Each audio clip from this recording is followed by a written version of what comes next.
We aim to create a dignified platform for indigenous leadership rooted in ancestral wisdom, cultural legitimacy, and collaborative innovation, enhancing global dialogue and regional stability. The establishment of the UAN headquarters would position a host country at the forefront of a global movement promoting indigenous wisdom while creating significant economic opportunities for the nation and its people.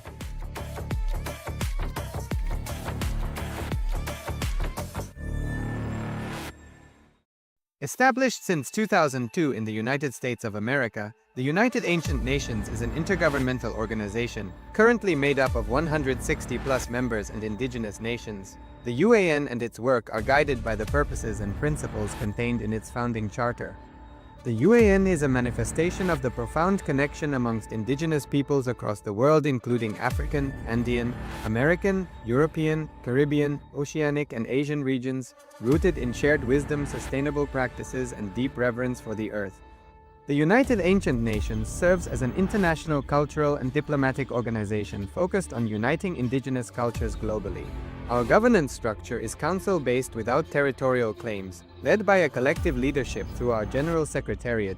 As a non-state entity with UN-style advocacy, we focus on several key areas: cultural and digital heritage preservation, indigenous diplomacy, revival of indigenous knowledge systems to solve humanity's problems, global peace, environmental preservation, health and wellness, sustained economic development, indigenous and cultural tourism.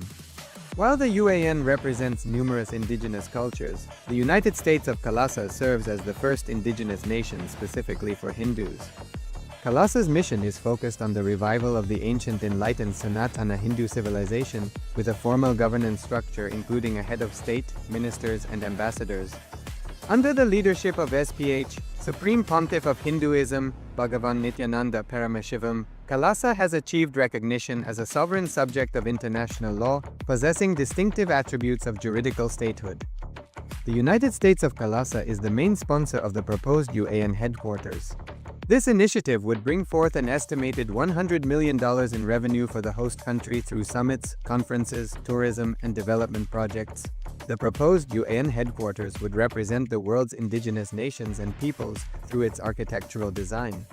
It would blend the best of all worlds, featuring top modern architecture, the highest green building standards, and ancient Vastu architectural principles.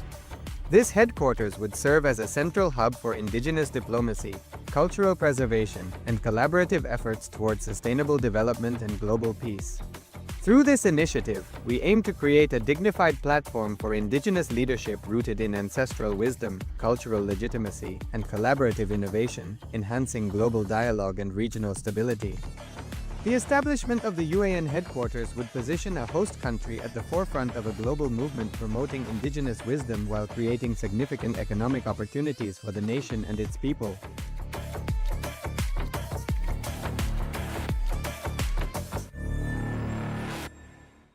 Established since 2002 in the United States of America, the United Ancient Nations is an intergovernmental organization, currently made up of 160+ members.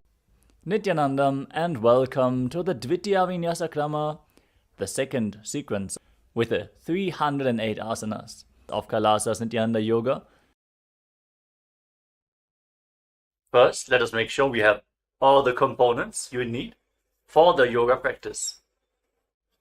Have your yoga mat on the ground. Have your Panchapacha and Udalani ready. 1 cup with a spoon with some water for the ritualistic cleansing. All the male bodies, please remove your upper cloth and apply the vibhuti on the 16 places over your body, as you can see on our acharyas. All the female bodies, you can apply it on your forehead. Wear the kumkum on your third eye, the Agnya chakra in between the eyebrows, and wear the Rudraksha mala around your neck. You can keep some weights at the side of the mat if you want to intensify the asana practice. And make sure you have 1 energized Shri Yantra on your yoga mat. Gaze at the yantra whenever possible.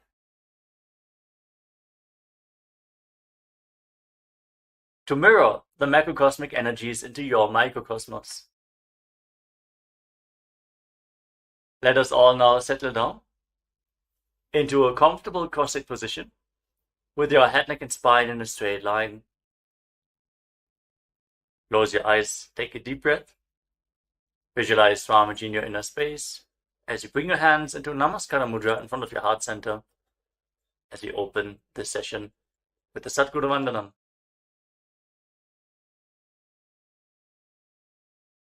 Nityanandam Paramasukhadam Kevalam Jnanamurtim Dvandvatitam Gaganasadrisham Tattvamasyadilaksham Ekam Nityam Vimalamachalam Sarvadhi Sakshibhutam Bhavatitam Trigunarahitam Sadgurum Tam Namami. Next, we are going to chant the Shiva Mula mantra. Om Ham Haum Shivaya Namaha 11 times, invoking Paramashiva's presence for this ritual of Nityananda Yoga. Please follow along internally. Om Ham Haum Shivaya Namaha. Om Ham Haum Shivaya Namaha. Om Ham Haum Shivaya Namaha. Om Ham Haum Shivaya Namaha. Om Ham Haum Shivaya Namaha. Om Ham Haum Shivaya Namaha. Om Ham Haum Shivaya Namaha. Om Ham Haum Shivaya Namaha. Om Ham Haum Shivaya Namaha. Om Ham Haum Shivaya Namaha. Om Ham Haum Shivaya Namaha. Let us now enter into the Tattvachamanam, the ritualistic cleansing. Take your Panchapatram and Udana. Keep your right hand in the Gokarna Mudra in the shape of a cow's ear. Take one Udani, 1 spoon of water, and pour it into your right palm. Each time the word Swadha is chanted, sip the water from the bottom of your palm and take another Udani of water into your hand for a total of 3 times. Om Atmatattvam Shodhayami Swadha. Om Vidyatattvam Shodhayami Swadha. Om Shivatattvam Shodhayami Swadha. Now wash your right hand with the water from the Panchapatram and wipe your lips twice with the bottom of your right thumb as we chant. Om Ham Hridayaya Namaha. Wash your hand again. With your index, middle and ring finger joined together, touch above the upper lip and below the lower lip. Then wash your hand again. With your index finger and thumb joined together, touch your right nostril and your left nostril. With your ring finger and thumb, touch your right eye, your left eye, your right ear, and your left ear. Then wash your hand again. With your little finger and thumb, touch your navel, your right chest, and your left chest. And with all the tips of the fingers joined together, touch the crown of your head, the right shoulder, the left shoulder, and your heart center. Wash your hand again. Now place your right hand over the left and place both your hands on the right thigh. Sit straight, close your eyes, and make a conscious resolution. What you want to manifest in today's Nityananda Yoga session. Hold the visualization of what you want to manifest as we chant the Sankalpa mantra. Om Mamopata Samasta Duritakshayadvara Bhagavat Shri Nityananda Paramashiva Prityartham Shri Nityanandeshwari Paramashiva Shakti Sameta Shri Nityanandeshwara Paramashiva Prityartham Cha Shubhe Shobhane Muhurte Adya Brahmanaha Dvitiya Parardhe Shri Shvetavaraha Kalpe Vaivasvatamanvantare Ashtavimshatitame Nitya Yuge Prathame Pade Jambudvipe Bharatavarshe Bharatakhande Meroho Dakshine Parshve Shakabde Asmin Vartabane Vyavaharike Prabhavadinam Shashtyaha Samvatsaranam Madhye Shubhanama Samvatsare Shubhayane Shubharitau Shubhamase Shubhapakshe Shubhaditau Shubhavasarayuktayam Shubhanakshatra Shubhayoga Shubhakarana Evam Gunavisheshana Vishishtayam Asyam Shubhadithau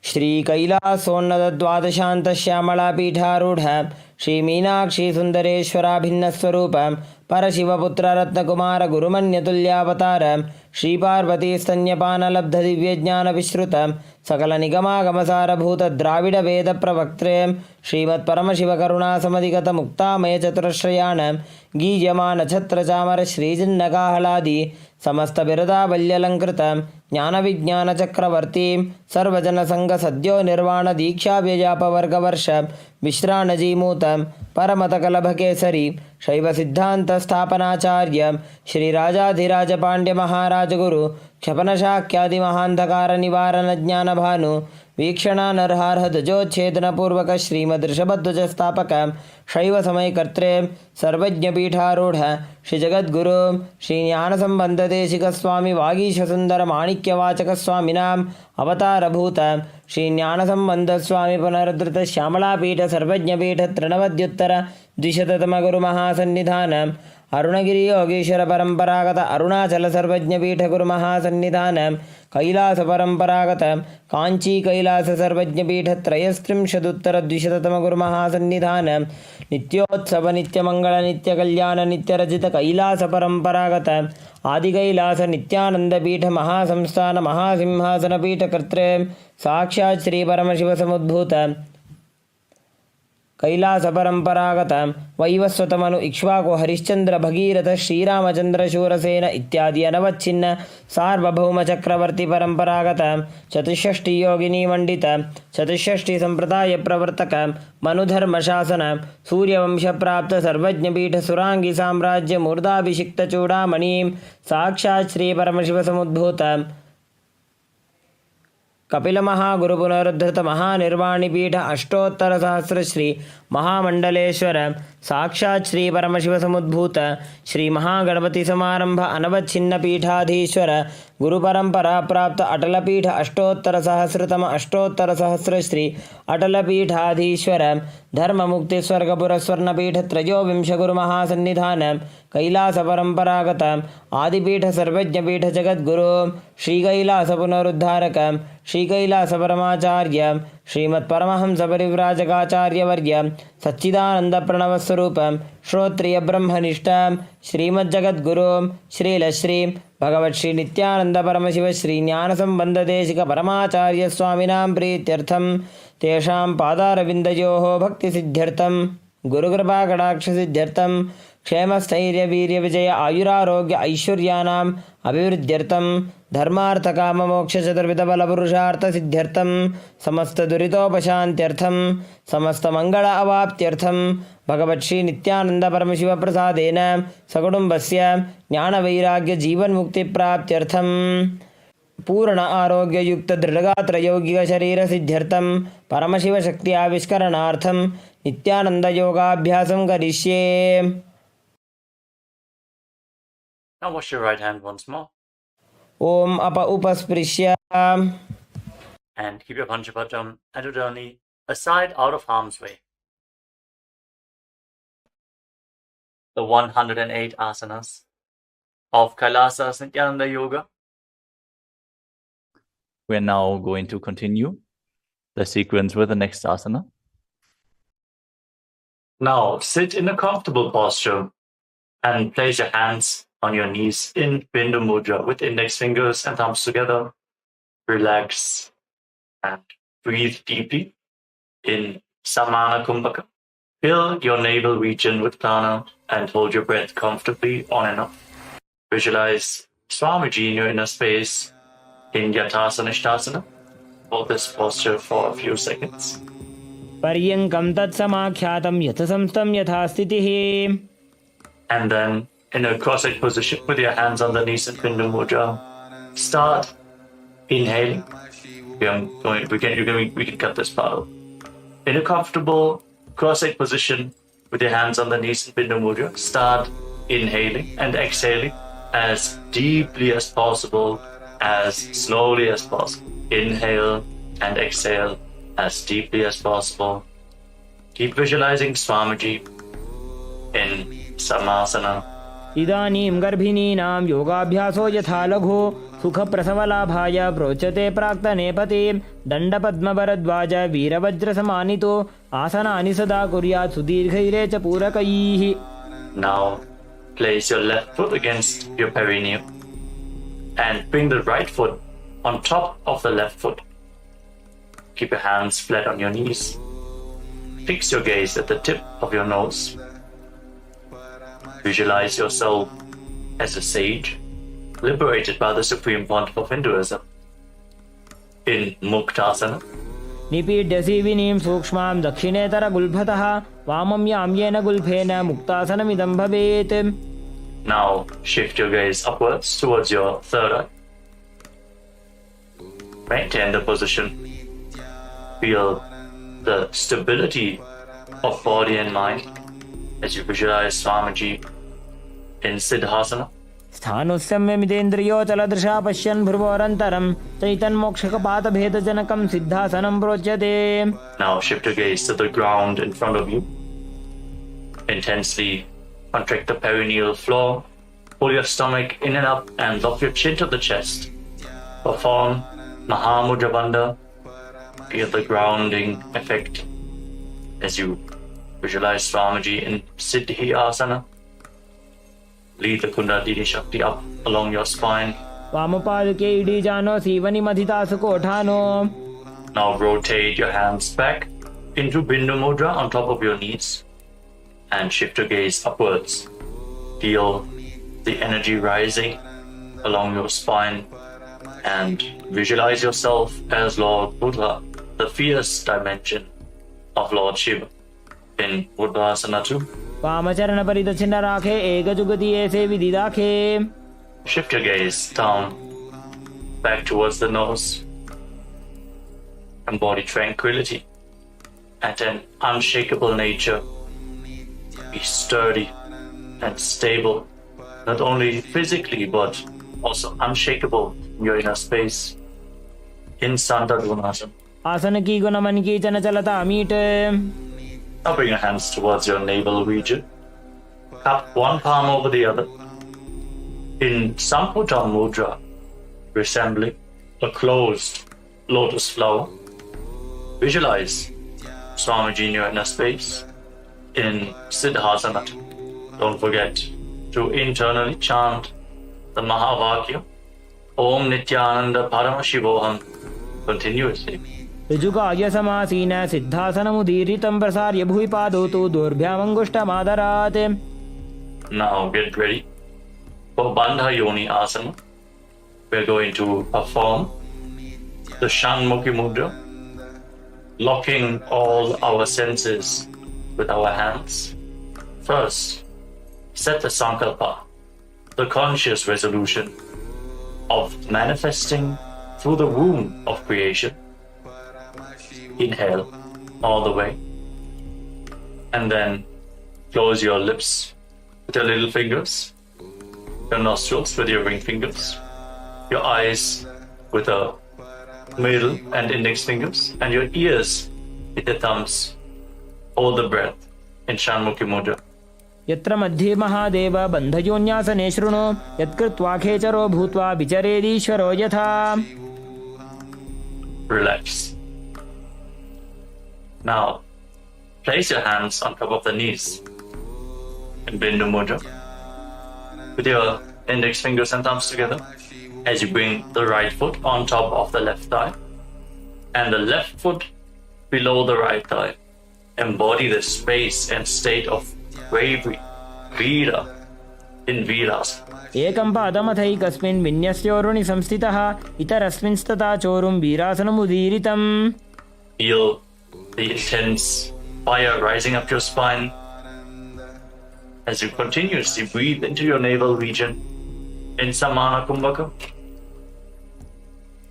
Keep the Mula Bandha engaged, the root center contracted. And now shift your gaze up towards your third eye. Visualize the great sage, poet, and author of Ramayana, Sage Valmiki, in Valmikasana. डाबा पग की पगथली पुनि एड़ी है जोज. Now place your hands flat on your knees. Shift the gaze to the tip of your nose and visualize the Yoni Mandala, the visual representation of Devi Paramashiva Shakti herself, the sacred yantra. As you hold the visualization in your inner space, mirror Devi's energy in your microcosmos. Breathe deeply and calmly in Joni Mudrasana. वामपाद की पगथली जाहि माहिली core. Maintain the posture. Hold the visualization, but shift your gaze upwards. Direct the energy flow up in Yoni Asana. योन्यासनं पर्वतेन योगं योगफले नीलं तत्कालफललं तावत् खेचरो यावदेव हि. Now bring the soles of the feet together in front, with the heels close to the perineum. Interlock your fingers around your toes. Pull your feet in and push your knees down to the ground. Open up your hips intensely. Focus your gaze at the tip of your nose and pull your stomach in and up in Uddiyana Bandha, the abdominal lock. Visualize Lord Birabhadra in your inner space with 8 arms and all the weapons in hand in Bhadrasana 3. गुल्फौ च वृषणस्यादः सीवन्त्याः पार्श्वयोः क्षिपेत्. सव्यगुल्फं तथा सव्ये दक्षगुल्फं तु दक्षिणे. Relax. Now place the left hand on your left knee. Cover your mouth with your right hand and close the left nostril with the index finger. Inhale through the right nostril all the way. Then close both nostrils, close the right nostril with the thumb and hold your breath as long as you can comfortably. Then exhale through the left nostril all the way and then again inhale through the left nostril as deeply as possible. Invert the breathing flow again and again, alternating the direction of in and exhalation. In Abhyantara Kumbhaka, curl your tongue backwards and up. Lead it as high as possible in the Kechari Mudra, making you lighter than space itself. Gaze up towards your third eye and visualize yourself as an Agori in Agorasana. पूर्व कहो विश्रिका जोजी वाही विधि जो की जैसो जी. Relax. Now separate your heels. Keep your toes together and bring your elbows down on top of your heels. Rest your chin on your hands. Fix your gaze at the tip of your nose. Pull your stomach in and up. Perform Uddiyana Bandha. As you exhale all the way and hold your breath in the exhaled state on every exhalation in Rechaka Kumbhaka. Visualize yourself as a female elephant drinking water in Kanali Pavasana. ग्वाली पाव आसन कक्ष्यो है जैसे Yahoo में जाने विधि तैसे. Now rise up. Slightly lift your feet off the ground as you scoop your hands below the feet. Interlock your fingers in front and then lift your feet up towards your chest in Padasana. As you gaze to the tip of your nose, hold the balance. Be stable in your inner space and visualize Swamiji in your inner space. Hold this position for a moment. ततोर्ध्वं रेचयेत् वायुं मृदुनिश्वास संयुतम्. And now interlock your fingers around the toes from the top. You can set them down for a moment. And then again, pull your feet up towards your chest. Rest your chin on the toes. As you gaze to the tip of your nose and embody the state and space of a king in Gopichandasana. पूरव विधिपका का अंगूठा कंठ पराशे. Now lower your legs down and once more scoop your hands below the feet. Interlock your fingers around the toes and bring your feet towards your chest. Bring your chin onto the fingers. Focus your gaze at the tip of the nose and visualize your body being completely healthy. free from any defects in Udarasana. Hold this posture. दोबूपकदली संपुट ठाने उभय हस्तकरी उरद हिताने. Then slowly raise your feet higher in front of your face. Try to hold the balance here. Keep the interlocked fingers in front of your forehead and visualize yourself excelling in everything in Vishishtasana. दोबूपकदली जोड़ी संपुट करे. Relax. Bring your feet down. Now one by one, lift your legs over top of your shoulders. The knees bent. And off the ground. Now bend your elbows upwards. And hold on to your neck with your hands.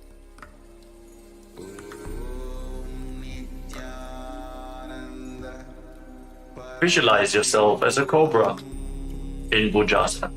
शिरासनं तु विज्ञेयं कक्षासनम् अतः परं ग्रीवासनं च परमं भुजासनम् इहोच्यते.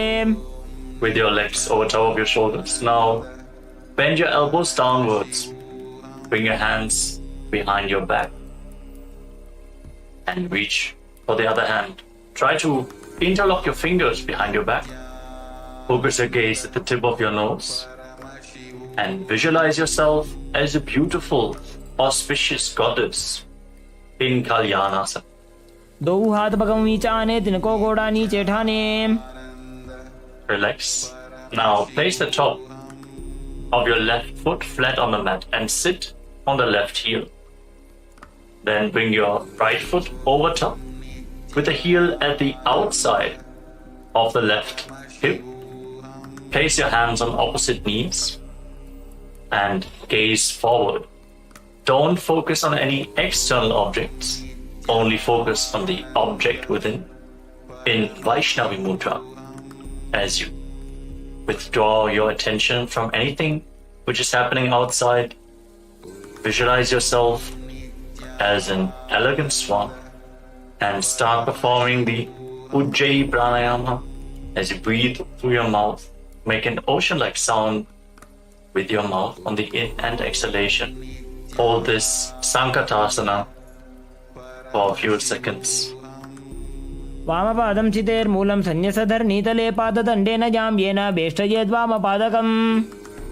Then slide the left foot outside the hip and sit in between your heels.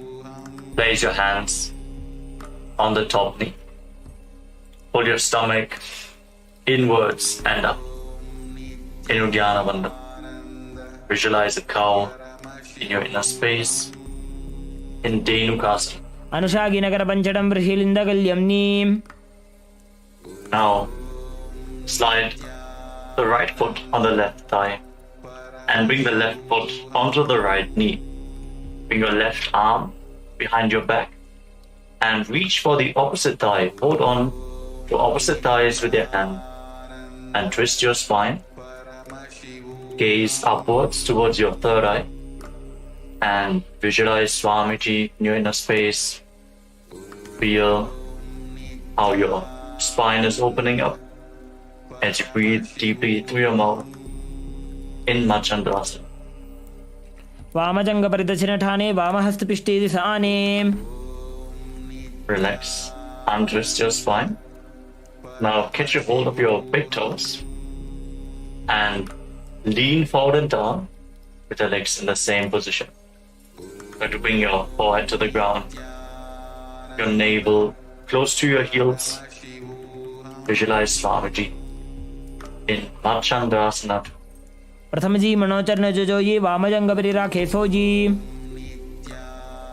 Rise up and now interlock your fingers.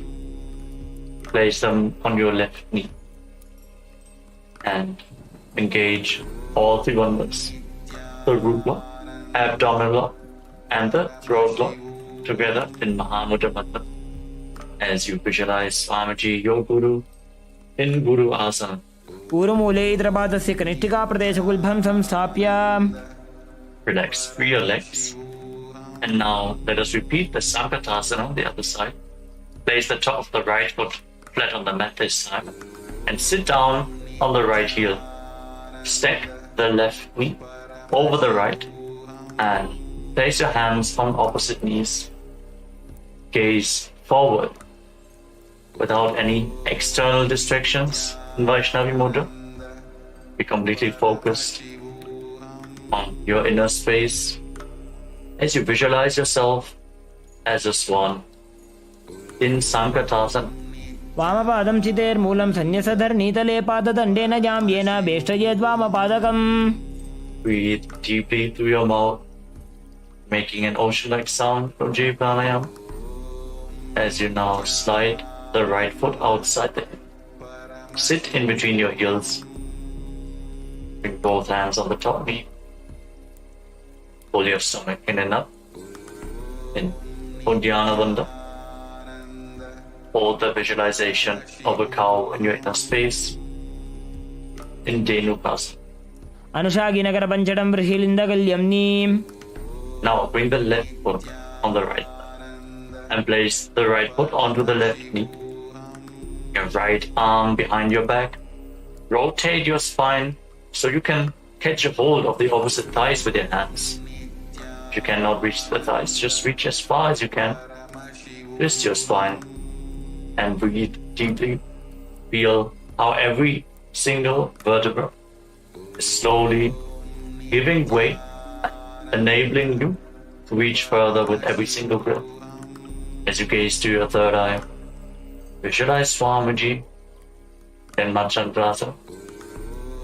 वामजङ्गपरिदशिनठाने वामहस्तपिष्टेदिशाने. Now come back to the center. Catch your big toes with your hands and lean forward and down. Breathe deeply, opening up your hips and your back.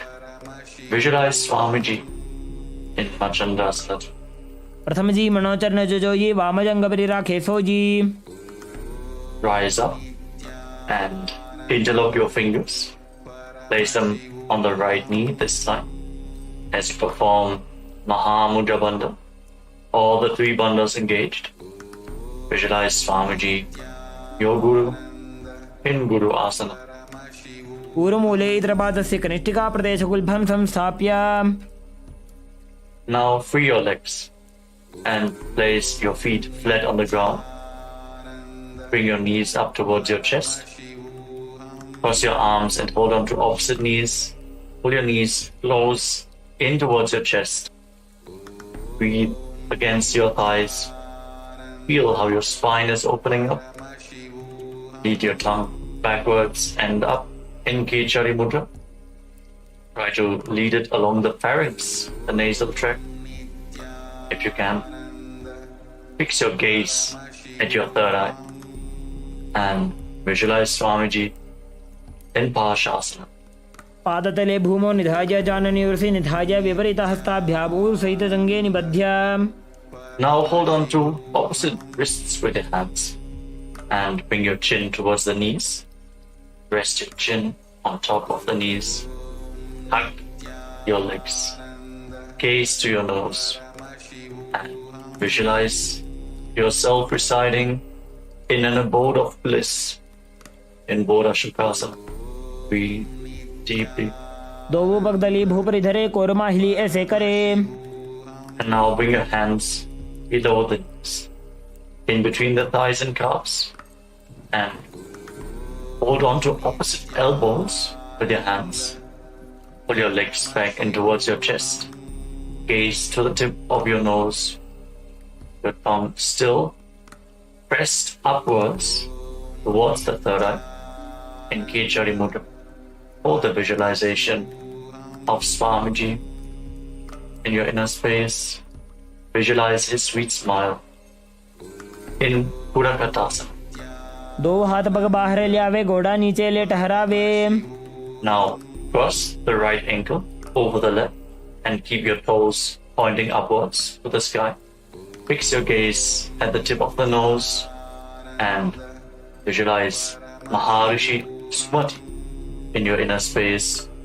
In Sumati Asana, remember to make an ocean-like sound with your mouth as you breathe through your mouth in Ujjayi Pranayama. मूलद्वारि धरती परिठाने डावा पग परितचपद आने. Now extend your legs forward. Keep your knees straight. Interlock your fingers and raise your arms up over top of your head with your wrists pointing outwards. Straighten your back and your legs like a stick. Feel the stretch in your upper back and shoulders as you reach high. Engage all three bandhas, Mahamudra Bandha. Fix your gaze at the tip of your nose with your tongue. Pause upwards, engage your mudra. Swamiji in your inner space. In Dandasana. इदानीं गर्भिणीनां योगाभ्यासो यथा लघु सुखप्रसवलाभाय प्रोच्यते प्राक्तनेपथि. Now lean forward and down. Catch a hold of your big toes in Dana Mudra with index fingers and middle fingers. Lean down as low as possible. You can slightly raise your knees to lean down even further. Bring your head in between the knees. Start breathing in Nadi Shodhana as you inhale through one nostril and exhale through the other, alternating without the support of your fingers. Feel the prana being led along your spine, cleansing Ida and Pingala Nadi, the main nadis along your spine. Alternate your breath, Nadi Shodhana, as you visualize Swamiji in Adambasana. दोबूपक मिलिवा पसारी पका का अंगूठा पकड़ी लीला टकोड़ा लगावे. Now rise up. Slightly separate your feet. Raise your knees and bring your hands below the shins, holding on to the soles of your feet from the outside. Lean down as low as possible. Stretch your lower back, your upper back. Open your hips. You can literally pull yourself down as you catch a hold of your feet.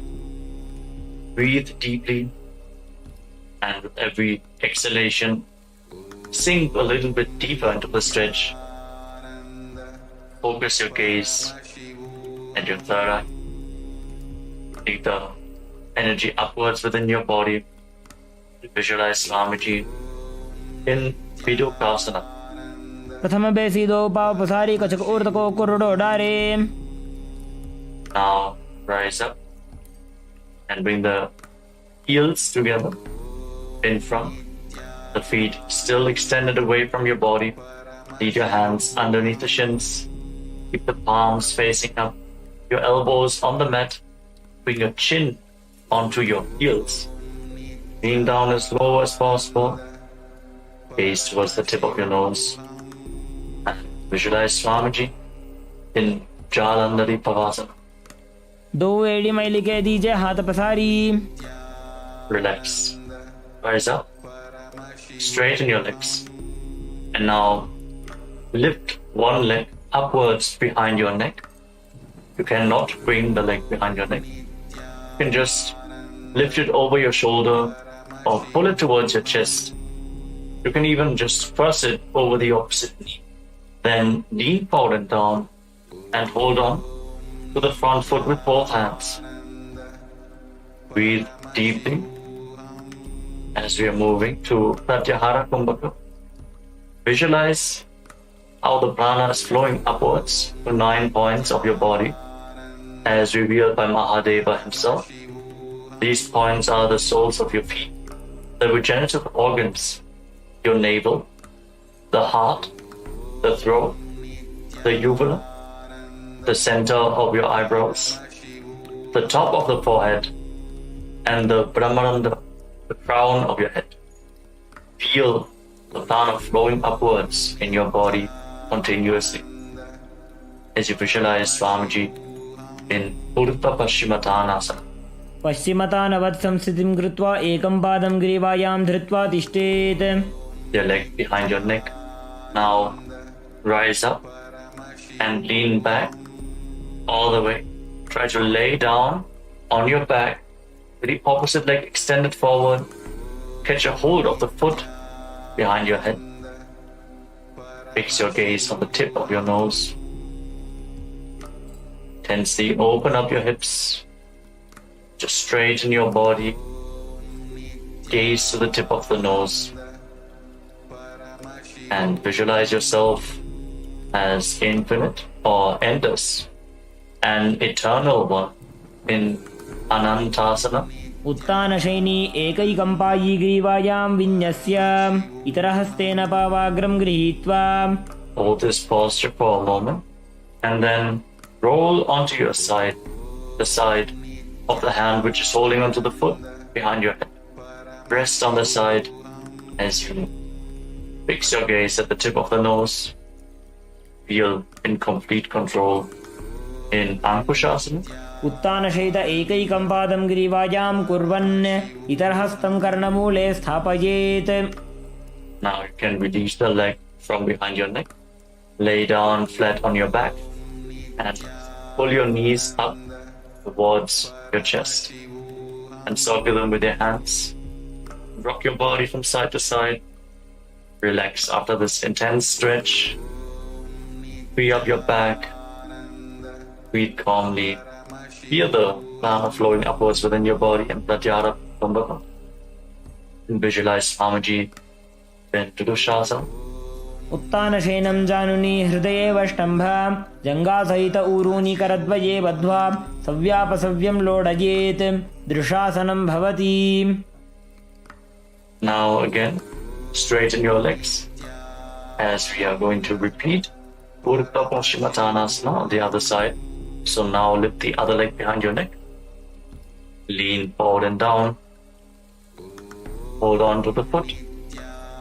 Pull yourself down as low as possible. Visualize Swamiji in your inner space. Hold this posture. Feel the intense opening of the hips and back. Stretch the hamstrings. पश्चिमतानवत् संस्थितिं कृत्वा एकं पादं ग्रीवायां धृत्वा तिष्ठेत्. As you lean back, the leg behind your neck, holding onto the foot with the opposite hand. Straighten the other leg forward. Gaze the tip of your nose and feel that you are without beginning or end, infinite, ananta, in Anantasana. उत्तानशयनी एकैकम्पायी ग्रीवायां विन्यस्य इतरहस्तेन पावाग्रं गृहीत्वा. Now roll to the side of the hand which is holding onto your foot. Fix your gaze at the tip of your nose and relax, feeling in complete control in Ankushasana on the other side. Breathe deeply. उत्तानशयित एकैकं पादं ग्रीवायां कुर्वन् इतरहस्तं कर्णमूले स्थापयेत्. Now lay on your back as you one by one bring your legs up behind your neck. Again, if you cannot bring your legs behind your neck, you can always just pull them towards your chest, opening up the hips.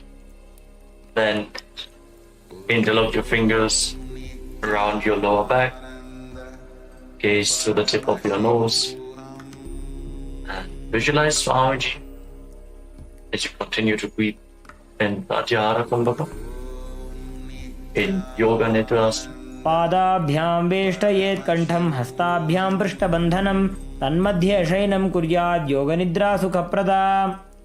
Now bend your arms upwards.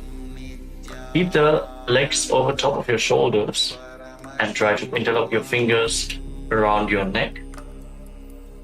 And as you keep gazing at the tip of your nose, visualize Lord Vishnu is blessing with it in Atma Ramasana. आत्मा राम आसन प्रथमसो धोसो वे. Now relax. Lay down on your back and extend your arms out to the side at shoulder level. Pull your knees up towards your chest and keep the soles of the feet facing up towards the sky. Gaze the tip of the nose and visualize Swamiji in Kojikasana. दोवो हाथ सीधा सा करे तिनसो ube Sapa करे. Now lower down your lips and let's get ready for the Jatara Parivrit. as you lay down on your back with your arms extended out at shoulder level. Pull your knees to your chest and then drop one knee to the side and extend the opposite leg down. Now bend both your knees to the side. Feel the rotational stretch in your spine. Breathe deeply. Extend your legs to the side. Get your hold of your feet with your hand and turn your head away from the feet. Rotate your spine intensely.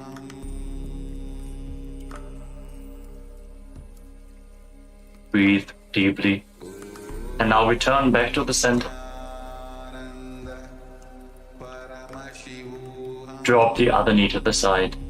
Extend the opposite leg. Repeat the movement on the other side. Twist your spine in the opposite direction. Bring both knees bent to the side. Feel the rotation of every single vertebra in your spine. As you now turn your head away from the feet as you extend your leg and hold onto the feet with your hand. Visualize Swamiji, the Chatra Parivritti. परिवृत्ति कुक्षिभागे त्रिदाहि परिकीर्तितः बद्धकोणं सुप्तकोणं ऊर्ध्वकोणमथापि च. Now we move on to the next asana of the sequence. Now lay on your back and place your feet flat on the ground with your knees raised. Get your hold of your ankles and push your hips up high off the ground. Lock your throat in Jalandhara Bandha and push the air upwards. Prevent it from escaping your lungs in Mocha Kumbhaka. As you gaze to the tip of your nose and visualize yourself as sturdy as a bridge in Viparapitham, hold this posture for a while.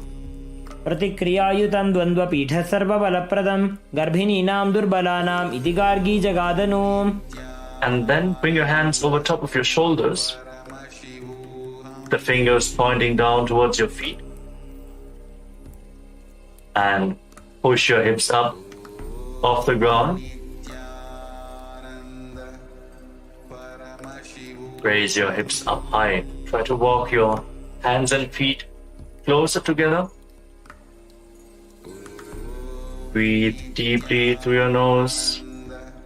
Try to relax in this posture as you visualize yourself as sturdy as stone furniture in Paryankasana. उत्तानशेन मस्ततलाभ्यां भूमिं वष्टभ्य पादतलाभ्यां भूमिं धृत्वा. Now lay down on your back. Place your hands on the respective shoulders as you lift your knees towards your chest. Start rotating your hips in a circular motion as you visualize yourself as a dog playfully rolling around on its back in Shvotanasana. Keep breathing calmly through your nose. The prana along your spine. Feel the mobilization in your spine happening as you move your hips. शववत् शरीरं संस्थाप्य जानुनी सम्मील्य नाभुवाणीज हस्ताभ्यां कन्दरां बद्ध्वा भ्रामयेत् श्वोत्तनं भवति. Now stop the movement. Place your arms flat on the ground next to your body and raise your legs, raise your hips, point your toes up towards the sky as we enter the Viparita Karani. Now start rotating your legs in a circular motion. Form the Mocha Kumbhaka with your throat locked completely. Visualize Swamiji and feel the Jataragni, the digestive fire, increasing this posture. भूतले सशिरोद्धत्वा खेनगे चरणद्वयं विपरीतकृतिश्चैषा सर्वतन्त्रेषु गोपिता. Now stop the movement of your legs. Point your toes up to the sky. Be completely stable in Viparita Karanitu. Hold this position. करणी विपरीताख्या सर्वाधिव्याधिनाशिनी नित्यम् अभ्यासयुक्तस्य जाठराग्निविवर्धनी. Now drop your feet down over top of your head. Touch the toes to the mat and interlock your fingers behind your back. Push your hands into the ground in Parasho Mudra. Keep performing the Mocha Kumbhaka. Prevent the air from escaping by locking the throat intensely. Visualizing yourself as a plow in Mangalatva. नरकासने स्थित्वा नासिकाप्रदेशे भूमौ पादपृष्ठे स्थाप्य हस्तद्वयं सम्मील्य लम्बीकुर्यात् ग्रीवाप्रदेशेन भूमिं कर्षयेत् लाङ्गलासनं भवति. Now move your hands up towards your feet. Hold onto your feet over top of your head. As you visualize Paramashiva in your inner space, eternally chanting Om Nityananda Paramashivoham continues. As this is one of the 84 asanas which have been revealed directly by Lord Paramashiva himself. Shaita Paschimatanas. तानं शयित्वात् कुर्वीत शयितपश्चिमतानकम्. Now make sure that your hips are above the shoulder level and then separate your legs wide to the side. Keep holding onto the feet in Supta Konasana as you visualize Swamiji in your inner space. परिवृत्तिकुक्षि भागे त्रिधा हि परिकीर्तितः बद्धकोणं सुप्तकोणं ऊर्ध्वकोणमथापि च. Now join your feet back together. Catch a hold of your ankles and then roll onto your back, keeping your arms and legs straight. Visualize yourself as a chakra, a wheel in Chakrasana. Keep the Jalandhara Bandha engaged, your throat locked. शवासनस्तद्वौ पादौ कुर्यान्मस्तकतः परौ व्युत्क्रमेण ततः शीघ्रमेतत् सर्वस्य साधनम्. As you now lay down on your back, bring your legs vertically, pointing up towards the sky. Hold on to the big toes, your arms straight. Send your legs out of the side. Open up your hips. Feel the intense stretch. Slightly pull on the toes to move deeper into the position. Breathe firmly in Supta Prasadita Parambrishtasana. As you return to making an ocean-like sound with your mouth in Ujjayi Pranayama. उत्तानपादं क्रौञ्चं च मरीचिं वीरभद्रकं नटराजं त्रिकोणं च सुप्ताङ्गुष्ठप्रसारणे. Now join your feet back together. Keep holding on to the big toes in Supta Parambrishtasana. Try to straighten your knees. Feel the stretch in the hamstrings as you visualize Swamiji. उत्तानपादं क्रौञ्चं च मरीचिं वीरभद्रकं नटराजं त्रिकोणं च सुप्ताङ्गुष्ठप्रसारणे. Now from Supta Parambrishtasana, cross your legs into Padmasana. Place your feet on top of opposite thighs. As you bring your knees down towards the ground and your hands above your head, holding onto opposite elbows. Fix your gaze at the tip of your nose. Try to bring your back on the ground. Feel your pelvis rotating through your hip bones, opening up the hip rotators. Visualize Matsya, the fish avatar of Lord Vishnu in Matsyasana. मुक्तपद्मासनं कृत्वा उत्तानशयनं चरेत् कूर्पराभ्यां शिरो वेष्ट्या मत्स्यासनं तु रोगः. Place the back side of the right hand on top of the left palm over top of your head. With the next Padmasana. Gaze to the tip of your nose and visualize Lord Rama in your inner space in Paramashivoham. प्रथम करे पद्मासन आछे सूधो सोवे भूपरिपाछे. Breathe deeply. Open up your hips. Now lift your knees off the ground. Raise your hips as you support your hips with your hands. Your elbows resting on the ground. Fix your gaze at the tip of the nose. Lock your throat. Visualize Swamiji in your inner space. In Sarvangasana. अथ वक्षेत्र संक्षेपात् सर्वांगासनमुत्तमं यत्कृत्वा योगनिपुणो विद्याभिः यथा. Now roll down onto your back. Free your legs from Padmasana and place one foot onto the opposite thigh. As you raise your knees up towards your chest, extend your arms out over top of your head. Hook your fingers forward and raise your chin to the chest. Lock your throat. Fix your gaze at the third eye as you visualize yourself as a scorpion in Vrishikasana. Hold this asana for a moment. प्रथमशयन सुधोषी शिकेशिकी सन्धि सुदाखे. Now lower your arms and legs. Place the other foot on the opposite thigh. Get ready to repeat Vrishikasana. Bring your hands over top of your head. Fingers hooked forward like the stinger of a scorpion. Gaze to the third eye in Vrishikasana. प्रथमशयन सुधोषी शिकेशिकी सन्धि सुदाखे. Now lay down flat on your back and interlock your fingers around your neck. Lift your legs off the ground and start pulling one knee in towards your chest, back and forth without setting the feet down. Breathe deeply through your nose in Sahaja Kumbhaka. Pita prana along your spine. Feel the mobilization of your spine in this posture. As you visualize Swamiji in your inner space, intensely engage your core, mobilize the hips, ease the body heat. उत्तानशयनं कृत्वा अङ्गुलिभ्यः कन्दरां बद्ध्वा कूर्परो मिलित्वा नितम्बेन भूमिं स्पृष्ट्वा.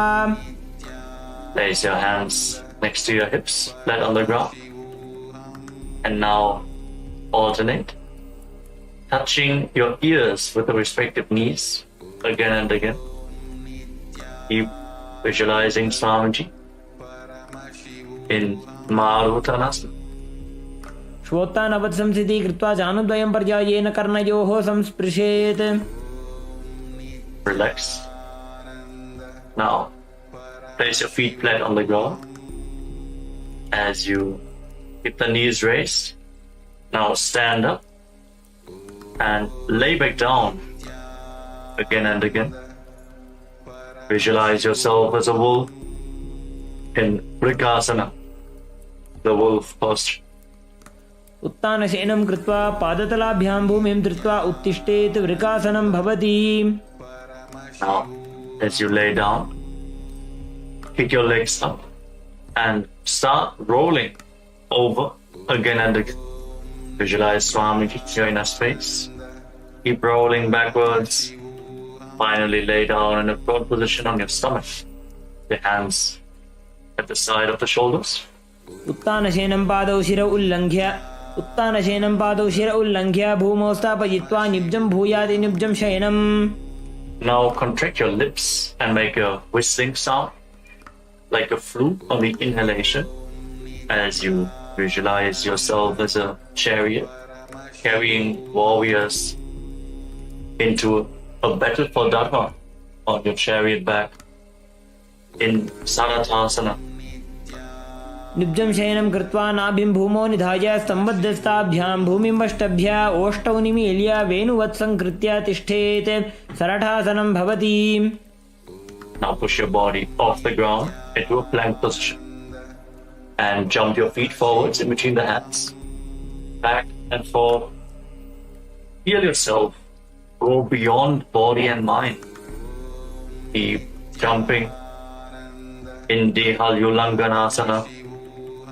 हस्तद्वयं बद्ध्वा तन्मध्यचरणद्वयम् उड्डानैव बहिरानीय अथ नजेत् देहल्युल्लङ्घनं भवति. Rise up. Now lean forward and down.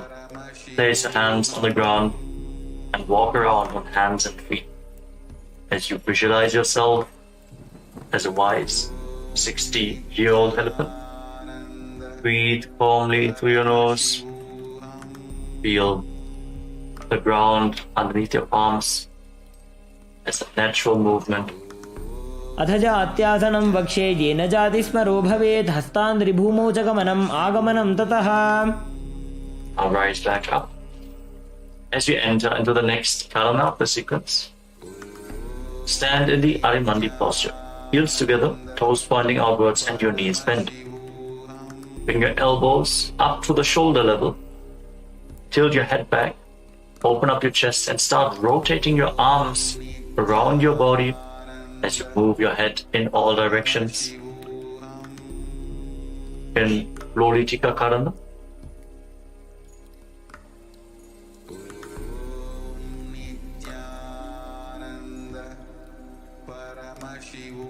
Now stand right on the mat. If you have a rope available, now tie your feet with a rope. Stand right on the mat like a rod. Some yogis stand like this for the whole night to experience the Kundalini awakening. Now keep your elbows close to your body, your hands on your thighs. Visualize the Kundalini Devi as rising and curling upwards around your body in Sarvasana. Feel the energy flowing upwards. अथ सर्पासनं वक्ष्ये वायुपानाय केवलं शरीरं दण्डवत्तिष्ठेत् रज्जुबन्धस्तु पादयोः वायवी कुण्डली देवी कुण्डलाकारमङ्गुले. Now from the standing position, lean forward and down and catch a hold of your toes from the front. Keep your hands in fists and walk around on the mat as a camel. Visualize yourself as a camel in Ushtrasadhanasana. Keep breathing deeply through your nose. Body a camel walking around on your mat.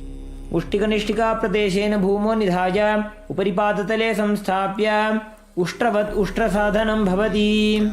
Now shift the grasp on your feet. Hold your toes from the side and walk around visualizing yourself as a horse in Ashvasana, the horse posture. मुष्टिकनिष्ठिका प्रदेशेन भूमो निधाय उपरिपादतले संस्थाप्य अश्ववत् शरीरं चलनीयम् अश्वासनं भवति. Rise up. Stand with your heels touching, toes slightly separate, and interlock your fingers behind your back in Parasha Mudra. Pull your hands down towards the calves as you lean back all the way. Open up your chest. Breathe deeply. Tilt your head back. Try to relax in this posture. Every inhalation, feel the expansion of the space between the bones, with the stretch in the muscles, and on every exhalation, sink a little bit deeper into the stretch. Visualize yourself as a soaring bird diving in Kapota Nitakasana. पादतले भूमो निधाय पृष्ठभागेन हस्तौ जङ्घापर्यन्तं नीत्वा कपोतनिटकं भवति. Now relax, rise up, and again stand in Arimandi position. Your heels together, the toes pointing outwards, and the knees bent.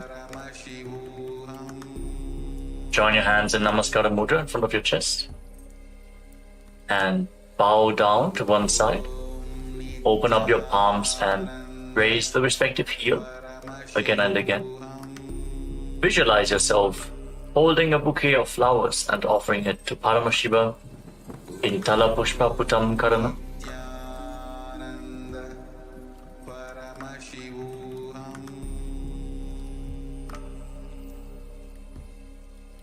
Next up is Khadgasana. As you stand on the mat, fix your gaze at the tip of your nose and visualize yourself as a rhinoceros. Then lay down on your stomach and jump your feet back up towards the hands and stand. Extend your hands forward in Namaskara Mudra, resembling the horn of the rhinoceros. Visualize yourself as a rhinoceros. Khadgasana. नुजसरतमासनं कृत्वा पादतलाभ्यां भूमिं पष्टभ्या उत्तिष्ठेत् खड्गासनं भवति. So now, as you stand on the mat, you can hold on to some weights to intensify this asana. Now sit down or squat down as low as possible and stand back up again and again. Gaze to the tip of the nose. Visualize Swamiji in the Uttanottana. पुनः पुनः उत्थातव्यम् अस्थितव्यम् इति उत्थानोत्थानं भवति. Now standing erect on the mat, raise your arms up over top of your head and jump repeatedly. Jump up high, visualizing yourself as a mace in Musalasana.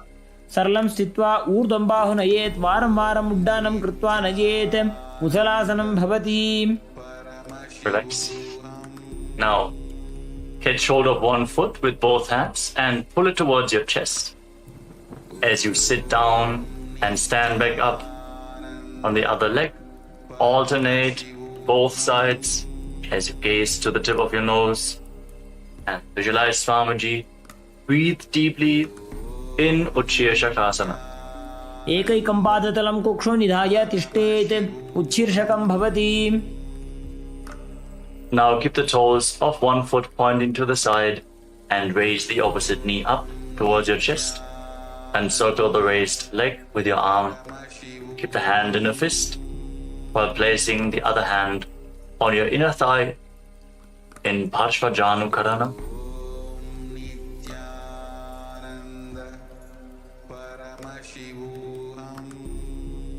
Now, again, catch a hold of the weights as you extend your arms out forward. Extend the left leg and sit down and stand back up, visualizing yourself fiercely dancing as Lord Shiva in Tandavasana.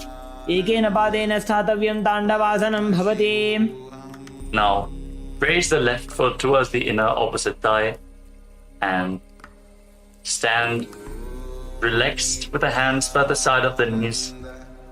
Visualize yourself being blessed by Lord Brahma in Brahmanasana. Breathe calmly through your nose. ब्राह्मणासनमावक्ष्ये यत्कृत्वा ब्राह्मणो भवेत् एकपादमरो दत्त्वा तिष्ठेत् दण्डाकृतिर्भुवि. Then bring the left leg over and around the right knee. Tuck the toes of the left foot behind the right calf. Bring the left arm below the right and join your hands in Namaskara Mudra. Visualize yourself as Lord Garuda with big wings on your back in Garudasana 3.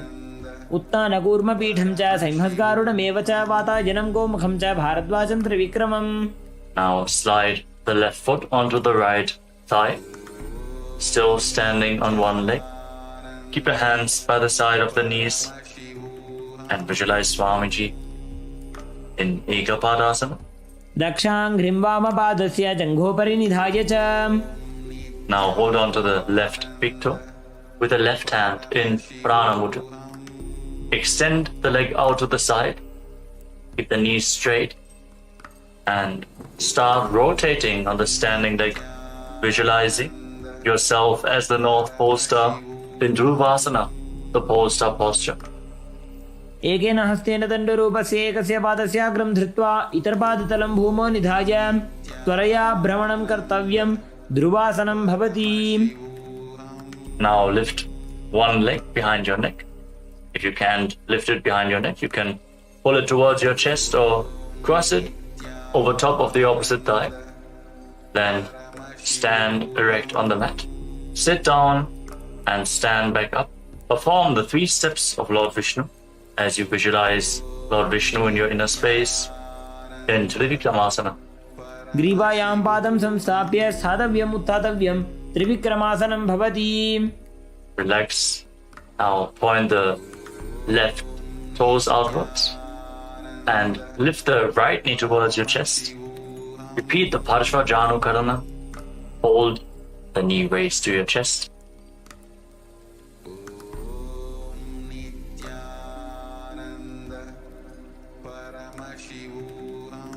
Now get ready to repeat Dandavasana on the other side.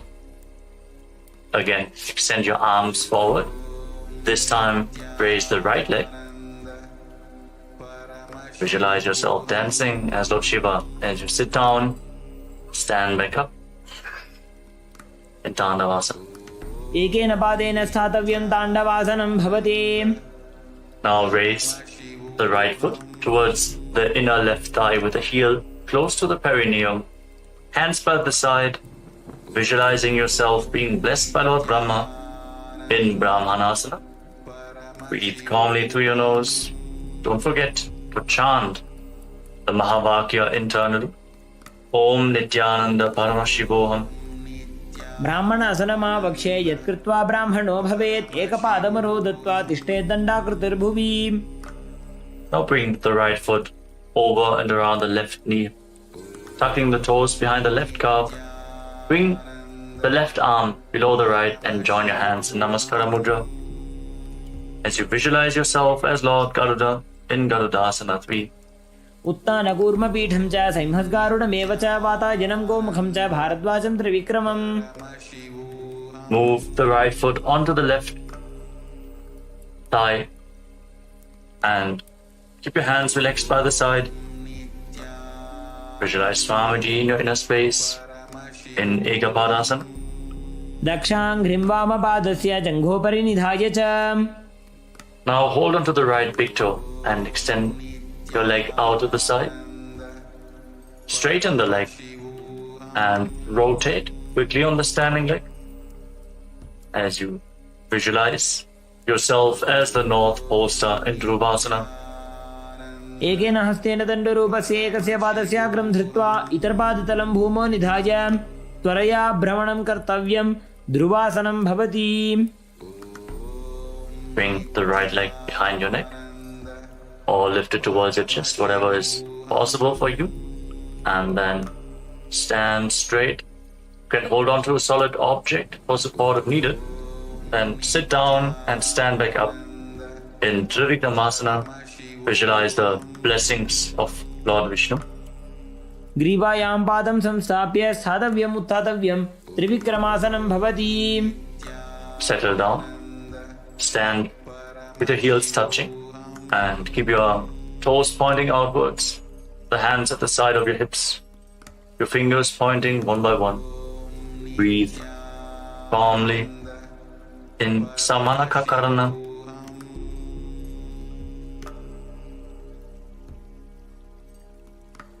Then squat down. Slightly separate your feet and bring your hands from the outside in between the legs. Interlock your fingers in front of your navel as you visualize Sage Goraknath, the founder of the Natha Yoga Hindu Sampradaya, perform the Jivachala Kumbhaka. As you inhale all the way, hold your breath, and by the force of your will, move the prana freely within your body. Move it upwards, downwards, through the limbs of your body. Lead your awareness through the different parts of your body and feel how the prana is following your guidance. Gain control over the flow of the prana within your body in Jivachala Kumbhaka as you perform Gorak Anjali Asana. प्रथम ही वो हो ये बाहुरी नीचो पुनिहो वे. Now bring your hands behind your back. Maintain the squatting position. Visualize Swamiji in your inner space. Hold the balance in this posture. In Kanchi Asana. ऊरुमध्यात् हस्तौ निवेश्य नितम्बं धृत्वा पादतलाभ्यां भूमिं अष्टभ्य. Now bring the heels together close to your perineum and hold your hands behind your back. Try to sit upright and gaze towards your navel. as you visualize Bhagavan Kala Bhairava, the Lord of Time, in Bhairuvasana. दोबू पग की थलिया की माहिली core मिला जी फना पानी उकड़ मोड़ वैसे. Now separate your toes and join your hands in Anjali Mudra. Raise them behind your neck with the fingertips pointing down towards the ground. Your elbows separate around your head. Gaze through the nose. Visualize yourself as a ball. Just one of the 10 incarnations of Mahavishnu, Varaha in Varahasa. पागसली की माहिली core मिला जी फना पानी उकड़ वैसे. Now bring your hands into Prana Mudra. Catch onto the big toes and raise your hips up to the same level as your knees. Maintain this semi-squatting position. Engage your legs. Visualize Swamiji in Prapitasana. पार्श्वद्वय सम्मील्य स्थित्वा नितम्बं जानप्रदेश आनीय तिष्ठेत् प्रपीठासनं भवति. Now place your hands flat on the ground, shoulder width apart. Bring your knees onto your arms, close towards your armpits. Raise your hips up and lean forward onto your arms. Balance with the feet lifted off the ground as you visualize yourself as a crow in Bakasana. Gauge your shoulders. हस्ताभ्यामौ निमवष्टभ्य जानुद्वयं नाभौ सम्मील्य. And now bring your head down towards the ground. Your knees on your arms. Align your hips with the shoulders and raise your legs up. Crossing your legs into Padmasana. Push your knees up towards the spine. Push your knees up towards the sky. Straighten your spine. Gaze at the tip of your nose. And visualize Swamiji in Sushtanga Kapalyasana. Hold this posture for a moment. आसन को गुण कपाल आछो हो जी. And then gently lower your body down to the ground and come to a kneeling posture. Keep your heels outside the hips, the toes touching behind your back. Place your hands on the knees. Fix your gaze on the tip of the nose. Visualize you are sitting in the secret seat with Paramashiva and Guru in Guptasana. जानोर्वोरन्तरे पादौ कृत्वा पादौ च गोपयेत्. Now place your hands on the ground and raise your hips up. Get ready for an inverted posture in Vrikshasana 2. Visualize roots growing from your hands. As you visualize yourself as a tree, raise your legs up. This asana purifies all the 7 chakras of your body.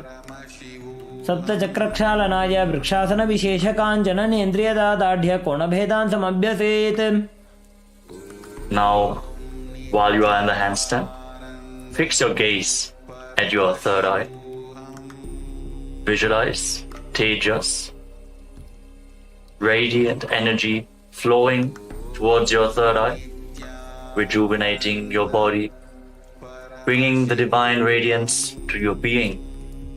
Breathe deeply in Shibu Asana. दोबू पग जोड़ी माही Gulf मिलाए. Now lower your legs down, step your feet back, and come to a plank position. Lower your body down towards the mat and push yourself back up again and again. Visualize yourself as a fish in Matsyasana 2.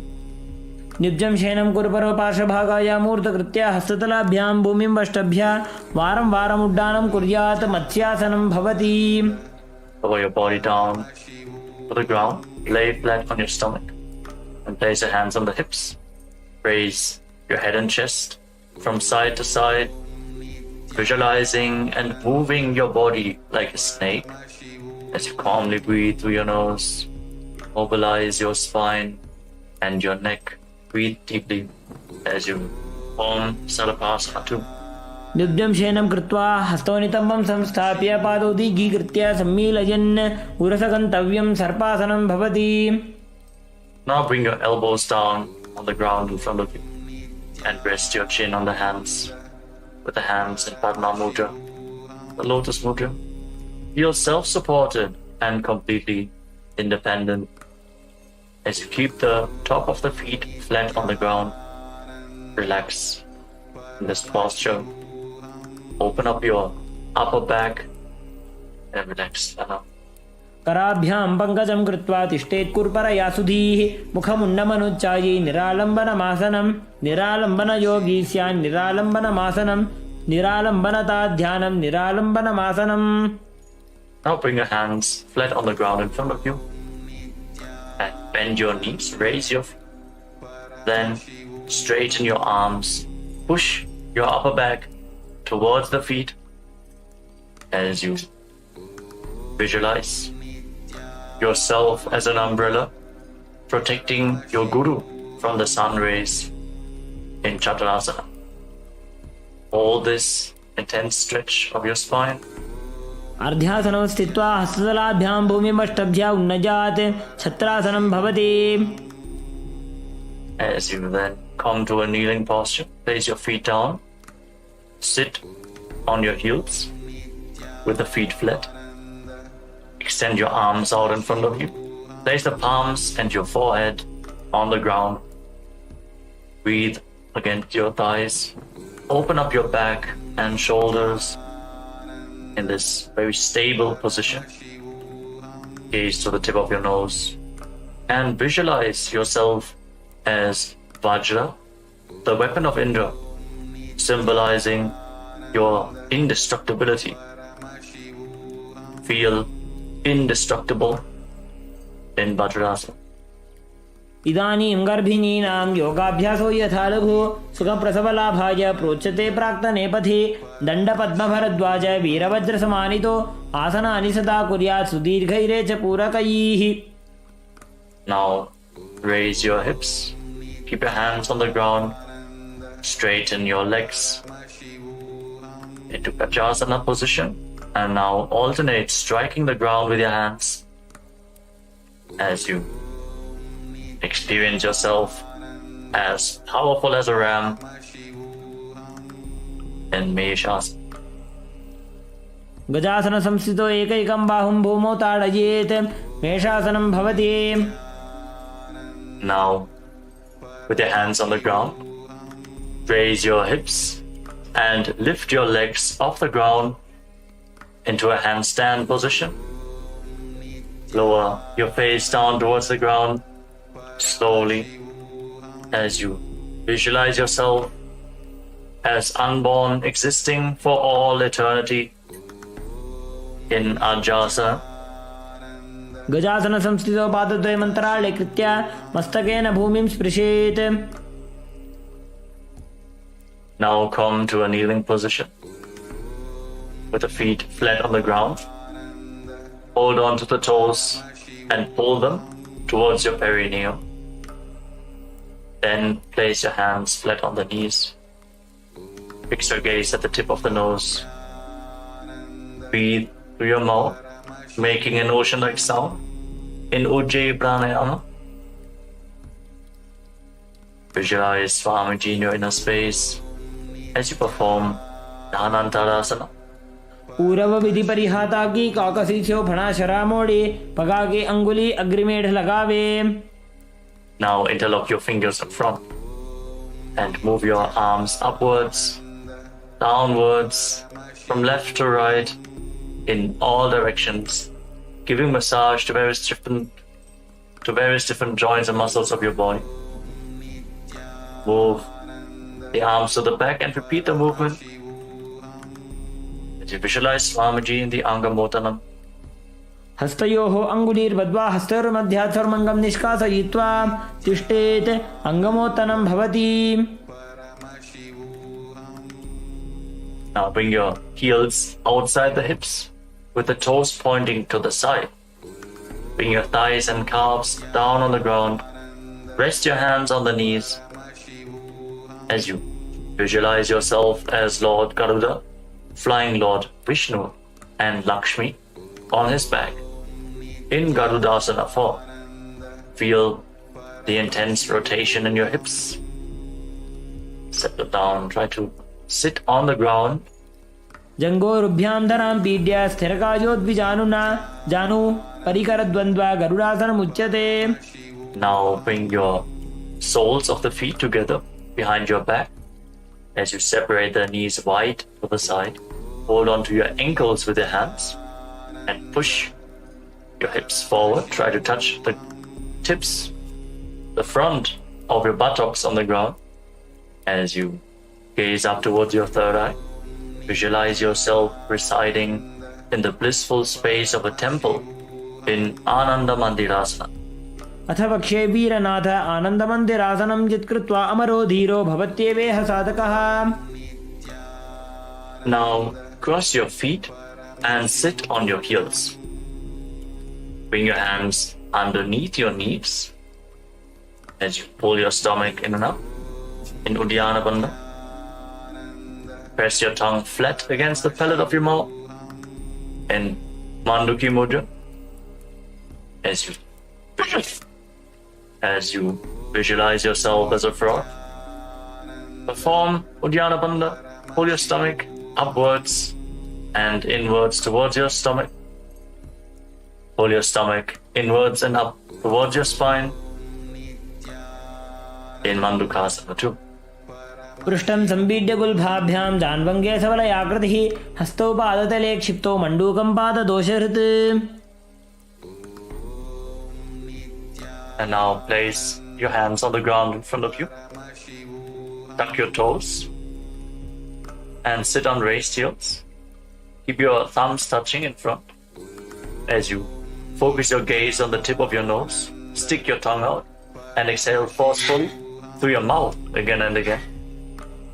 Visualizing yourself as Lord Narasimha, the Lion Man avatar of Mahavishnu in Narasimhasana.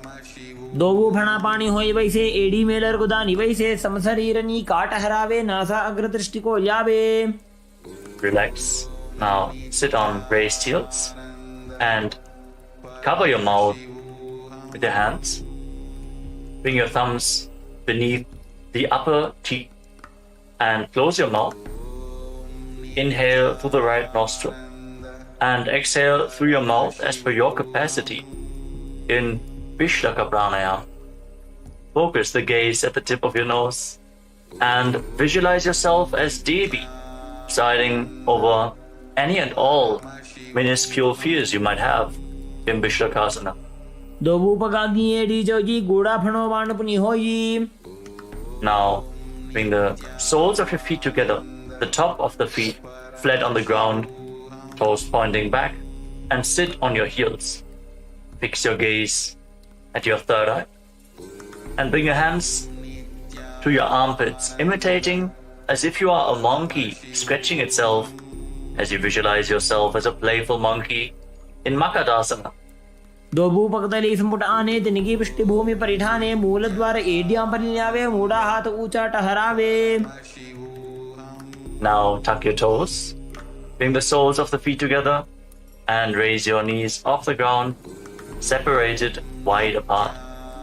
Hold on to opposite elbows behind your back and gaze to the tip of your nose.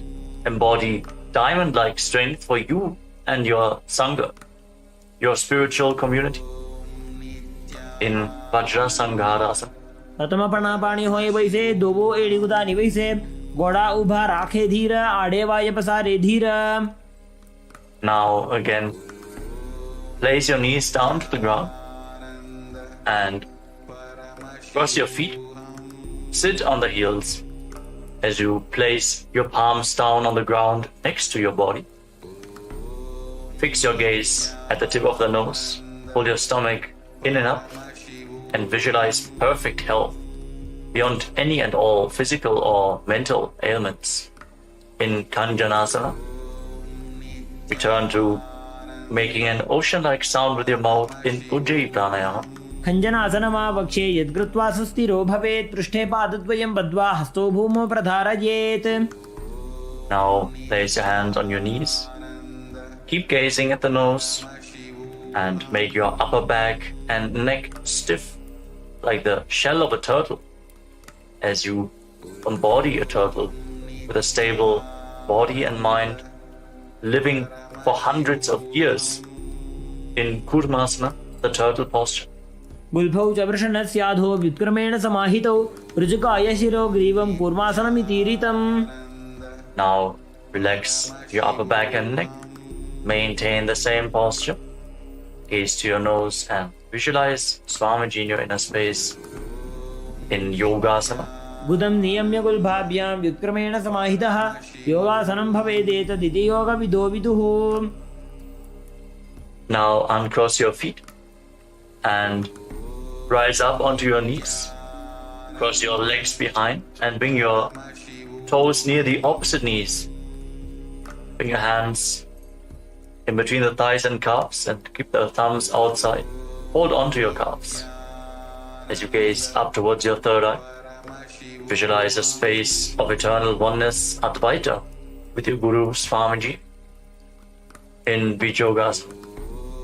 Hold the balance in this position.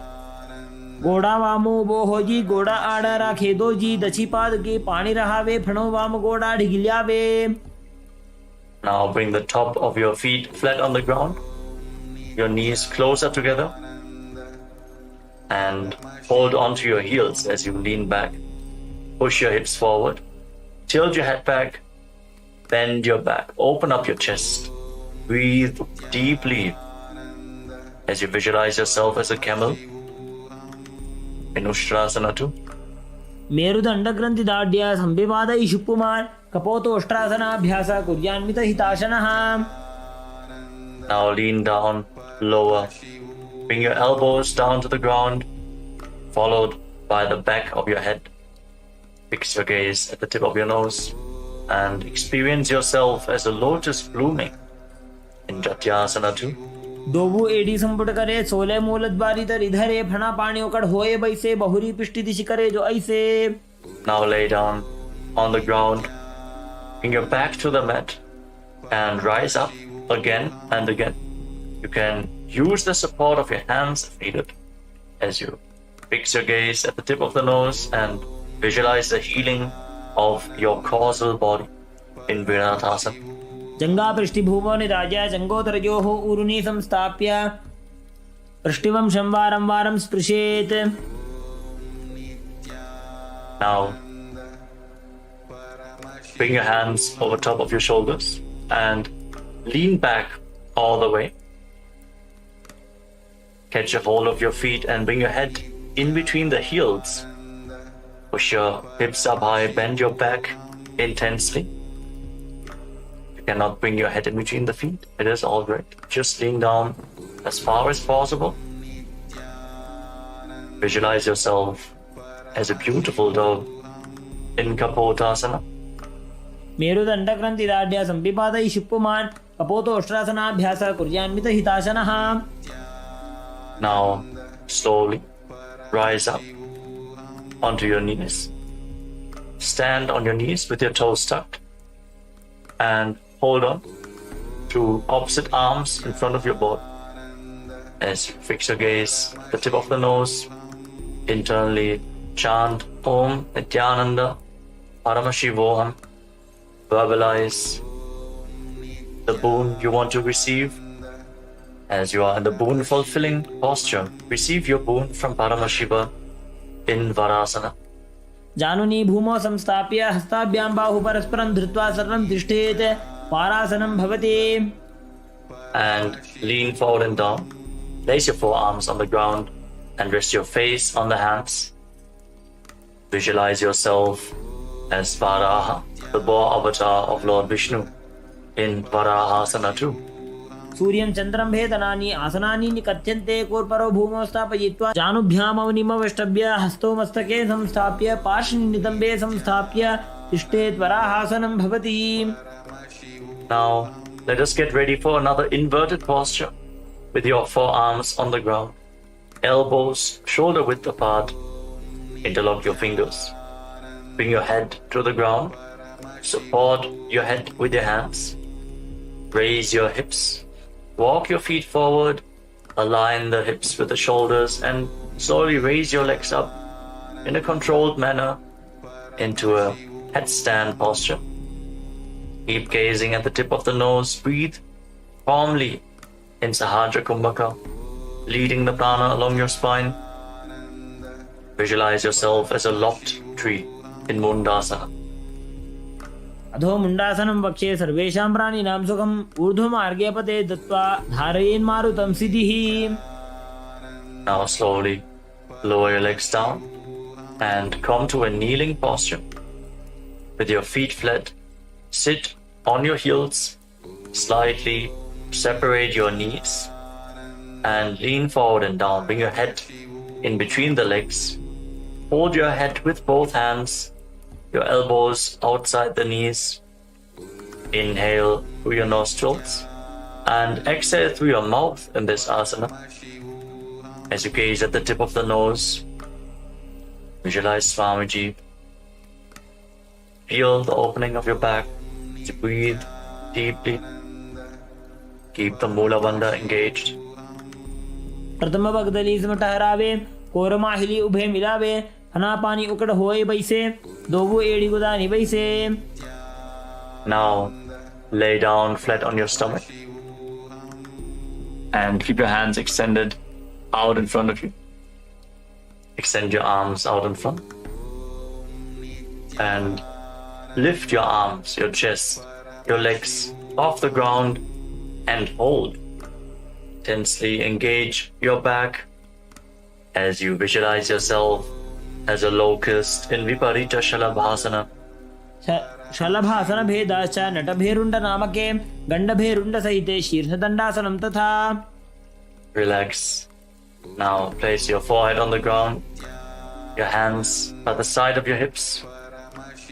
Visualize yourself as a skull representing the mind with purified thoughts and the strong will to attain enlightenment as you lift your legs off the mat without lifting your chest. In Kapalasana, the skull posture. कपालं भूमौ निधाय ऊर्ध्वं पादौ नयेत् कपालासनं भवति.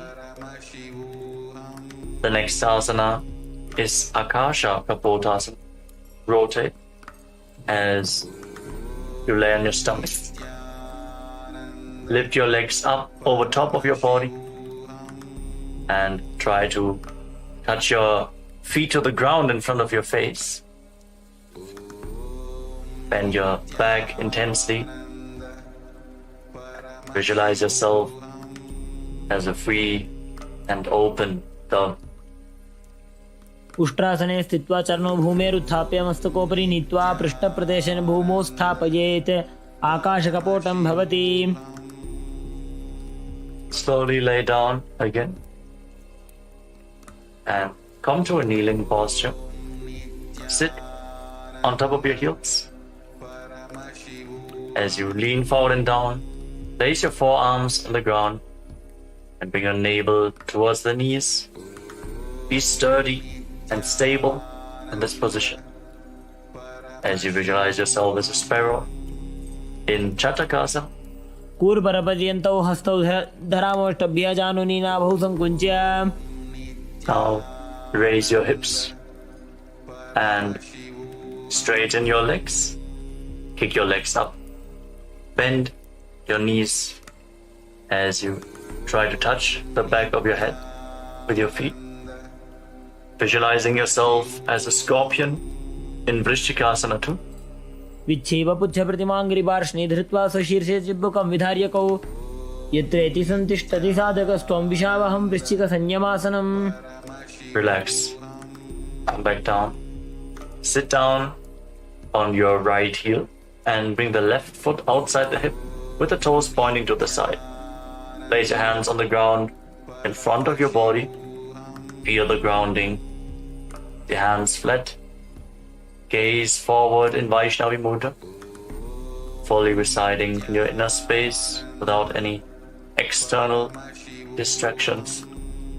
Visualize yourself as a bull as you forcefully inhale through your nose, hold your breath for a short while, and then again slowly exhale through the nostrils in Antaranga Kumbhaka, in Vrishasana, the bowl posture.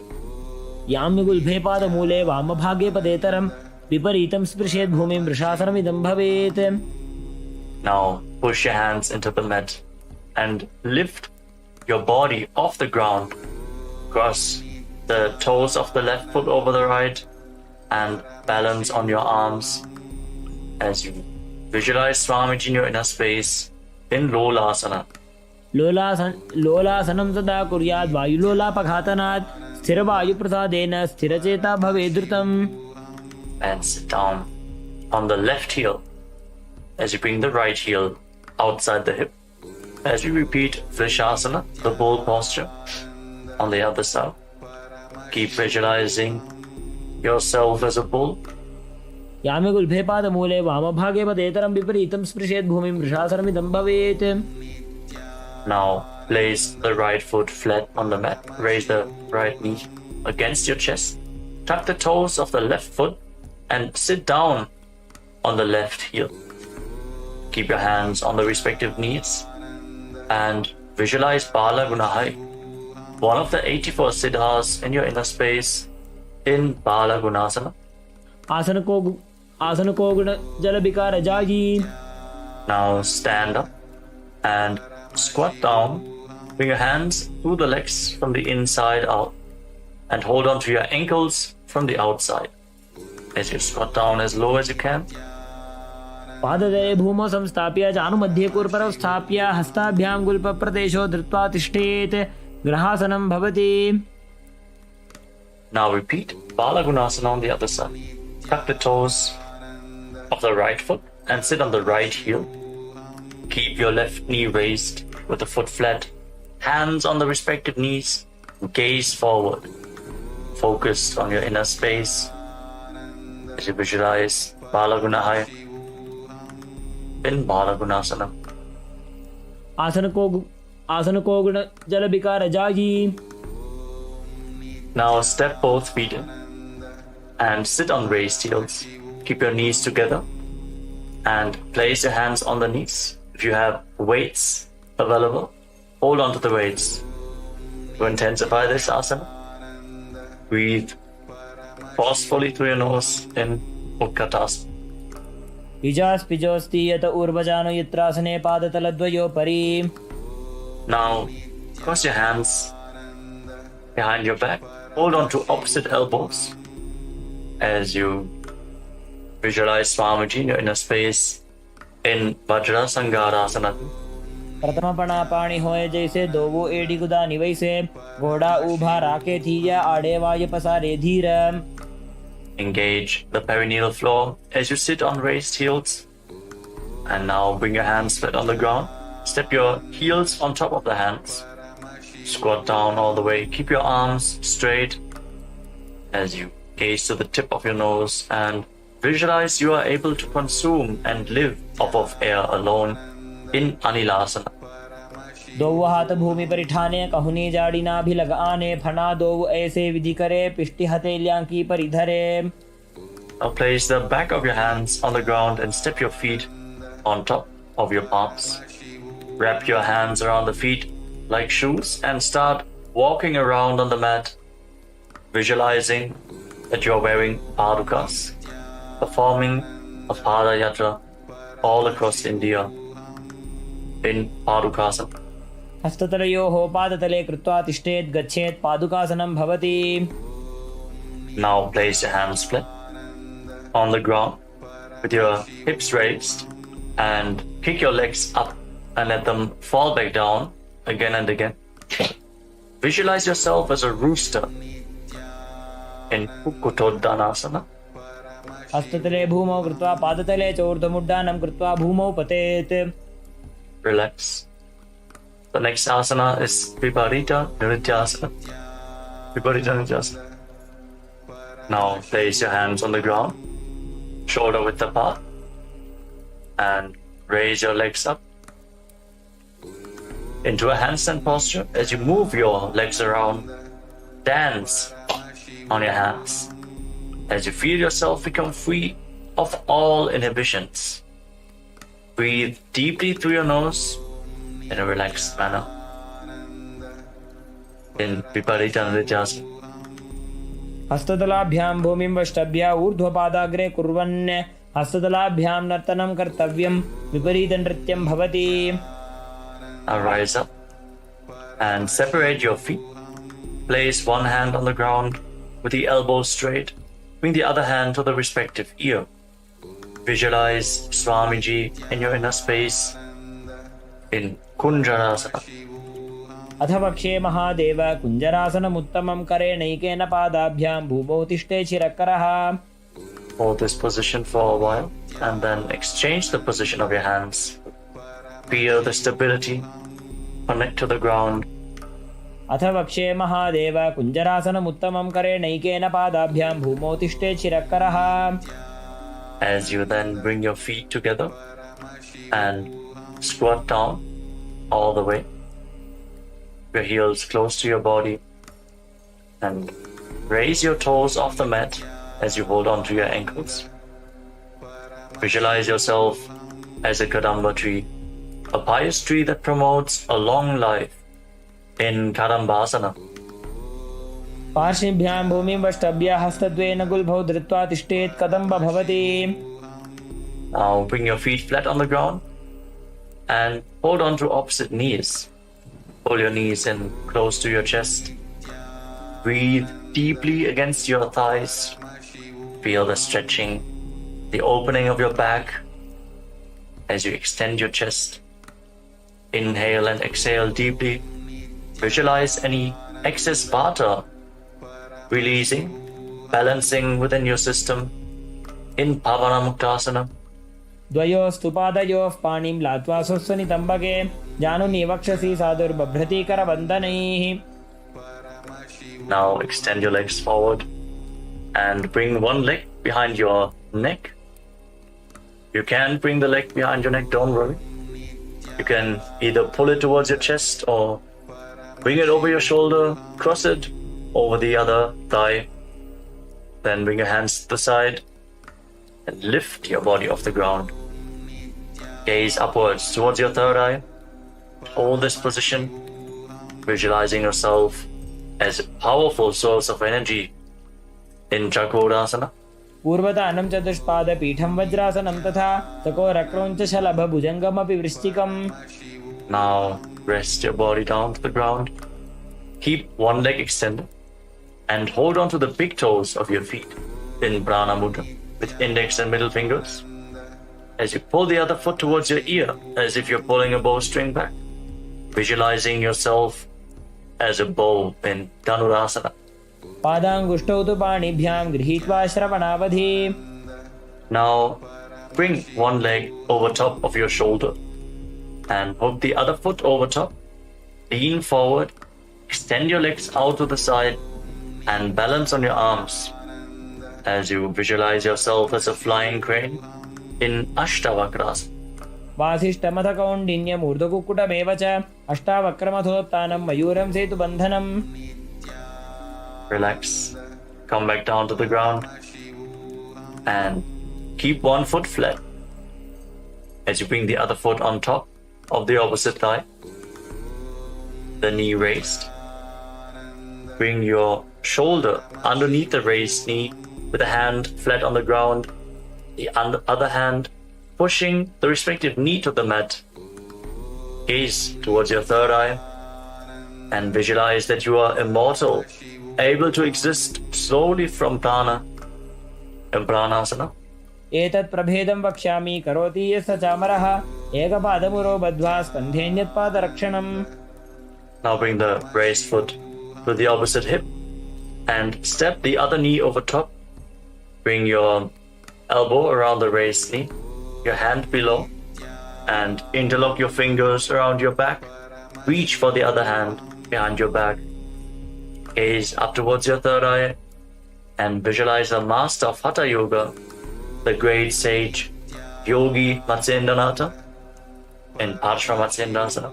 पार्श्वाभ्यां धृत्यते यास्तु पार्श्वमत्स्येन्द्रमुत्तमम्. Now again, straighten your legs forward. And this time lift the other foot behind your neck. Hands by the side. Push yourself off the mat as you gaze to your third eye. And visualize yourself as a powerful source of energy in Chakrasana. Hold this position. पूर्वतानं चतुष्पादपीठं वज्रासनं तथा चकोरक्रौञ्च शलभभुजङ्गमपि वृश्चिकम्. Then sit back down on the ground. Now catch a hold of the big toes in Prana Mudra and pull the other foot towards your ear as if you're pulling a bowstring, visualizing your body as a bow in Dhanurasana too. पादाङ्गुष्ठौ तु पाणिभ्यां गृहीत्वा श्रवणावधि. Now bring the leg over top of your shoulder and hook the opposite foot over top. Lean forward, find balance, lift your body off the ground and extend your legs out to the side, visualizing yourself as a flying crane in Ashtavakrasana on the other side. वासिष्ठमथ कौण्डिन्यमूर्धकुक्कुटमेव च अष्टावक्रमथोत्थानं मयूरं सेतुबन्धनम्. Balance on your arms. Come back down to the ground.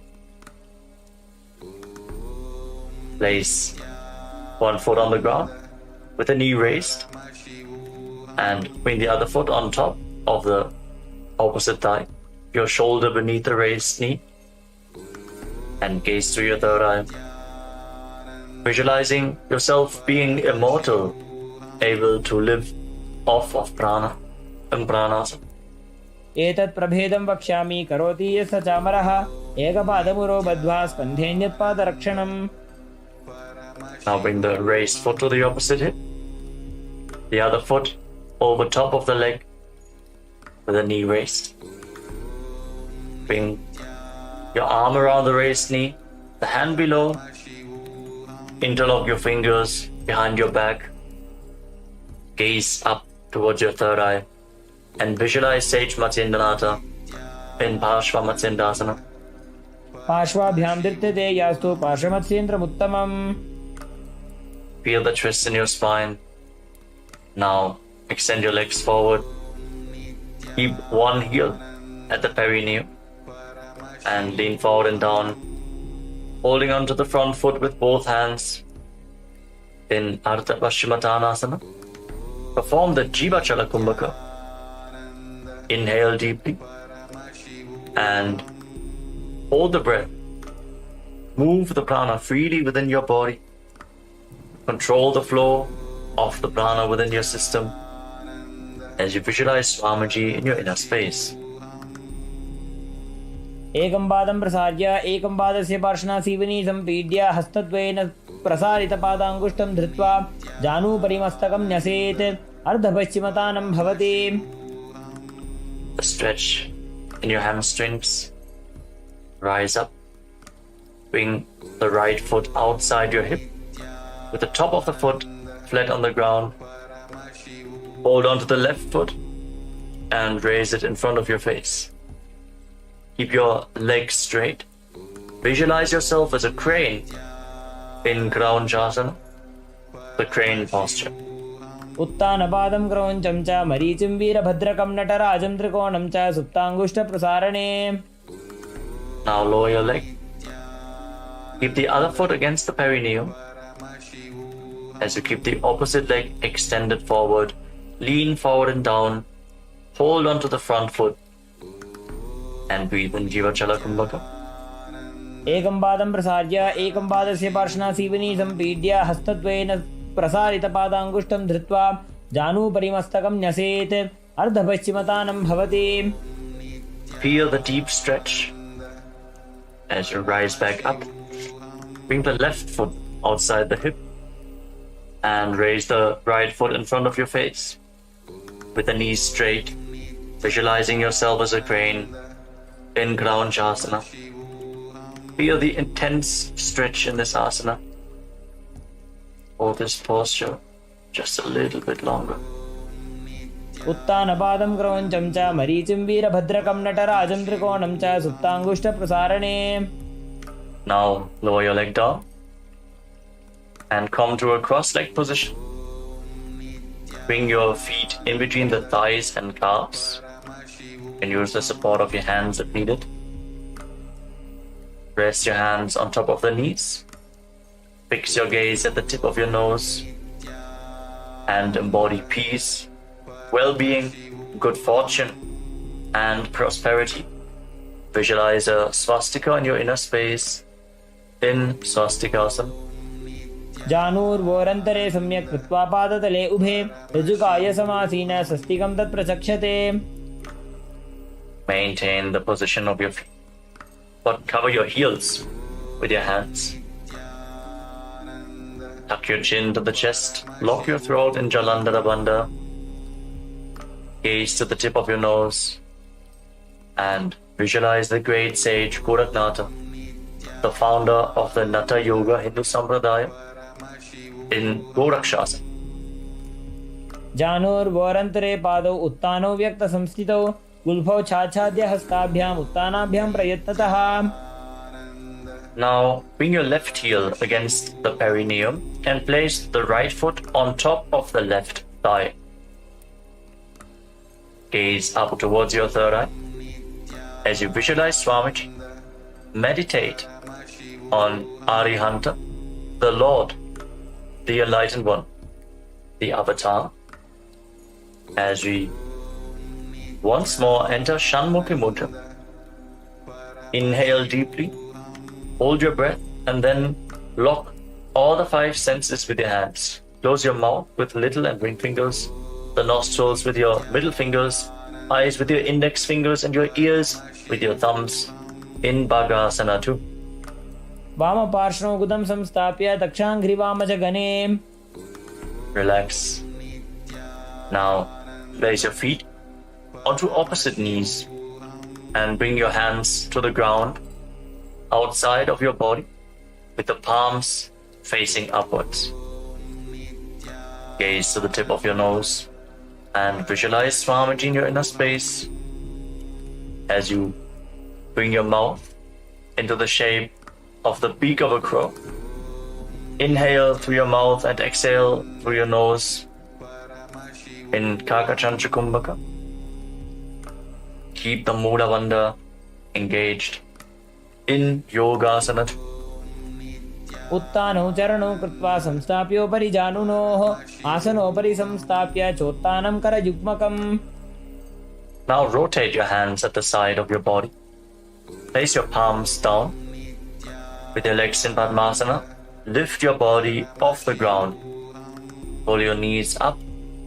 Visualize yourself as a rooster in Urdhva Kukkutasana. वासिष्ठमथ कौण्डिन्यम् ऊर्ध्वकुक्कुटमेव च अष्टावक्रमथोत्तानं मयूरं सेतुबन्धनम्. Hold this position. Stability to your body. And then lower your body down. Maintain Padmasana. Bring your hands to the legs with the palms flat on the ground without lifting your body up. Stay seated on the ground. Fix your gaze at the tip of the nose. Visualize Swamiji in your inner space in Siddha Haratali Asana. प्रथम पद्मासन को करे हस्त दो वो गोड़ासन दिधरे उभे हथेले भूतरी राखे पोचा गोड़ासन में दाखे. Now push your hands into the mat. Lift your knees off the ground and balance on your arms. With your gaze fixed at the tip of the nose, visualizing yourself as an elegant swan in Hamsasana. Keep performing Kakachancha Kumbhaka with your mouth in the shape of the beak of a crow, cooling the body as you inhale through your mouth. कुक्कुटासनं स्थित्वा स्कन्धपर्यन्तं मूरुनि नीत्वा तिष्ठेत् हंसासनं भवति. Now raise your hips off the ground as you bring your hands through the legs behind your body. Interlock your fingers in Parashu Mudra as you rest your forehead on the ground. Visualize yourself as Lord Shiva's bow in Karmukasana, the bow posture. प्रथम पद्मासन को करे, घोड़ा संधि माही कर इधरे, तरफ दूसरी कर दो वो आने, कोन्या ऊपर संधि ले ठाने. Now raise up. Maintain Padmasana. Lift your knees off the ground and bring your hands through the legs. As you bend your elbows upwards to reach for your shoulders. Try to interlock the fingers around your neck. As you visualize yourself as a turtle with a stable body and mind to live for hundreds of years in Kurmasana too.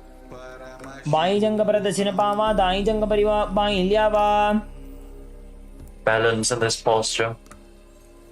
From the same posture now, tuck your chin to the chest and gaze towards the tip of your nose. Lock your throat. Jalandhara Bandha. Feel the intense stretch on your spinal cord as you cut through all the granthis, the knots in your energy channels. In Shiva's secret knot posture, Granthi Bedasana. अथ वक्षे नीलकण्ठ ग्रन्थिभेदासनं शुभं ज्ञात्वा रुद्रो भवे क्षिप्रं सूक्ष्मवायुनिषेवनात्. Now roll onto your back.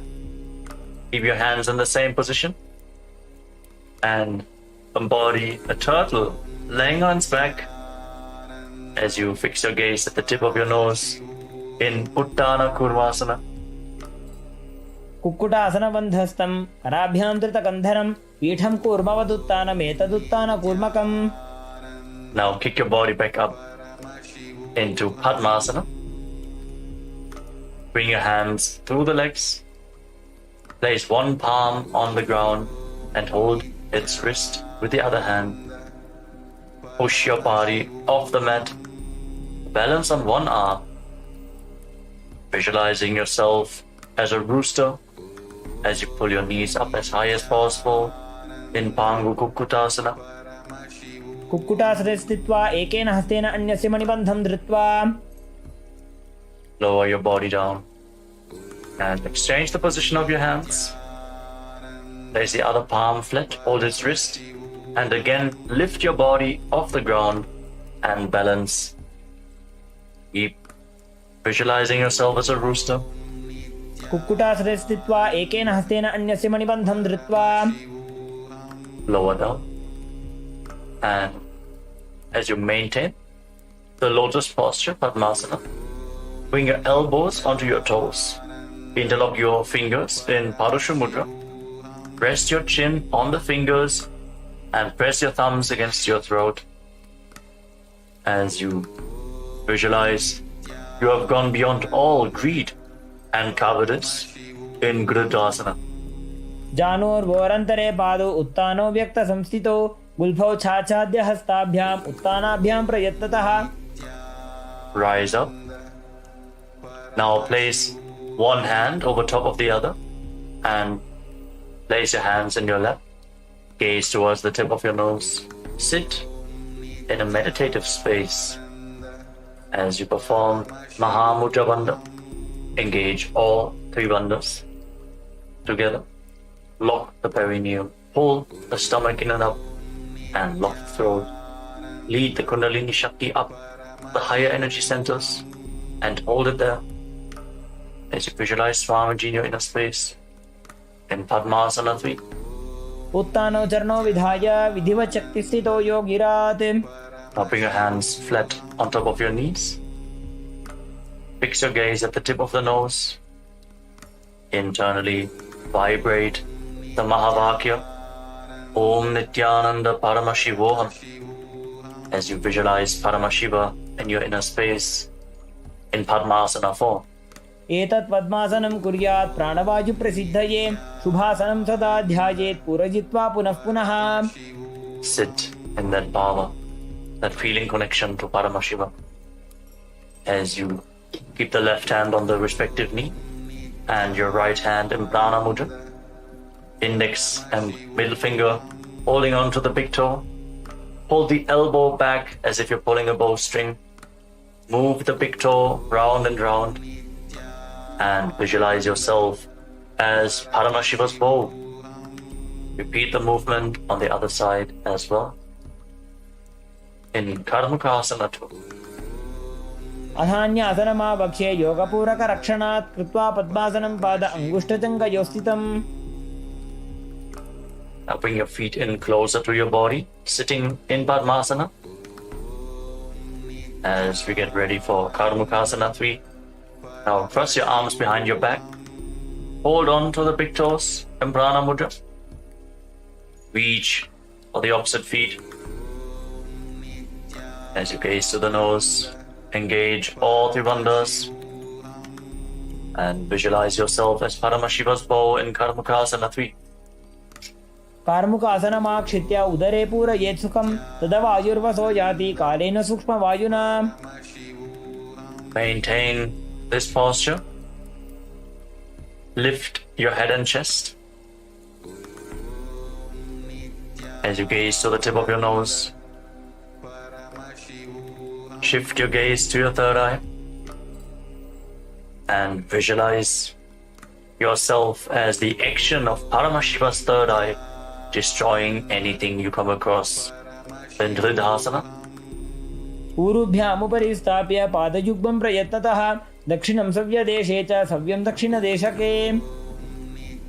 With your arms crossed behind your back, now roll back. Keep your legs in Padmasana, holding onto the toes if you can. Gaze to your nose and visualize yourself as a snake as you breathe calmly through your nose in Sahadra Kumbhaka. Lead the prana along your spine in Nagarasana. प्रथम पद्मासन कोठाने दोगो हाथ पाछाने आने पाद अंगूठा पकड़े आनी सोबई कहुन्या कुल्या पानी. Now free your arms and legs and pull your knees up towards your chest. Interlock your fingers in Harsha Mudra and pull your knees close in. As you bring your chin to the knees, squeeze your body into a ball in Kandukasana. वेत्रासने स्थित्वा हस्तपादान् निष्कुष्य ऊर्ध्वं नयेत् पृष्ठवंशेन भूमिं पोथयेत् कन्दुकासनं भवति. Relax. Place your feet flat on the ground with the knees raised. Interlock your fingers around your neck and breathe deeply through your nose as you gaze to the tip of the nose and visualize Swamiji in your inner space in Urdhva Pavanasana.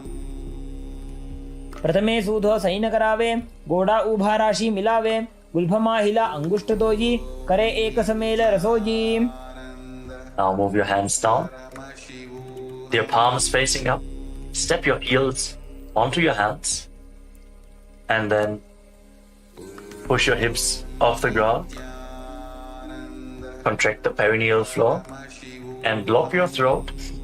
Forcefully push the air upwards but prevent it from escaping your lungs by keeping Jalandhara Bandha, the throat lock, engaged in Mocha Kumbhaka. Visualize yourself as a powerful alpha ape in Marakata Pitasana. उत्तानशयनं पादतले उत्तानहस्तयोः स्थापयेत् पृष्ठभागमुत्रमजेत् मरकटपीठं भवति. Now bring your hands to the lower back and straighten your legs. Point the toes and rest your entire body weight on your elbows. Gaze to the tip of the nose and visualize Swamiji in Uttana Shikipitakasana. जङ्घोरुबलहीनश्चेत् उत्तानशिखिपीठकम् अप्रमत्तः प्रकुर्वीत भुक्तेः प्राग्विजितेन्द्रियः. Relax, bring your legs up now. Raise your toes up towards the sky and place your palms on the mat. Support your balance with your arms as you visualize blissfully traversing Narakaloka unscathed in Narakasana. ग्रीवाकण्ठेन भूमिं विष्टम्भा पादाग्रद्वयमूर्धमुत्रयेत् नरकासनं भवति. Feel the heat of your Jataragni increasing, the digestive fire being improved. Now bring your hands to the lower back. Straighten your entire body and lower. Angle your legs down. Engage your core intensely by the lever of your legs. Visualize yourself as a boat crossing the ocean of samsara in Tiryan Naukasana. नौकावत् स्थित्वात् ऊर्ध्वं पादाग्रद्वयं नयेत् तिर्यन्नौकासनं भवति. Now, again, bring your legs up. Place your arms flat on the ground. Make your body as straight as a flagpole. Feel the stability as you visualize yourself as the Kailasa flag, respected across all nations in Dvajasana, the flag posture. तिर्यन्नौकावते ग्रीवापृष्ठकूर्परीः भूमिं वष्टभ्यां मस्तकलाक्षेण पादाग्रद्वयमूर्ध्वनयेत् ध्वजासनं भवति. Now lower your body down to the mat as we enter the final asana of this sequence, Mritasana. Keep your hands at the side of the body with your palms facing up. Relax completely as you pull the Kundalini Shakti up along your spine in Shakti Chalan Mudra, all the way from the Muladhara Chakra to the Sahasrara, from the root of your spine to the top of your head. Leave the body behind as you visualize your body is dead and Swamiji, the Supreme Pontiff of Hinduism, is liberating you. Internally vibrate with the Mahavakya Om Nityananda Paramashivoham. Feel the energy spreading throughout your body as you sink lower and lower to the ground. Release every bit of tension left in your body. Remove any tiredness from your body. उत्तानं शववद्भूमौ शयनं तु शवासनं शवासनं श्रमहरं चित्तविश्रान्तिकारणम्.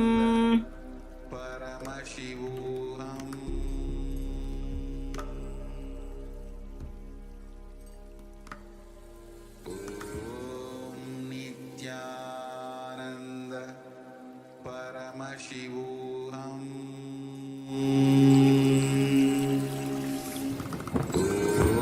Om Nityananda Paramashivoham.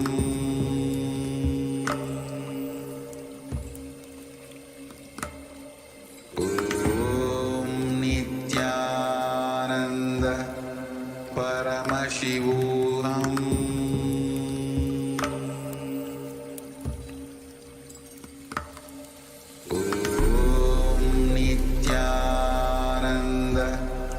Paramashivoham.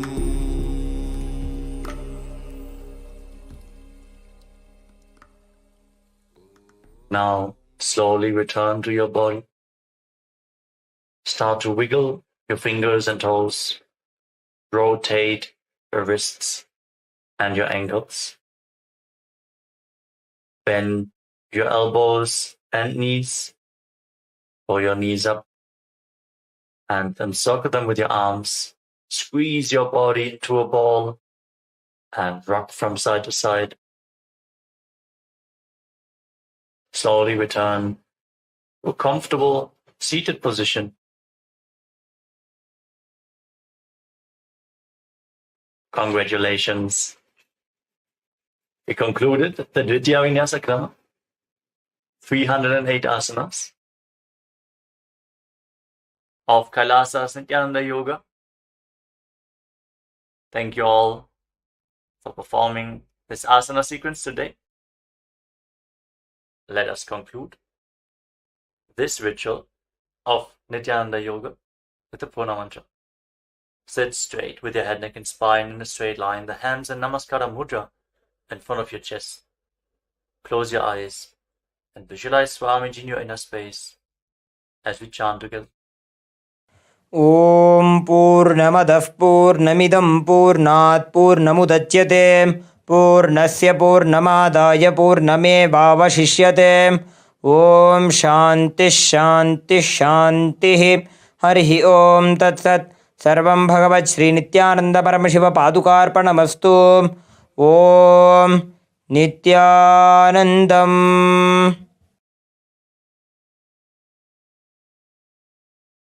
Now, in deep gratitude to Swamiji, perform the Shashtanga Namaskara. Lie down onto your chest and bring your hands forward in the Namaskara Mudra above your head, surrendering yourself to Swamiji's feet. Relax. Rise up. Thank you all so much for joining us today, performing Kailasa's Nityananda Yoga. Hope to see you all tomorrow in one of our live sessions. Also, check out the Pratama Vinyasa Krama, the 108 asana sequence, and the Tritiya Vinyasa Krama, 508 asana sequence, which is available on live stream 24/7 on Kailasa's Nityananda Yoga YouTube channel.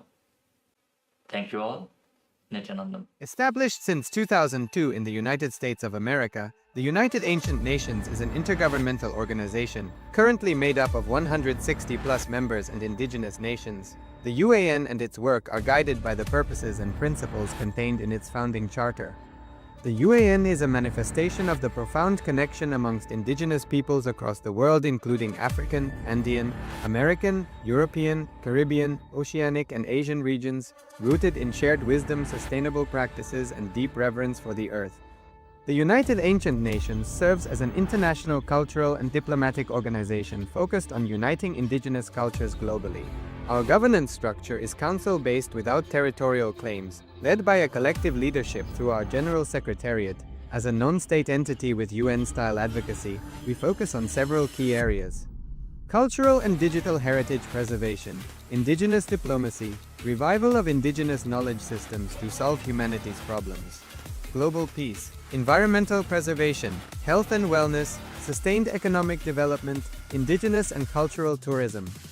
While the UAN represents numerous indigenous cultures, the United States of Kailasa serves as the first indigenous nation specifically for Hindus.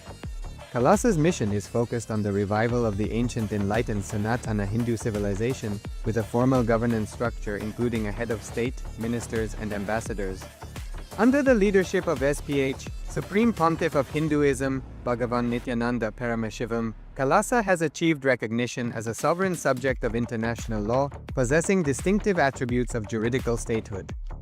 The United States of Kailasa is the main sponsor of the proposed UAN headquarters. This initiative would bring forth an estimated $100 million in revenue for the host country through summits, conferences, tourism, and development projects. The proposed UAN headquarters would represent the world's indigenous nations and peoples through its architectural design. It would blend the best of all worlds, featuring top modern architecture, the highest green building standards, and ancient Vastu architectural principles. This headquarters would serve as a central hub for indigenous diplomacy, cultural preservation, and collaborative efforts towards sustainable development and global peace.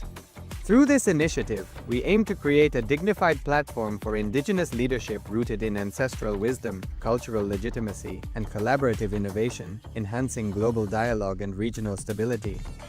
The establishment of the UAN headquarters would position a host country at the forefront of a global movement promoting indigenous wisdom while creating significant economic opportunities for the nation and its people.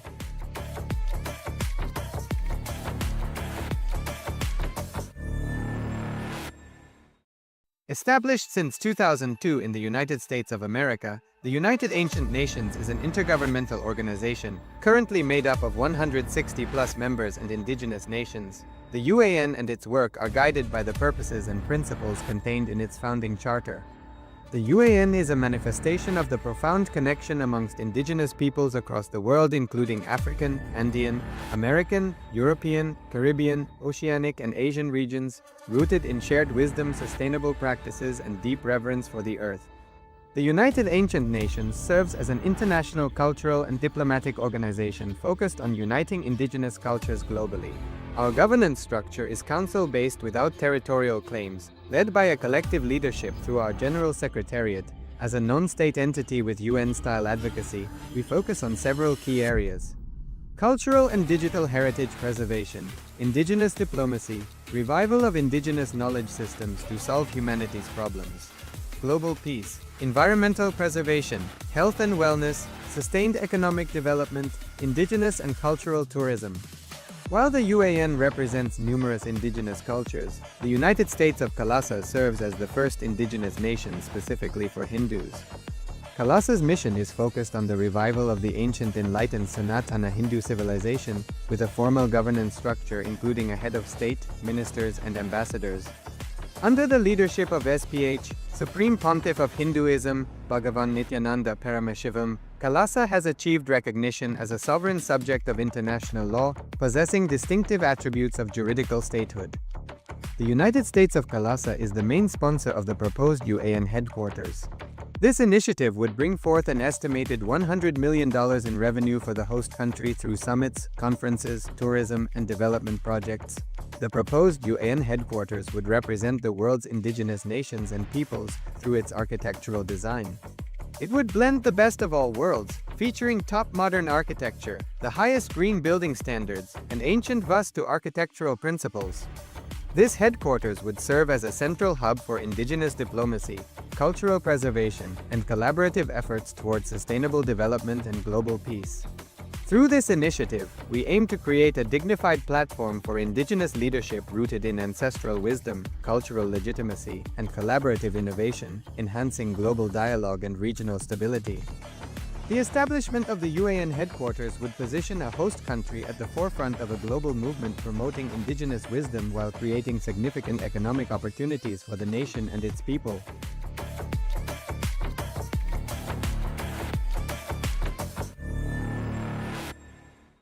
Established since 2002 in the United States of America, the United Ancient Nations is an intergovernmental organization, currently made up of 160+ members and indigenous nations. The UAN and its work are guided by the purposes and principles contained in its founding charter.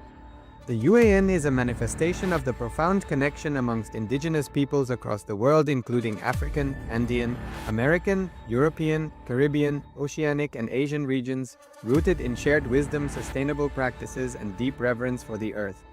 The United Ancient Nations serves as an international cultural and diplomatic organization focused on uniting indigenous cultures globally. Our governance structure is council-based without territorial claims, led by a collective leadership through our General Secretariat. As a non-state entity with UN-style advocacy, we focus on several key areas: cultural and digital heritage preservation, indigenous diplomacy, revival of indigenous knowledge systems to solve humanity's problems, global peace, environmental preservation, health and wellness, sustained economic development, indigenous and cultural tourism. While the UAN represents numerous indigenous cultures, the United States of Kalasa serves as the first indigenous nation specifically for Hindus.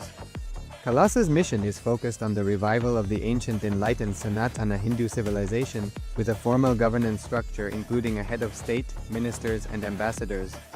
Under the leadership of SPH, Supreme Pontiff of Hinduism, Bhagavan Nityananda Paramashivoham, Kalasa has achieved recognition as a sovereign subject of international law, possessing distinctive attributes of juridical statehood. The United States of Kalasa is the main sponsor of the proposed UAN headquarters. This initiative would bring forth an estimated $100 million in revenue for the host country through summits, conferences, tourism, and development projects. The proposed UAN headquarters would represent the world's indigenous nations and peoples through its architectural design. It would blend the best of all worlds, featuring top modern architecture, the highest green building standards, and ancient Vastu architectural principles. This headquarters would serve as a central hub for indigenous diplomacy, cultural preservation, and collaborative efforts towards sustainable development and global peace. Through this initiative, we aim to create a dignified platform for indigenous leadership rooted in ancestral wisdom, cultural legitimacy, and collaborative innovation, enhancing global dialogue and regional stability. The establishment of the UAN headquarters would position a host country at the forefront of a global movement promoting indigenous wisdom while creating significant economic opportunities for the nation and its people.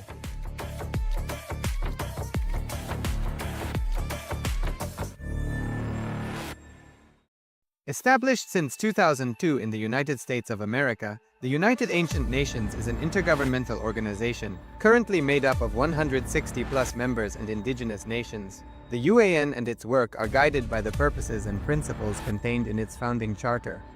The UAN is a manifestation of the profound connection amongst indigenous peoples across the world, including African, Andean, American, European, Caribbean, Oceanic, and Asian regions, rooted in shared wisdom, sustainable practices, and deep reverence for the earth.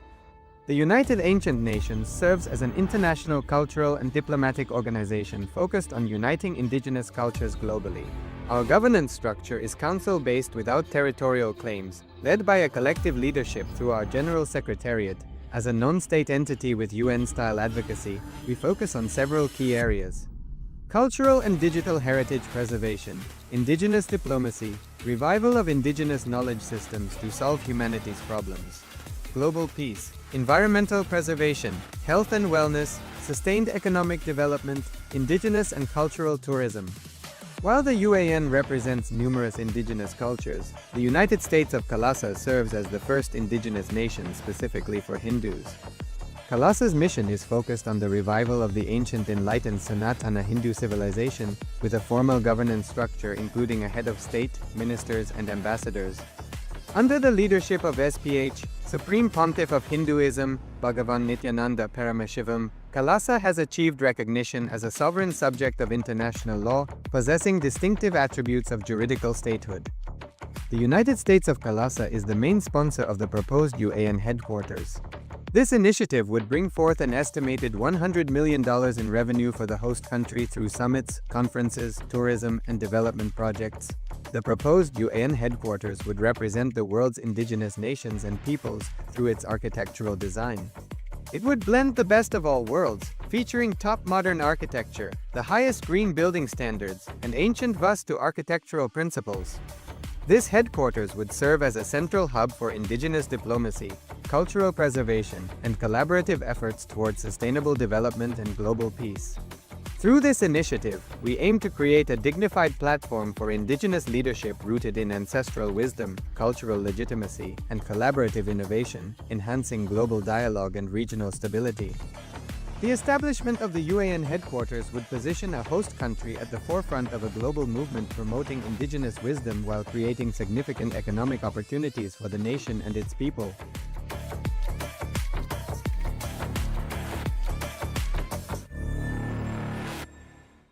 Established since 2002 in the United States of America, the United Ancient Nations is an intergovernmental organization, currently made up of 160+ members and indigenous nations. The UAN and its work are guided by the purposes and principles contained in its founding charter.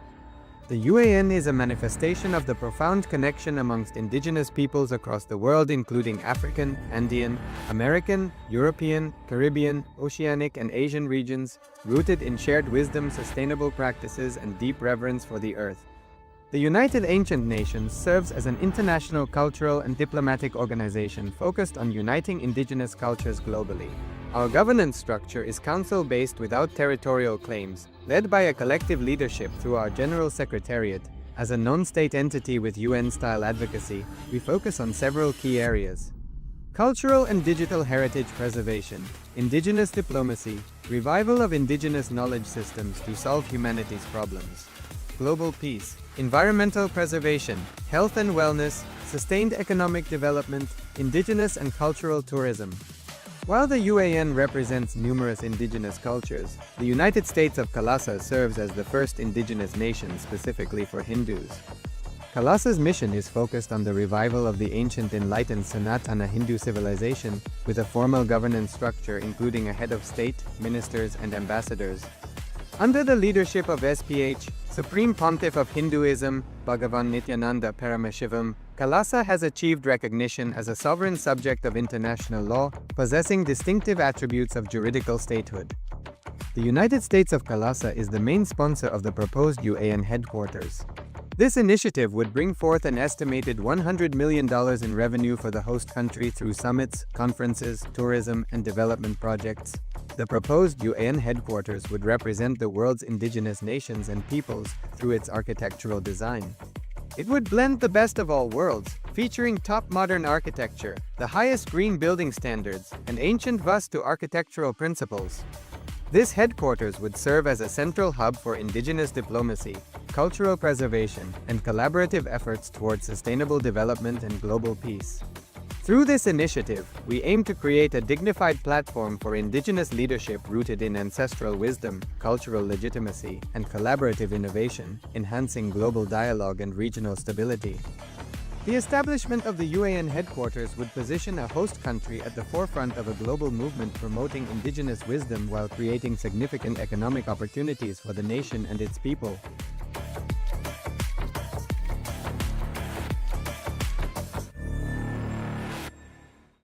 Established since 2002 in the United States of America, the United Ancient Nations is an intergovernmental organization, currently made up of 160+ members and indigenous nations. The UAN and its work are guided by the purposes and principles contained in its founding charter. The UAN is a manifestation of the profound connection amongst indigenous peoples across the world, including African, Andean, American, European, Caribbean, Oceanic, and Asian regions, rooted in shared wisdom, sustainable practices, and deep reverence for the earth. The United Ancient Nations serves as an international cultural and diplomatic organization focused on uniting indigenous cultures globally. Our governance structure is council-based without territorial claims, led by a collective leadership through our General Secretariat. As a non-state entity with UN-style advocacy, we focus on several key areas: cultural and digital heritage preservation, indigenous diplomacy, revival of indigenous knowledge systems to solve humanity's problems, global peace, environmental preservation, health and wellness, sustained economic development, indigenous and cultural tourism. While the UAN represents numerous indigenous cultures, the United States of Kailasa serves as the first indigenous nation specifically for Hindus. Kailasa's mission is focused on the revival of the ancient enlightened Sanatana Hindu civilization, with a formal governance structure including a head of state, ministers, and ambassadors. Under the leadership of SPH, Supreme Pontiff of Hinduism, Bhagavan Nityananda Paramashivoham, Kailasa has achieved recognition as a sovereign subject of international law, possessing distinctive attributes of juridical statehood. The United States of Kailasa is the main sponsor of the proposed UAN headquarters. This initiative would bring forth an estimated $100 million in revenue for the host country through summits, conferences, tourism, and development projects. The proposed UAN headquarters would represent the world's indigenous nations and peoples through its architectural design. It would blend the best of all worlds, featuring top modern architecture, the highest green building standards, and ancient Vastu architectural principles. This headquarters would serve as a central hub for indigenous diplomacy, cultural preservation, and collaborative efforts towards sustainable development and global peace. Through this initiative, we aim to create a dignified platform for indigenous leadership rooted in ancestral wisdom, cultural legitimacy, and collaborative innovation, enhancing global dialogue and regional stability. The establishment of the UAN headquarters would position a host country at the forefront of a global movement promoting indigenous wisdom while creating significant economic opportunities for the nation and its people.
Please sit in a space of deep gratitude.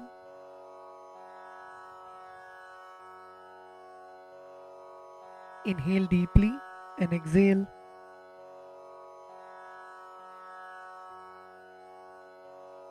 Feel the presence of the Master in your inner space.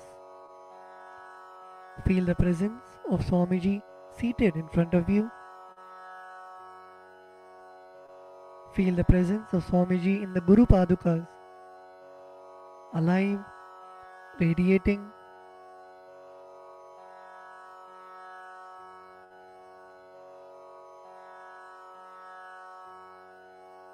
When you offer the puja, visualize you dropping all of your karmas of lifetimes, your incompletions, unfulfilled desires, patterns.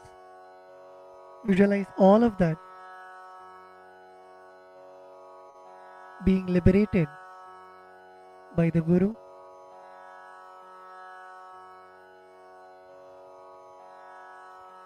Come to a space of deep Guru Bhakti, the feeling connection with the Master.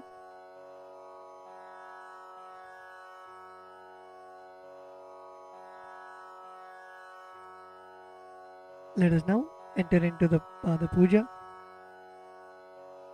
We request all the Pada Puja participants to declare the following with integrity and authenticity. If you agree to this, please say yes loudly. I authentically cognize, which is internally process, understand and declare the truth that the cosmic energy exists.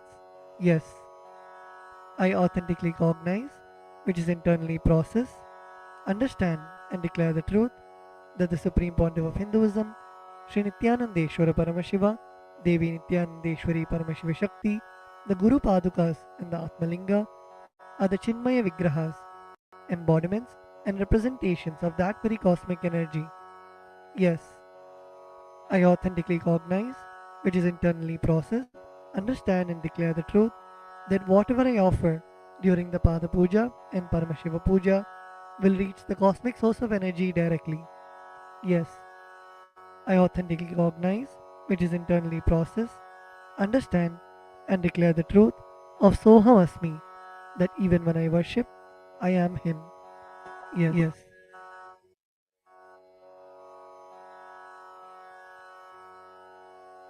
Let us now enter into the Pada Puja. We begin with the Sadguru Vandanam, in which we offer our gratitude to our Guru, our beloved Swamiji. The meaning of the mantra we will now chant is, I surrender to that Sadguru who is the eternal bliss, the bestower of supreme happiness, the one who is the embodiment of wisdom, who is beyond duality, who is omnipresent, to whom the supreme goal is giving the enlightenment experience, who is eternal, pure and unshakable, who is the silent spectator of all thought processes, who is beyond emotions, and the one who is without the three qualities called Sattva, Rajas and Tamas. Now please take some flowers in your hands and close your eyes. Place your hands in the Atmanjali Mudra and offer the flowers at Swamiji's Padukas at the end of the mantra. Nityanandam Paramasukadam Kevalam Jnanamurtim Dvandvatitam Gagana Sadrisham Tattvamasyaadilaksham Ekam Nityam Vimalamachalam Sarvadhi Sakshibhutam Bhavatitam Trigunarahitam Sadgurum Tam Namami.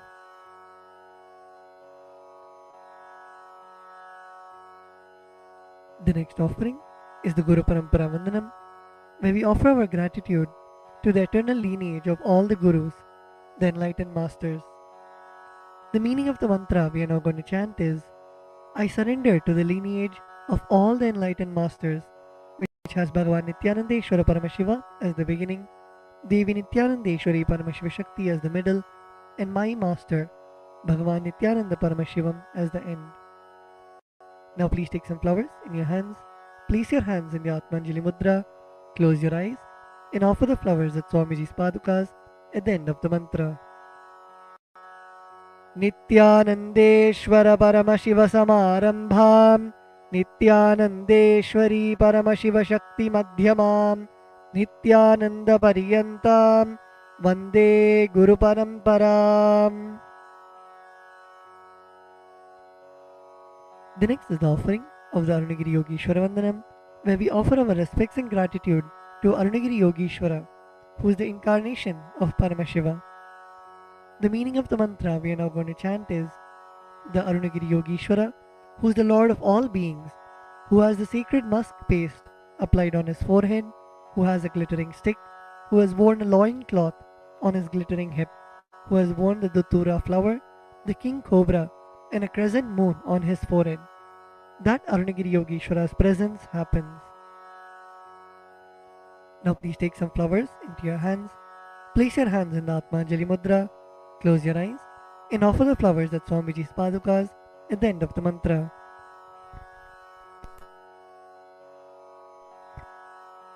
Lalate Tripundri Nitilakrita Kasturi Tilakaha Spuranmaladhara Spurita Katikaupi Nasanaha Dadhano Dustaram Shirasi Phanirajam Shashikalam Pradipas Sarvesham Arunagiri Yogi Vijayate.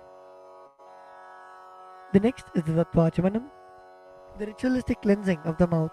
Now keeping your right hand in the Gokarna Mudra, pour an Udhrani of water into your right palm and sip the water from the base of your right palm each time the word Swadha is chanted. Om Atmatattvam Shodhayami Swadha. Om Vidyatattvam Shodhayami Swadha. Om Shivatattvam Shodhayami Swadha. Now at the base of your right hand thumb, wipe your lips twice from the right to the left. Om Ham Mridayaya Namaha. Wash your hands with an Udhrani of water. With the tips of your right hand index, middle and ring fingers touch above the upper lip and below the lower lip. Wash your hands. With the tips of your right hand index finger and thumb join together, touch your right nostril and the left nostril. With the tips of your ring finger and thumb join together, touch your right eye, right ear and left ear. Wash your hands with an Udhrani of water. With the tips of your little finger and thumb join together, touch your navel center, the right chest and left chest. With all 5 fingers joined together, touch the top of your head, right shoulder, left shoulder and the heart center. Wash your hands with an Udhrani of water. The next mantra is Shuklam Bharadaram. We chant this mantra invoking the energy of Mahaganapati, the remover of obstacles. The meaning of the mantra we are now going to chant is, I meditate upon the Lord Ganesha, who is clad in white garments, who is all-pervading, who is as bright colored as the moon, who has a smiling, pleasant face, having 4 shoulders and hands, and who is the remover and pacifier of all obstacles. Now please take the akshata, the turmeric mixed rice in your hands, and a flower in your right hand. Keeping both your hands as fists, tap the sides of your forehead along with the mantra. Shuklam Bharadharam Vishnum Shashivarnam Chaturbhujam Prasannavadanam Dhyayet Sarva Vignopashantage. The next is the pranayama, the regulation of the prana, the life energy. Now keeping the akshata in your right hand, open your little finger, ring finger and your thumb. Inhale through the left nostril while closing your right nostril. Hold your breath for as long as possible and exhale through your right nostril by moving your thumb away. And chant the Samhita mantras while you perform the inhalation, retention and exhalation.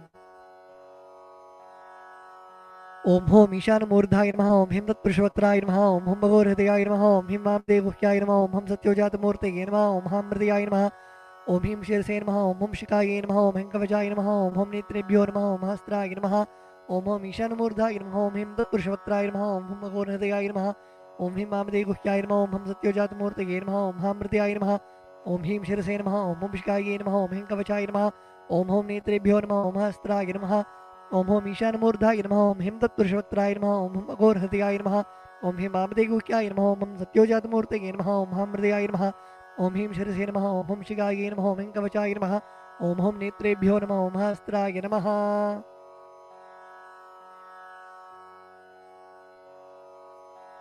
The next is a sankalpa, the conscious resolution. When you make a conscious resolution in the presence of the Master, the power of the Master's presence itself will simply manifest it as reality. Please close your eyes.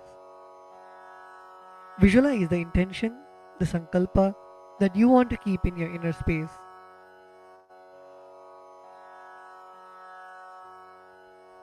Visualize your feeling connection with the Master. Visualize anything that you want to happen as reality.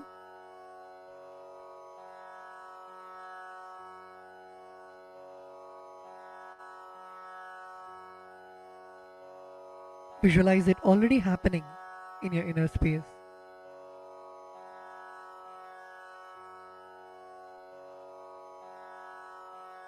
Now with this intention, keeping the akshata in your left palm, close it with your right palm and keep both the hands on your thigh. We will now chant the Sankalpa mantra.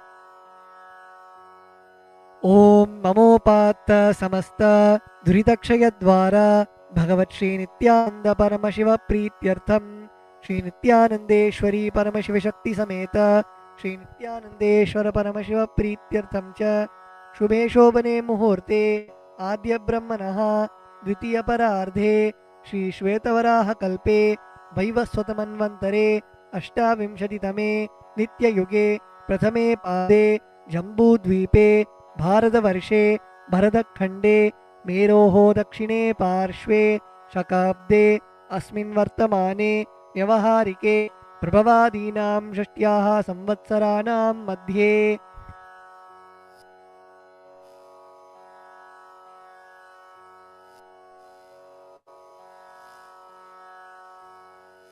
Vishvavasu नाम संवत्सरे दक्षिणायने लक्ष्मीवेङ्कटेश्वर ऋतौ सिंहमासे कृष्णपक्षे अमावास्यां शुभदितौ स्थिरवासरयुक्तायां मघानक्षत्र परिघयोग किंस्तुग्नकरण एवं गुणविशेषणविशिष्टायाम् अस्यां शुभदितौ श्रीकैलासोन्नतद्वादशान्तश्यामलापीठारूढ श्रीमीनाक्षीसुन्दरेश्वराभिन्नस्वरूप परशिवपुत्ररत्नकुमार गुरुमण्यतुल्यावतार श्रीपार्वती स्तन्यपानलब्धदिव्यज्ञानविश्रुत सकलनिगमाकमसारभूत द्राविडवेदप्रवक्त्रे श्रीमत्परमशिवकरुणासमधिगतमुक्तामयचतुरश्रयान गीयमानछत्रचामर श्रीचिन्नकाहलादि समस्तबिरडावल्यलङ्कृत ज्ञानविज्ञानचक्रवर्ती सर्वजनसङ्गसद्यो निर्वाणदीक्षाव्यापवर्गवर्ष विश्रानजीमूत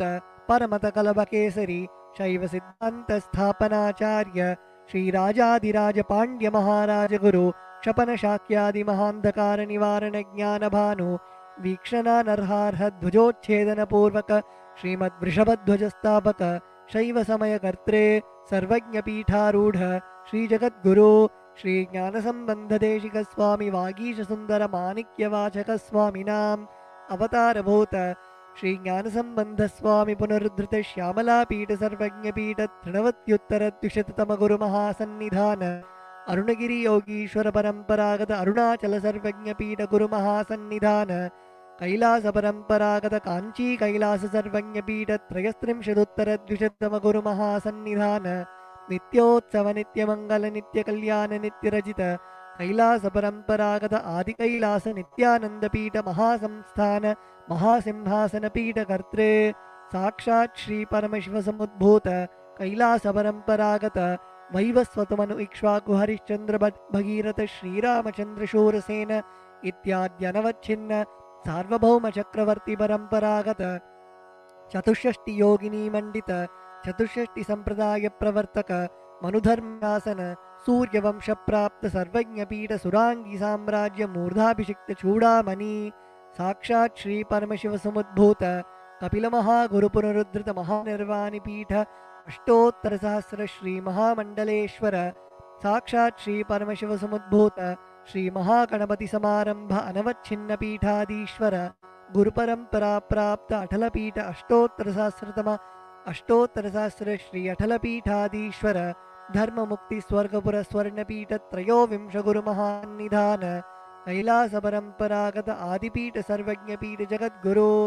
श्रीकैलासपुनरुद्धारक श्रीकैलासपरमाचार्य श्रीमत्परमहंसपरिव्राजकाचार्यवर्य सच्चिदानन्दप्रणवस्वरूप श्रोत्रियब्रह्मनिष्ठ श्रीमज्जगद्गुरो श्रीलश्री भगवत्श्री नित्यानन्दब्रह्मशिवश्री ज्ञानसम्बन्धदेशिकपरमाचार्य स्वामिनां प्रीत्यर्थं तेषां पादारविन्दयोः भक्तिसिद्ध्यर्थं गुरुकृपाकटाक्षसिद्ध्यर्थं क्षेमस्थैर्यवीर्यविजय आयुरारोग्य ऐश्वर्याणाम् अभिवृद्ध्यर्थं धर्मार्थकाममोक्षचतुर्विधफलपुरुषार्थसिद्ध्यर्थं समस्तदुरितोपशान्त्यर्थं समस्तमङ्गलावाप्त्यर्थं भगवत्श्रीनित्यानन्दपरमशिवप्रसादेन सकुटुम्बस्य ज्ञानवैराग्यजीवन्मुक्तिप्राप्त्यर्थं श्रीनित्यानन्देश्वरी परमशिवशक्तिसमेत श्रीनित्यानन्देश्वर परमशिव अवतारभूत श्री सर्वदेवदेवी स्वरूप भगवत्श्रीनित्यानन्द परमशिव प्रत्यक्षपादपूजां करिष्ये श्रीनित्यानन्देश्वरी परमशिवशक्तिसमेत श्रीनित्यानन्देश्वर परमशिव पूजां च करिष्ये ॐ अपौपस्पृश्य wash your hands with an udrani of water. The next is the Ghantanada. Now please take the bell in your left hand and hold it above your heart center and ring the bell as you chant the following mantra.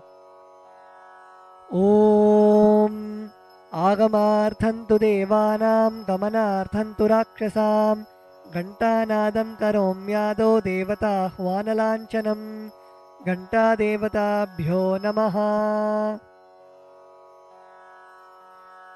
The next is the Manasa Puja, the internal worship. Now please close your eyes. Visualize the meaning of the mantra in your inner space.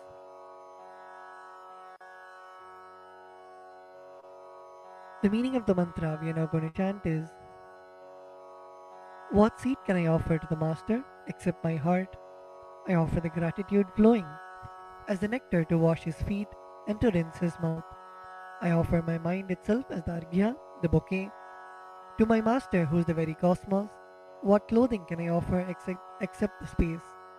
I offer my very prana, the life energy, as the incense, and I offer the ocean of nectar as the food offering. The principle of unstruck perennial sound is to be offered as the bell, the air as the chamara, the fan, the sahasrara as the umbrella, the principle of sound as the music, and the actions of the senses and the vagaries of the mind as the dance. I offer all the 7 chakras along with the Shushumna Nadi as a flower garland. The different kinds of flowers with which the Guru should be worshipped are the guilelessness, freedom from the ego, freedom from suffering when your desires are not fulfilled, freedom from arrogance, freedom from ignorance, freedom from deceit, freedom from hatred, freedom from agitation, freedom from jealousy and greed.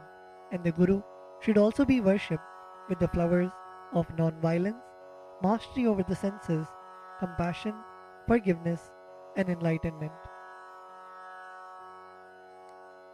Now please take some flowers in your hands and place your hands in the Kurma Mudra. Close your eyes and offer the flowers at Swamiji's Padukas at the end of the mantra. Requesting all the participants to look at the Acharya and perform the Kurma Mudra.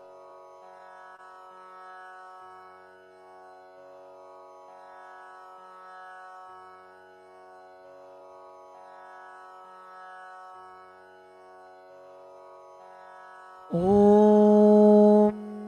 हृत्पद्ममासनं दद्यात् सहस्रारच्युतामृतैः पाद्यं शरणयोर्दद्यात् मनस्तु अर्घ्यं निवेदयेत् तेन अमृतेन आचमनीयं स्नानीयं तेन च स्मृतम् आकाशतत्त्वं वस्त्रं स्यात् गन्धः स्यात् गन्धतत्त्वकम् चित्तं प्रकल्पयेत् पुष्पं धूपं प्राणान् प्रकल्पयेत् तेजस्तत्त्वं च दीपार्थं नैवेद्यं स्यात् सुधाम्बुधिः अनाहतध्वनिर्घण्टा वायुतत्त्वं च चामरं सहस्रारं भवेत् छत्रं शब्दतत्त्वं च गीतकं नृत्यमिन्द्रियकर्माणि चाञ्चल्यं मनसस्तथा सुमेखलां पद्ममालां पुष्पं नानाविधं तथा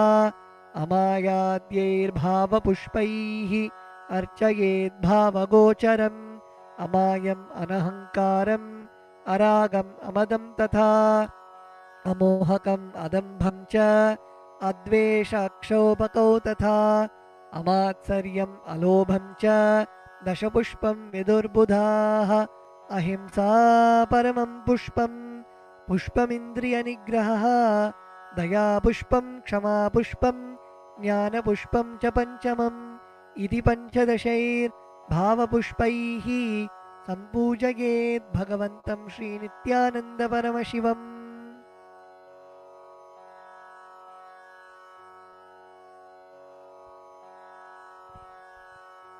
The next offering is the Upachara Puja, the external worship. The first offering is the Asanam, the offering of seat to the Master. The meaning of the mantra we are now going to chant is, O the one who resides in all the beings, the one who is the very soul of all beings, I offer this seat to you. I surrender, I surrender. Now please take some flowers and akshata in your hands and offer it at Swamiji's padukas along with the mantra. Asanam Om Sarvabhutantarasthaya Sarvabhutantaratmane Kalpayamyupaveshartham Asanam Te Namo Namaha. Om Hrim Idam Suvarnasanam Sarvadeva Devi Swarupaya Bhagavate Shri Nityananda Paramashivaya Namaha. The next offering is Swagatam, the offering of welcoming the Master. The meaning of the mantra we are now going to chant is, because of being in the everlasting calmness and because of remaining free from the attitude of performing all actions related to the fivefold cosmic function, for a short duration known as the cosmic sleep, Lord Sadashiva is called Shiva by the experts in the mantras and the tantras. Salutations to such Shiva who is the Guru and who is eternally free from the desire and the aspects related to embodiment. Because of his immeasurable greatness and because of his quality of being eternally unborn, this Lord is well placed as Ananta. O the Lord of all gods, O the one whose darshan is awaited by gods for the fulfillment of their desires, welcome, welcome.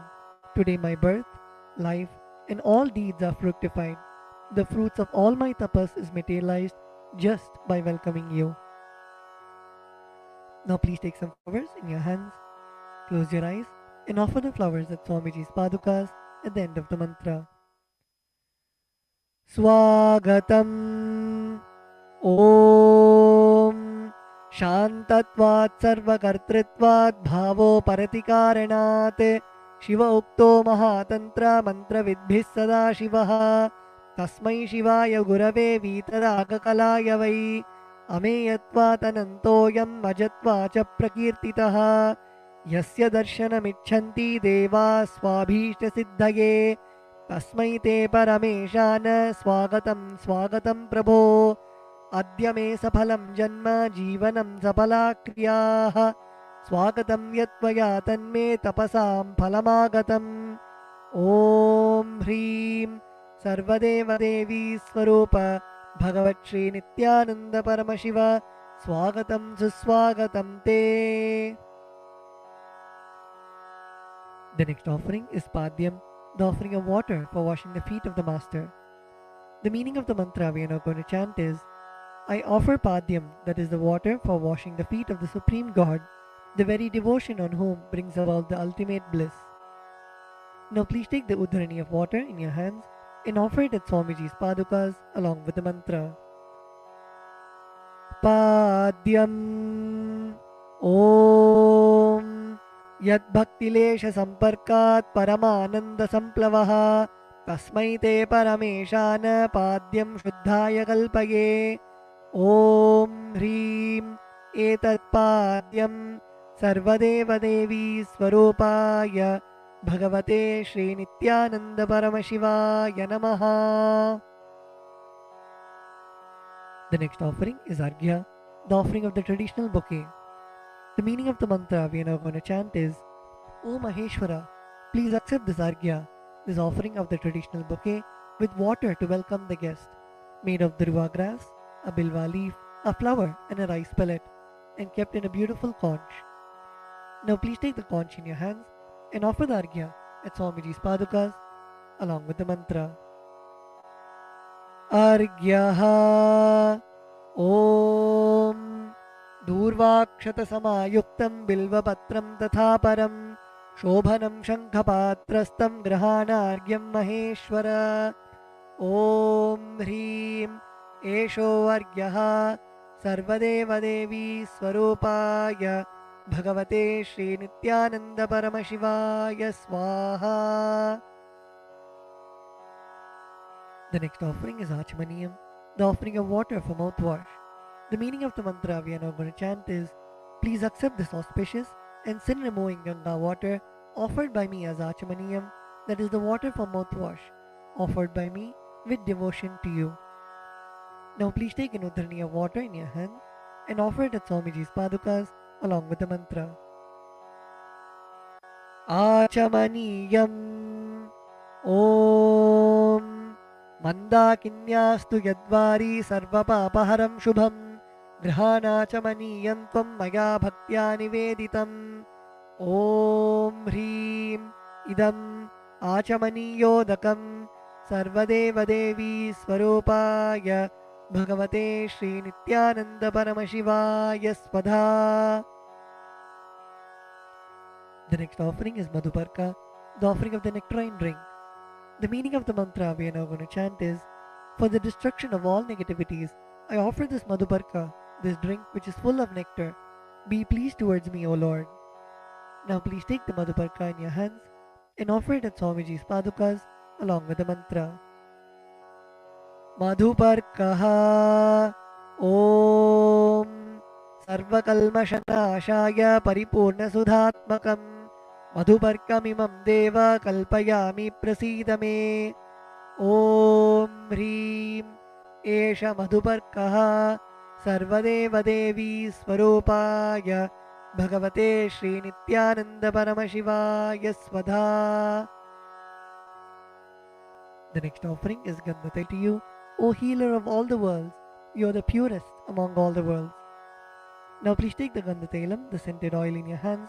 Om Sneham Grihana Snehena Lokanam Hitakaraka Sarvalokeshu Shuddhastvam Dadami Snehamuttamam Om Hrim Idam Gandhatailam Sarvadeva Devi Swarupaya Bhagavate Shri Nityananda Paramashivaya Nivedayami. The next offering is Naniyam, the offering of water for the sacred bath. The meaning of the mantra we are now going to chant is, please accept this cool, pure and clear water which is capable of seizing my mind for your sacred bath offered by me with devotion to you. Now please take an udhrani of water in your hands and offer it at Swamiji's padukas along with the mantra as ring the bell as you do so. Snaniyam Om Idam Shushitalam Vari Shvacham Shuddham Manoharam Snanartham Te Maya Bhaktya Kalpitam Pratirihyatam Om Hrim Idam Snaniyodakam Sarvadeva Devi Swarupaya Bhagavate Shri Nityananda Paramashivaya Nivedayami. The next offering is Vastram, the offering of the sacred cloth. We will now be repeating the meaning of the mantras and the mantras together, requesting all the participants to please sit straight. Sit with your head, neck and spine in a straight line. And when you chant, chant from your stomach as loudly as you can.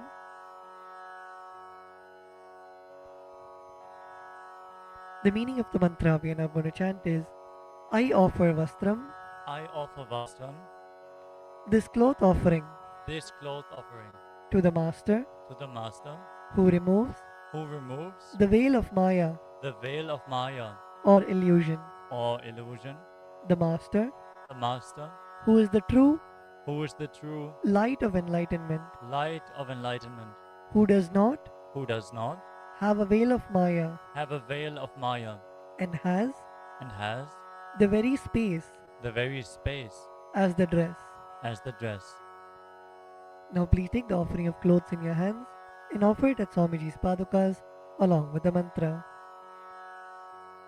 Vastram Vastram Om Om Maya Maya Chitra Chitra Patachanna Padachanna Nija Nija Guhyo Kuhyo Rutejase Rutejase Niravarana Niravarana Vijnaya Vijnaya Vasaste Vasaste Kalpayamyaham Kalpayamyaham Om Om Hrim Hrim Idam Idam Vastrottariyam Vastrotareyam Sarvadeva Devi Sarvadeva Devi Swarupaya Swarupaya Bhagavate Bhagavate Shri Nityananda Shri Nityananda Paramashivaya Paramashivaya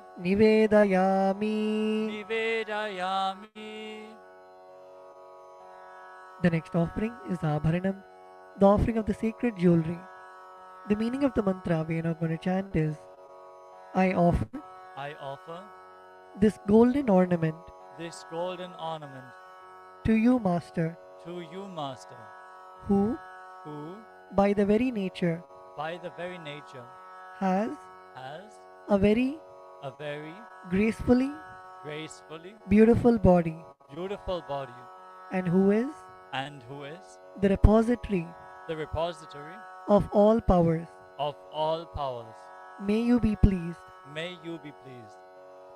Now please take the jewelry in your hands and offer it at Swamiji's padukas along with the mantra.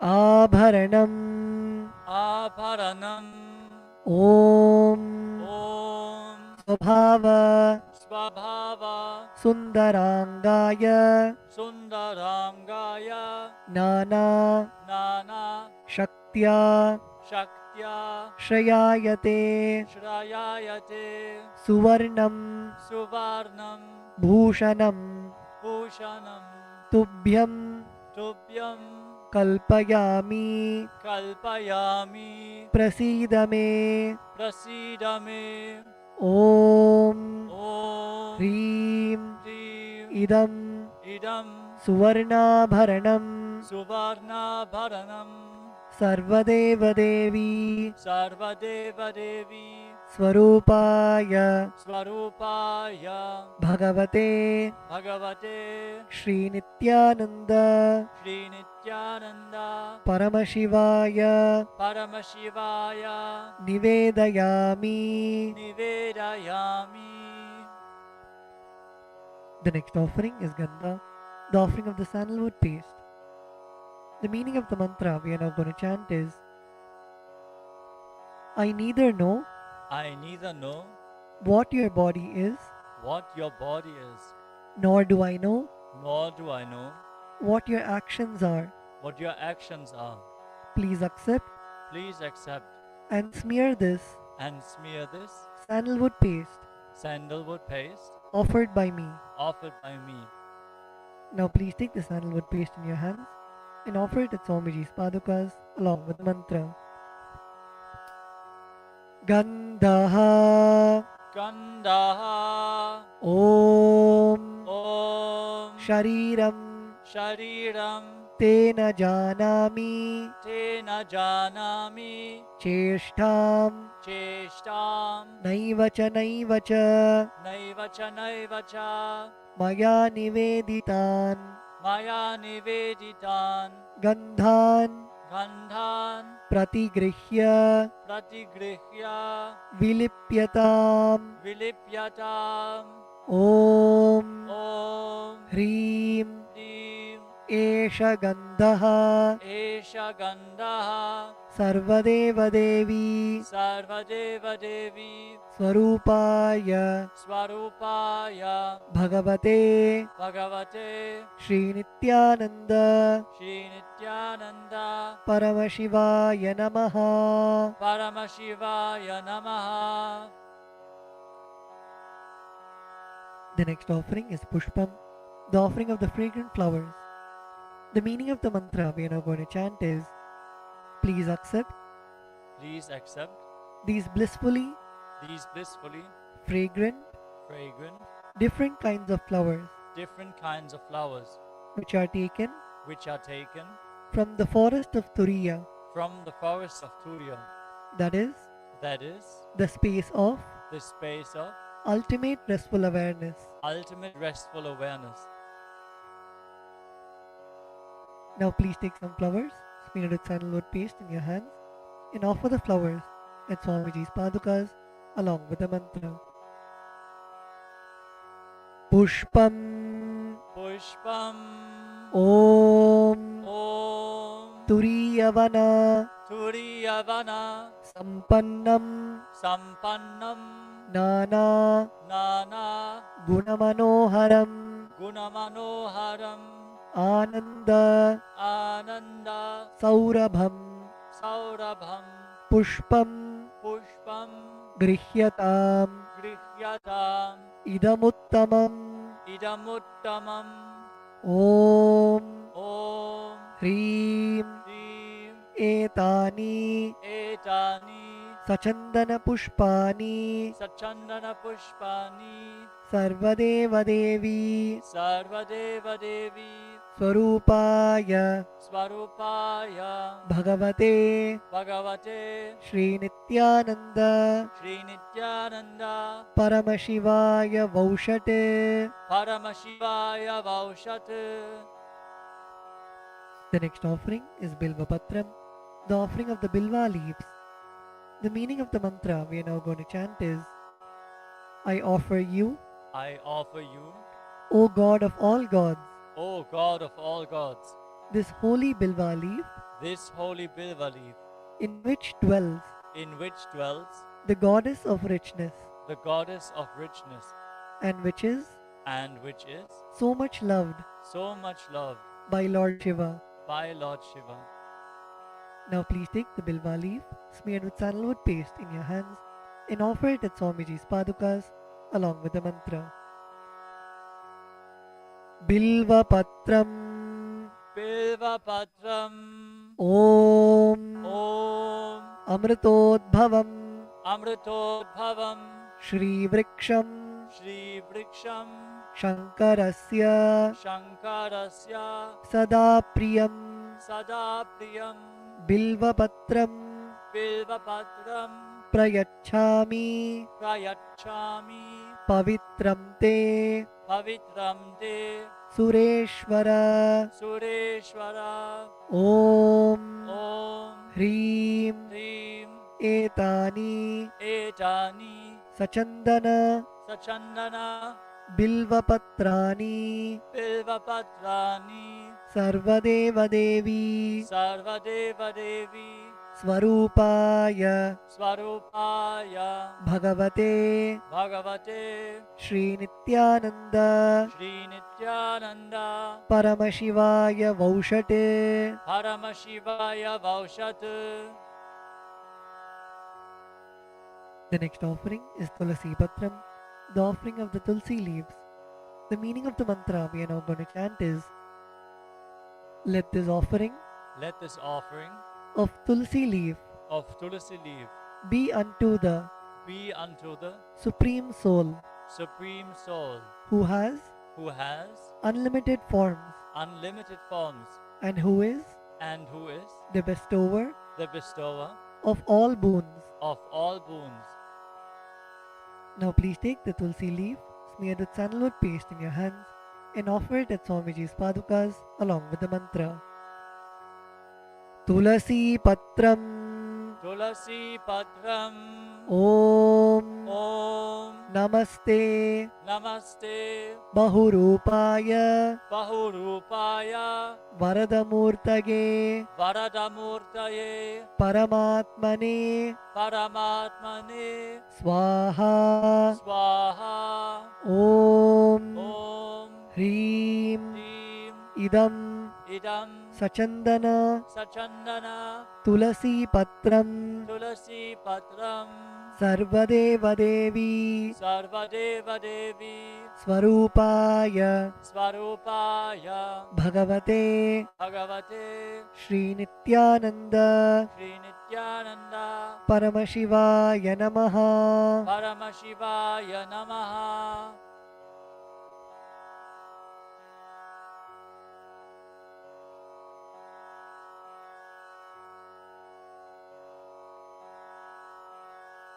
We will be continuing with the repetition from tomorrow. The next offering is Dhupa, the offering of the lit incense.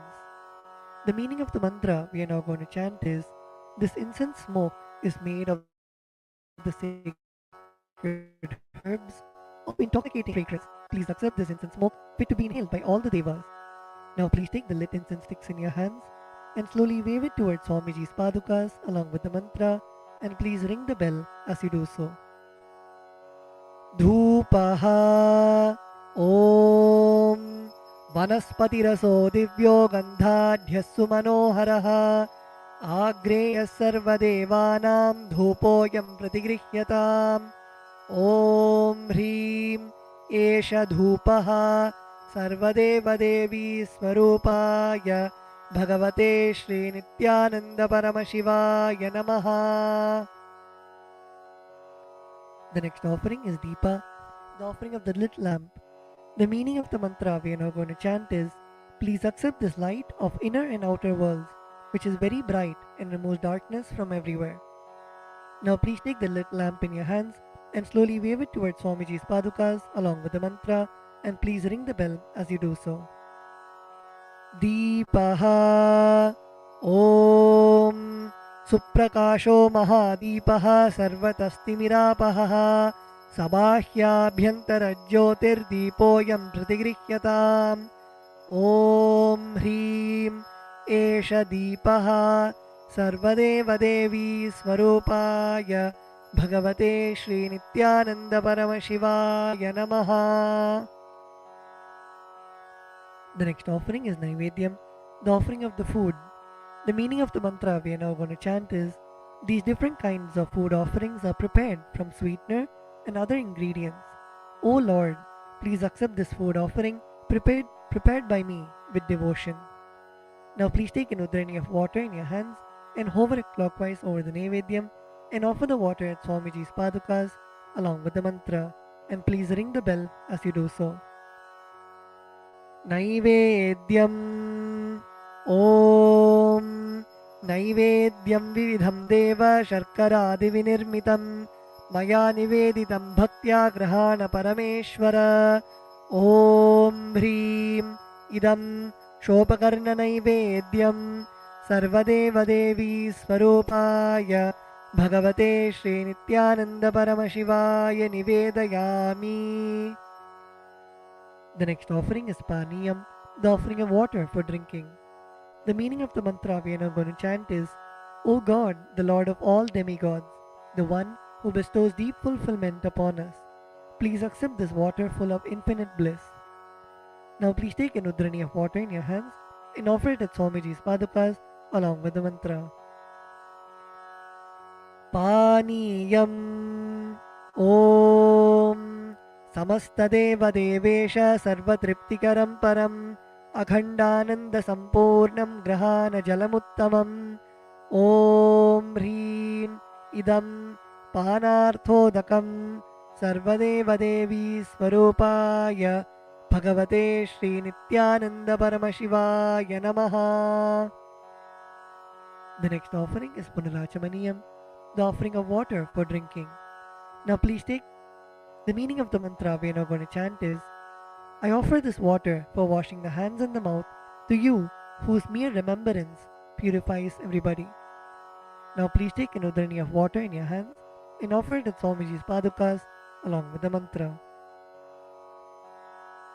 Punarachamaniyam Om Uchchishtamapyasuchirva yasya smaranamatrataha Shuddhimapnoti tasmai te punarachamaniyakam Om Hrim Idam Punarachamaniyodakam Sarvadeva Devi Swarupaya Bhagavate Shri Nityananda Paramashivaya Swaha.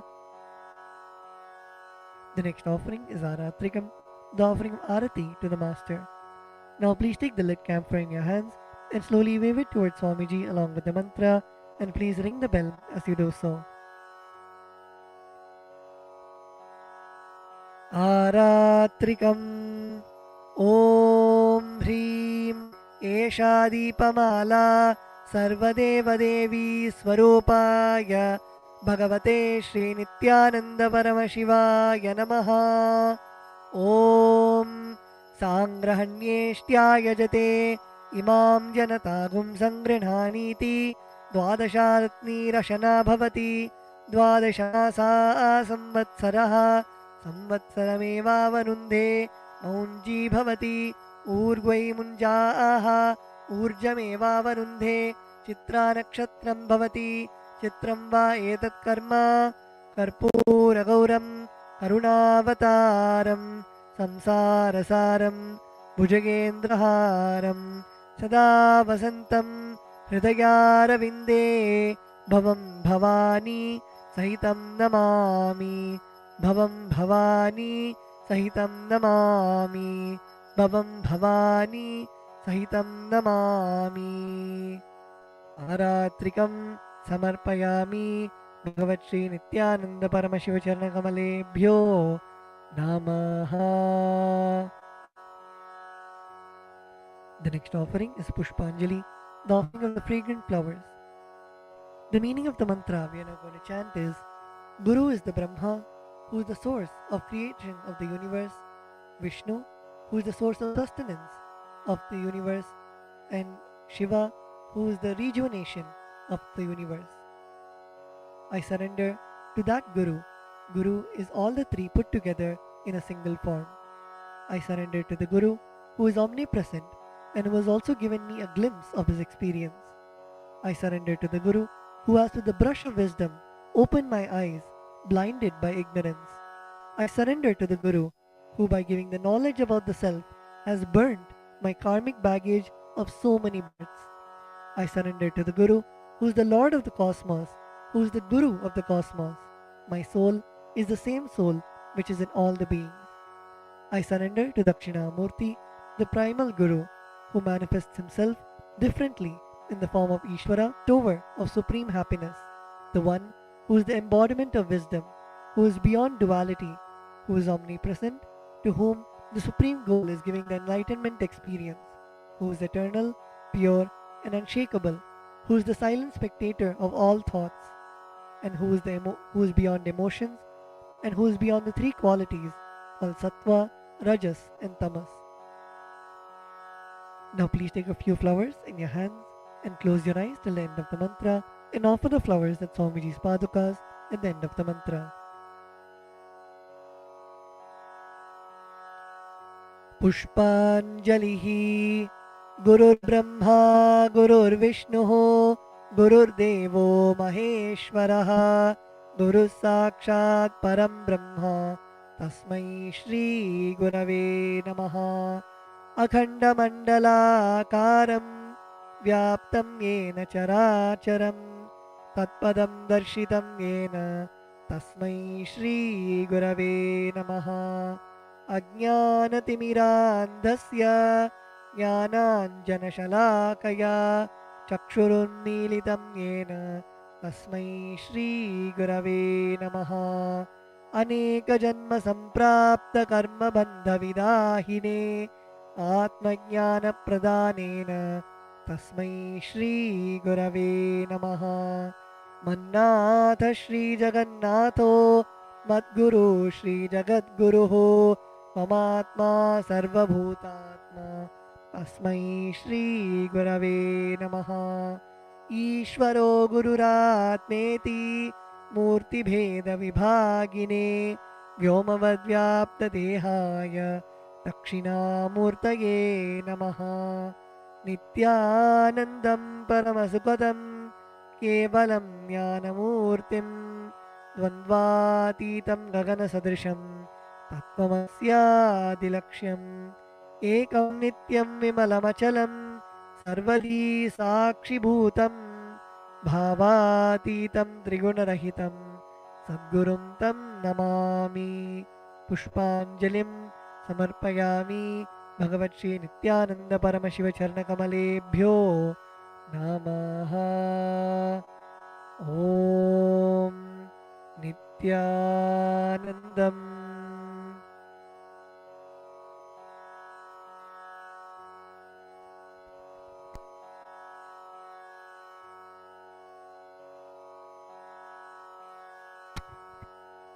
We will now be beginning with the Paramashiva Puja. The first is the Tattvachamanam, the ritualistic cleansing of the mouth. Now keeping your right hand in the Gokarna Mudra, pour an udhrani of water into your right palm and sip the water from the base of your right palm each time the word Swadha is chanted. Om Atmadattvam Shodhayami Swadha, Om Vidyadattvam Shodhayami Swadha, Om Shivadattvam Shodhayami Swadha. Now with the base of the right hand thumb, wipe your lips twice from the right to the left.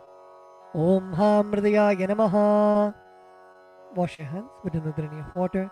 With the tips of your right hand index, middle and ring fingers touch above the upper lip and below the lower lip. Wash your hands with an udhrani of water. With the tips of your right hand index finger and thumb joined together, touch your right nostril and the left nostril. With the tips of your right hand ring finger and thumb joined together, touch your right eye, right ear and left ear. Wash your hands with an udhrani of water. With the tips of your little finger and thumb joined together, touch your navel center, your right chest and left chest. With all 5 fingers joined together, touch the top of your head, right shoulder, left shoulder and the heart center.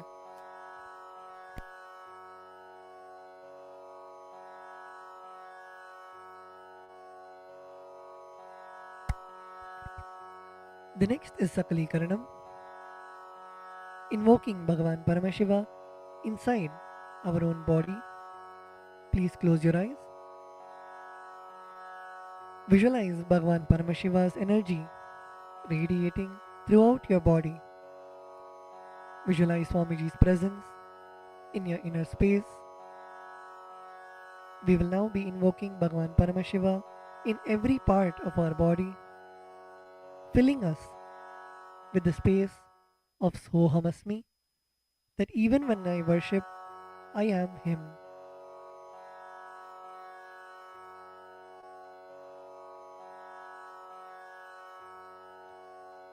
Now, using your left hand, wipe the front and back side of your right hand once, and using your right hand, wipe the front and back side of your left hand twice. Om Hastraya Namaha. Now bring your hands in a Namaskara Mudra in front of your third eye. Om Ham Shaktaye Vaushate. Now keeping your palms together, bring your thumbs to the center of your palms. Om Ham Shivasanaya Namaha. Om Ham Shivamurtaye Namaha. Now with the tips of your thumbs, touch the tip of your little finger and move your thumbs down towards the base of your little finger. Om Ham Satyojata-murtaye Namaha. With the tip of your thumbs, touch the tip of your ring finger and move your thumbs down towards the base of your ring finger. Om Him Vamadev-guhyaya Namaha. Now your middle finger. Om Hum Agora Hridayaya Namaha. Now your index finger. Om Him Tatpurushavaktraya Namaha. Now your thumbs. Om Hom Ishanamurdhaya Namaha. Now bring your palms in front of you. Bring your thumbs touching the center of your palms. Om Ham Hom Vidyadehaya Namaha. Now bend your index, middle and ring fingers such that they touch the center of your palms. Om Hom Netrebhyo Namaha. Now bend your thumbs inwards and now with the tip of your thumbs, touch the tip of your lip. Murtaye Namaha. Now your ring finger. Om Him Shirase Namaha. Now your middle finger. Om Hum Shikhaye Namaha. Now your index finger. Om Haim Kavachaya Namaha. Now with the base of your index finger, now your thumbs. Om Hastraya Namaha. Now bring your hands into the Mushti Mudra and roll them around each other once. Om Haim Kavachaya Hum. Now bring your hands in the Namaskara Mudra in front of your third eye. Om Ham Shivaya Vaushate. Now bend your thumbs inwards and touch the center of your palms. Om Ham Hom Shivaya Namaha. Now with the right hand, ring finger and thumb joined together, touch Ananda Gandha. Om Ham Shivasanaya Namaha. Om Ham Shivamurtaye Namaha. Now keeping your thumbs and little finger together, touch your respective knees. Om Ham Satyojatamurtaye Namaha. Now with the right hand thumb and ring finger joined together, touch your navel center. Om Him Vamadeva Guhyaya Namaha. Now with your right hand thumb and middle finger joined together, touch your heart center. Om Hum Agorahridaya Namaha. Now with your right hand thumb and index finger joined together, touch above your upper lip. Om Him Tatpurushavaktraya Namaha. Now with the tip of your right hand thumb, touch the top of your forehead. Om Hom Ishanamurdhaya Namaha. With your right hand thumb and ring finger joined together, touch your Ananda Gandha. Om Ham Hom Vidyadehaya Namaha. With the tip of your right hand index, middle and ring finger, touch your right eye, third eye and left eye respectively. Om Hom Netrebhyo Namaha.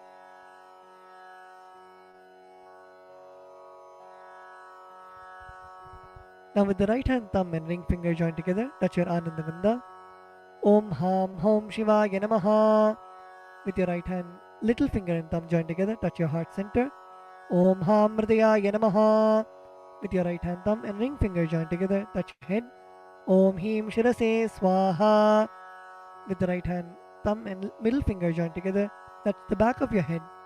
Om Hum Shikhaye Voshate. Now cross your left hand over your right hand in front of your chest, keeping your index finger in form of a hook, and uncross your arms, moving them around of your head and bringing them till your chest. Om Haim Kavachaya Hum. Now strike your right thumb onto your left palm and the left thumb onto your right palm.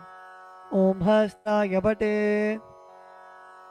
Now with your right hand, index finger and middle finger, strike your left palm thrice. Om Hastraya Humpate. Using your right hand, index finger and thumb, snap in all the 10 directions around you, the 8 directions and down and up. Om Hastraya Pate.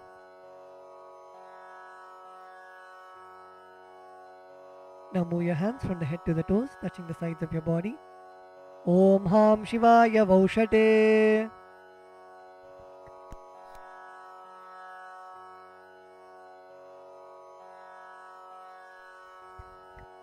The next is Samanya Arghya Stapana, energizing the water with which you worship Bhagwan Paramashiva. Now please mix some akshata, flowers and sandalwood paste into the water in the Panchapatram. Cover the mouth of the Panchapatram with your palm and chant Om 7 times internally. Om Om Om Om Om Om Om. Now snap your index finger and thumb around the Panchapatram in all the 10 directions. Om Hastraya Pate.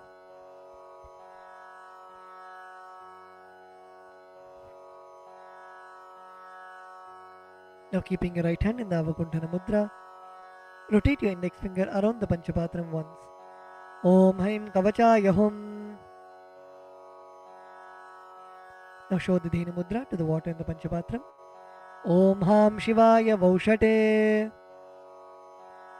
Next, we'll be entering into the Avahana, invoking Bhagwan Paramashiva into our Atmalinga. Now offer a flower to your Atmalinga. Om Ham Shivasanaya Namaha. Now please take some flowers in your hands and place your hands in the Atmanjali Mudra, and we will now be chanting the Dhyana Shloka, meditating on the form of Bhagavan Paramashiva in your inner space. Lalate Tripundri Nitilakೃತ Kasturi Tilakaha Spuranmaladhara Spurita Kadikopi Navasanaha Dadhano Dustaram Shirasi Panirajam Shashikalam Pradeepas Sarvesham Arunigiri Yogi Vijayate Indhuni Papanchamukahastadashayuktam Shulamrigatankama Sivajrama Bayam Syat Pashavaradankushamanijwalanavame Shvetakamalasana Sadashivaswarupam Om Ham Shivamurtaye Namaha Om Ham Om Shivaya Namaha Shri Nityanandeshwari Paramashiva Shakti Sameta Shri Nityanandeshwara Paramashivaya Namaha Dhyayami Avahayami. Now please show the respective mudras for the mantras and invoke Bhagavan Paramashiva into your Atmalinga. Request him to receive all of your offerings. Now place your thumbs onto your respective palms and place your palms open facing upwards. Om Ham Shivaya Namaha Ityavahana Mudram Pradarshya. Turn your palms facing downwards. Sthapana. Bring your hands into fists parallel to each other. Sannidhana. Now place your thumbs inside of your fists. Nishthura Mudram Pradarshya. Now interlace your fingers inwards and clasp your hands, keeping your thumbs out. Astraya Humphat Iti Kalakanthi Mudram Pradarshya. Now hold your left thumb with your right hand and cover your right hand with your left hand. Om Ham Shivaya Namaha Iti Linga Mudram. Now bring your hands in the Namaskara Mudra. Namaskara Mudram. Now rotate your right hand, index finger around your Atmalinga in a clockwise manner. Om Haim Kavachaya Hum Iti Avakunthana Mudram Japradarshya. Now we will be entering into the Upachara Puja. Now please take some akshata in your hands and offer it at Bhagavan Paramashiva along with the mantra. Om Ham Hom Shivaya Namaha Shri Nityanandeshwari Paramashiva Shakti Sameta Shri Nityanandeshwara Paramashivaya Namaha Asanam Samarpayami. The next is the offering of Padyam, Argyam and Achamaniyam. Now please take an udrani of water and show it to Bhagavan Paramashiva's feet and offer it in the Padya Patram. Om Ham Shivaya Namaha. Now please take an udrani of water and show it to Bhagavan Paramashiva's mouth and offer it in the Achamana Patram. Om Ham Shivaya Svadha. Now please take an udrani of water and show it to Bhagavan Paramashiva's crown and offer it in the Arghya Patram while chanting the mantra.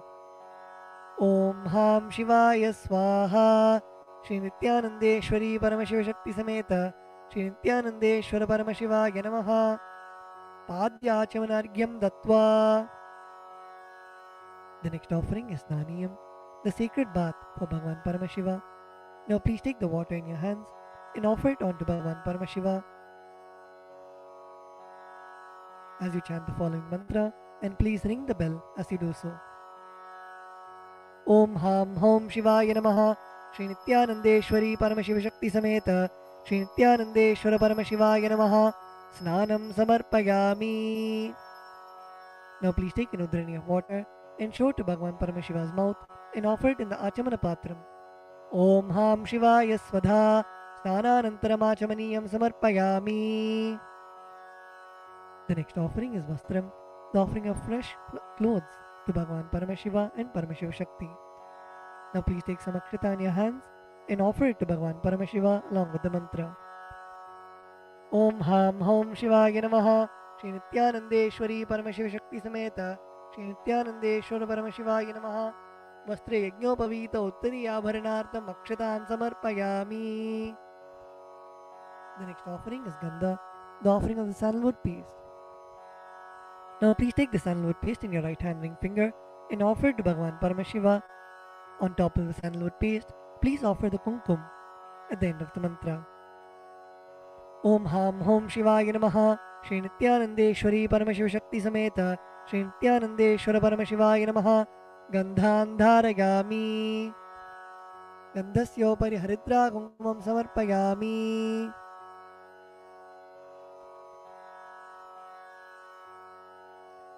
The next offering is Ashtapushpa Puja, the offering of flowers to Bhagavan Paramashiva. Now please take some flowers in your hands and offer the flowers to Bhagavan Paramashiva each time the word Namaha is chanted. Om Bhavaya Devaya Namaha, Om Bhavasya Devasya Patne Namaha, Om Sharvaya Devaya Namaha, Om Sharvasya Devasya Patne Namaha, Om Ishanaya Devaya Namaha, Om Ishanasya Devasya Patne Namaha, Om Pashupate Devaya Namaha, Om Pashupate Devasya Patne Namaha, Om Ugraya Devaya Namaha, Om Ugrasya Devasya Patne Namaha, Om Rudraya Devaya Namaha, Om Rudrasya Devasya Patne Namaha, Om Bhimaya Devaya Namaha, Om Bhimasya Devasya Patne Namaha, Om Hater Devaya Namaha, Om Hatno Devasya Patne Namaha, Om Ham Hom Shivaya Namaha, Shri Nityanandeshwari Paramashiva Shakti Sameta, Shri Nityanandeshwara Paramashivaya Namaha, Ashtapushpa Pujam Samarpayami.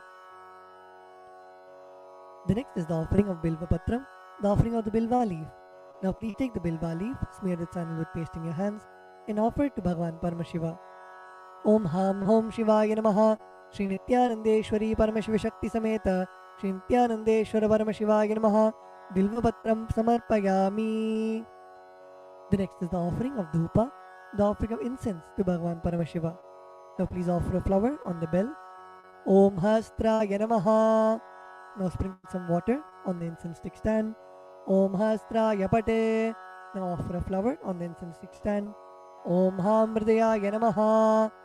Now please take the lit incense sticks in your hands and slowly wave it towards Bhagavan Paramashiva along with the mantra, and please ring the bell as you do so. Om Ham Hom Shivaya Namaha. Shri Nityanandeshwari Paramashiva Shakti Sameta, Shri Nityanandeshwara Paramashivaya Namaha, Dhupam Agrapayami. Now please take an udharani of water and show it to Bhagavan Paramashiva's mouth and offer it in the Achamana Patram. Om Ham Shivaya Swadha. The next offering is Deepa, the offering of the lit lamp for Bhagavan Paramashiva. Now please sprinkle some water on the Deepa. Om Hastra Yapate. Offer a flower on the Deepa. Om Hamrdayaya Namaha. Now please take the lit lamp in your hands and slowly wave it towards Bhagavan Paramashiva along with the mantra, and please ring the bell as you do so. Om Ham Hom Shivaya Namaha. Shri Nityanandeshwari Paramashiva Shakti Sameta, Shri Nityanandeshwara Paramashivaya Namaha, Deepam Darshayami. Now please take an udharani of water and show it to Bhagavan Paramashiva's mouth and offer it in the Achamana Patram. Om Ham Shivaya Swadha. The next offering is Naivedyam, the offering of food for Bhagavan Paramashiva. Now please sprinkle some water on the Naivedyam. Om Hastra Yapate. Please offer a flower on the Naivedyam. Om Hamrdayaya Namaha. Now please take an udharani of water and hover it clockwise over the Naivedyam and offer the udharani of water in front of Bhagavan Paramashiva at the end of the mantra. Om Ham Hom Shivaya Namaha. Shri Nityanandeshwari Paramashiva Shakti Sameta, Shri Nityanandeshwara Paramashivaya Namaha, Naivedyam Nivedayami. Now please take an udharani of water and show it to Bhagavan Paramashiva's mouth and offer it in the Achamana Patram. Om Ham Shivaya Swadha. The next offering is Tambulam, the offering of beetle leaves. Now please take some akshata in your hands and offer it to Bhagavan Paramashiva along with the mantra. Om Ham Hom Shivaya Namaha. Shri Nityanandeshwari Paramashiva Shakti Sameta, Shri Nityanandeshwara Paramashivaya Namaha, Tambulam Samarpayami. The next offering is Aratrikam, the offering of Arati to Bhagavan Paramashiva and Paramashiva Shakti. Now please sprinkle some water on the Karpura Arati plate. Om Hastra Yapate. Please offer a flower on the Karpura Arati plate. Om Hamrdayaya Namaha. Now please take the Karpura Arati in your hands and slowly wave it towards Bhagavan Paramashiva along with the mantra, and please ring the bell as you do so. Om Ham Hom Shivaya Namaha. Shri Nityanandeshwari Paramashiva Shakti Sameta, Shri Nityanandeshwara Paramashivaya Namaha, Karpura Nirajanam Sandarshayami. Now please take a flower in your hands and hover it clockwise over the flame and offer it to Bhagavan Paramashiva along with the mantra. Rakshandharayami. The next offering is Pushpanjali, the offering of fragrant flowers. Now please take some flowers, a durva grass and akshata in your folded hands and offer it to Bhagavan Paramashiva at the end of the mantra. Om Ham Hom Shivaya Namaha Shri Nityanandeshwari Paramashiva Shakti Sameta Shri Nityanandeshwara Paramashivaya Namaha Pushpanjalim Samarpayami. The next is the Gayatri Mantra. Now please hold the Yajnopavita with your right hand and chant the Gayatri Mantra 11 times internally.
The next is the Mula Mantra Japa. Please close your eyes and chant the Shiva Mula Mantra 11 times internally.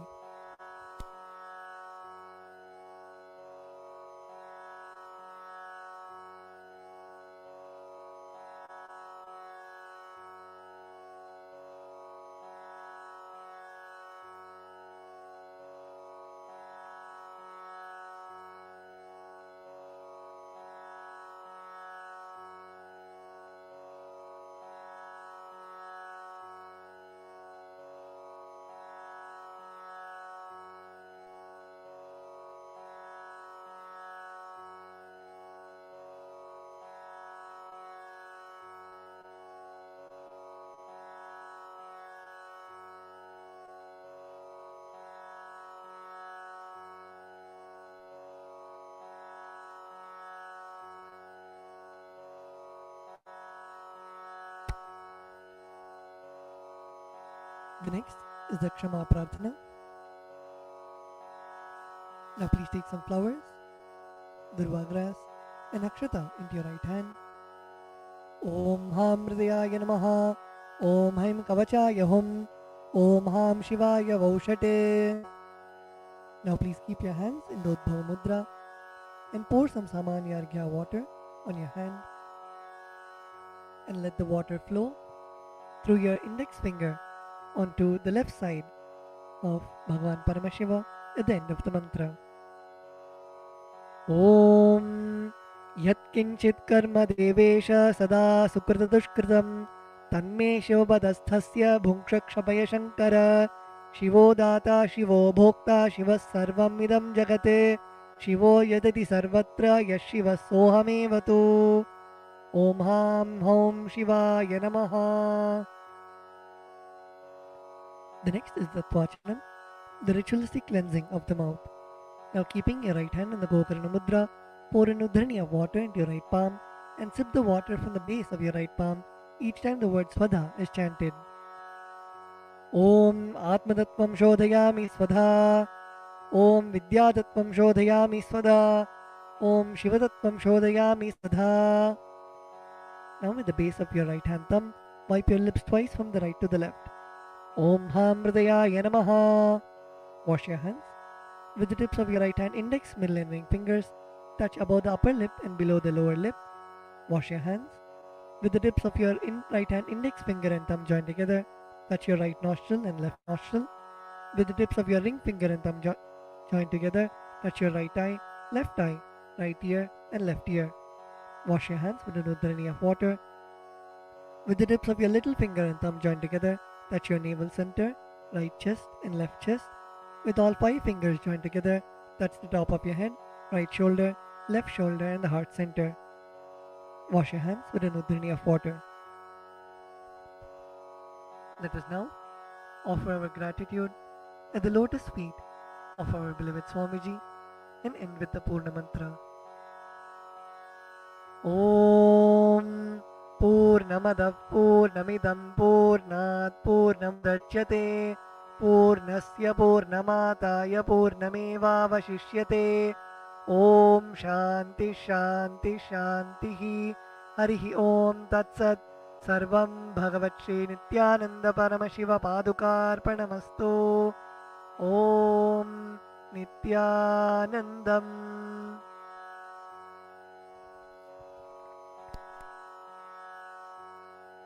Established since 2002 in the United States of America, the United Ancient Nations is an intergovernmental organization, currently made up of 160+ members and indigenous nations. The UAN and its work are guided by the purposes and principles contained in its founding charter. The UAN is a manifestation of the profound connection amongst indigenous peoples across the world, including African, Andean, American, European, Caribbean, Oceanic, and Asian regions, rooted in shared wisdom, sustainable practices, and deep reverence for the earth. The United Ancient Nations serves as an international cultural and diplomatic organization focused on uniting indigenous cultures globally. Our governance structure is council-based without territorial claims, led by a collective leadership through our General Secretariat. As a non-state entity with UN-style advocacy, we focus on several key areas: cultural and digital heritage preservation, indigenous diplomacy, revival of indigenous knowledge systems to solve humanity's problems, global peace, environmental preservation, health and wellness, sustained economic development, indigenous and cultural tourism. While the UAN represents numerous indigenous cultures, the United States of Kalasa serves as the first indigenous nation specifically for Hindus. Kalasa's mission is focused on the revival of the ancient enlightened Sanatana Hindu civilization, with a formal governance structure including a head of state, ministers, and ambassadors.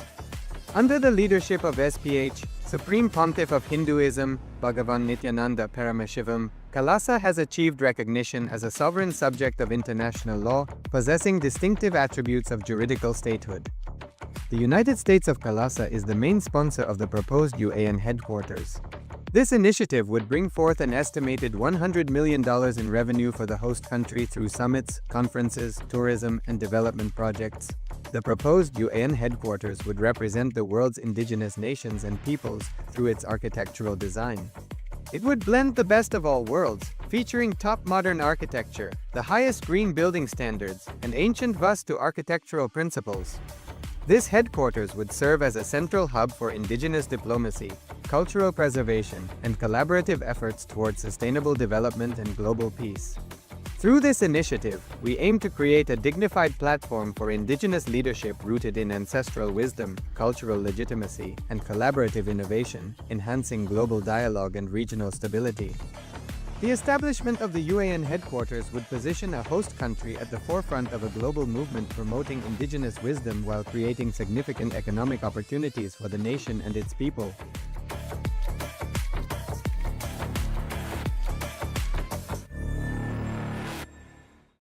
Established since 2002 in the United States of America, the United Ancient Nations is an intergovernmental organization, currently made up of 160+ members and indigenous nations. The UAN and its work are guided by the purposes and principles contained in its founding charter.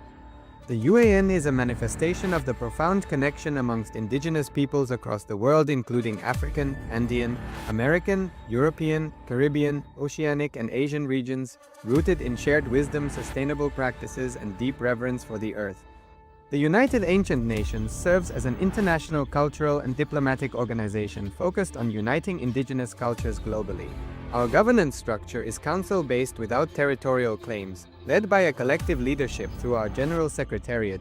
As a non-state entity with UN-style advocacy, we focus on several key areas: cultural and digital heritage preservation, indigenous diplomacy, revival of indigenous knowledge systems to solve humanity's problems, global peace, environmental preservation, health and wellness, sustained economic development, indigenous and cultural tourism.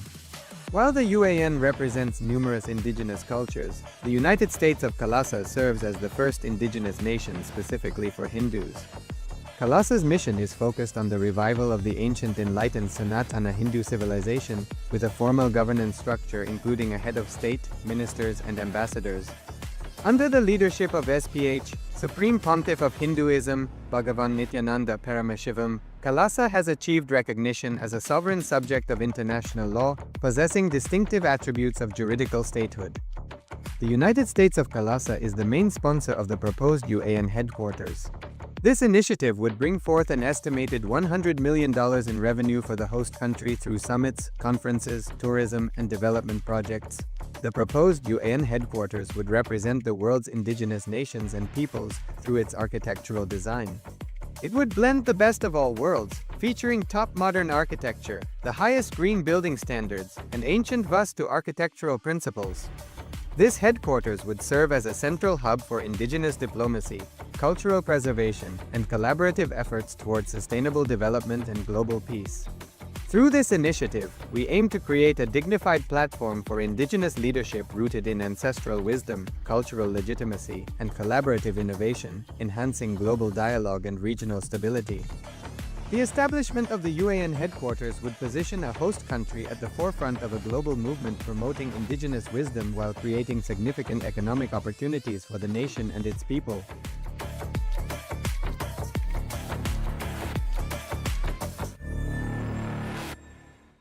Established since 2002 in the United States of America, the United Ancient Nations is an intergovernmental organization, currently made up of 160+ members and indigenous nations. The UAN and its work are guided by the purposes and principles contained in its founding charter.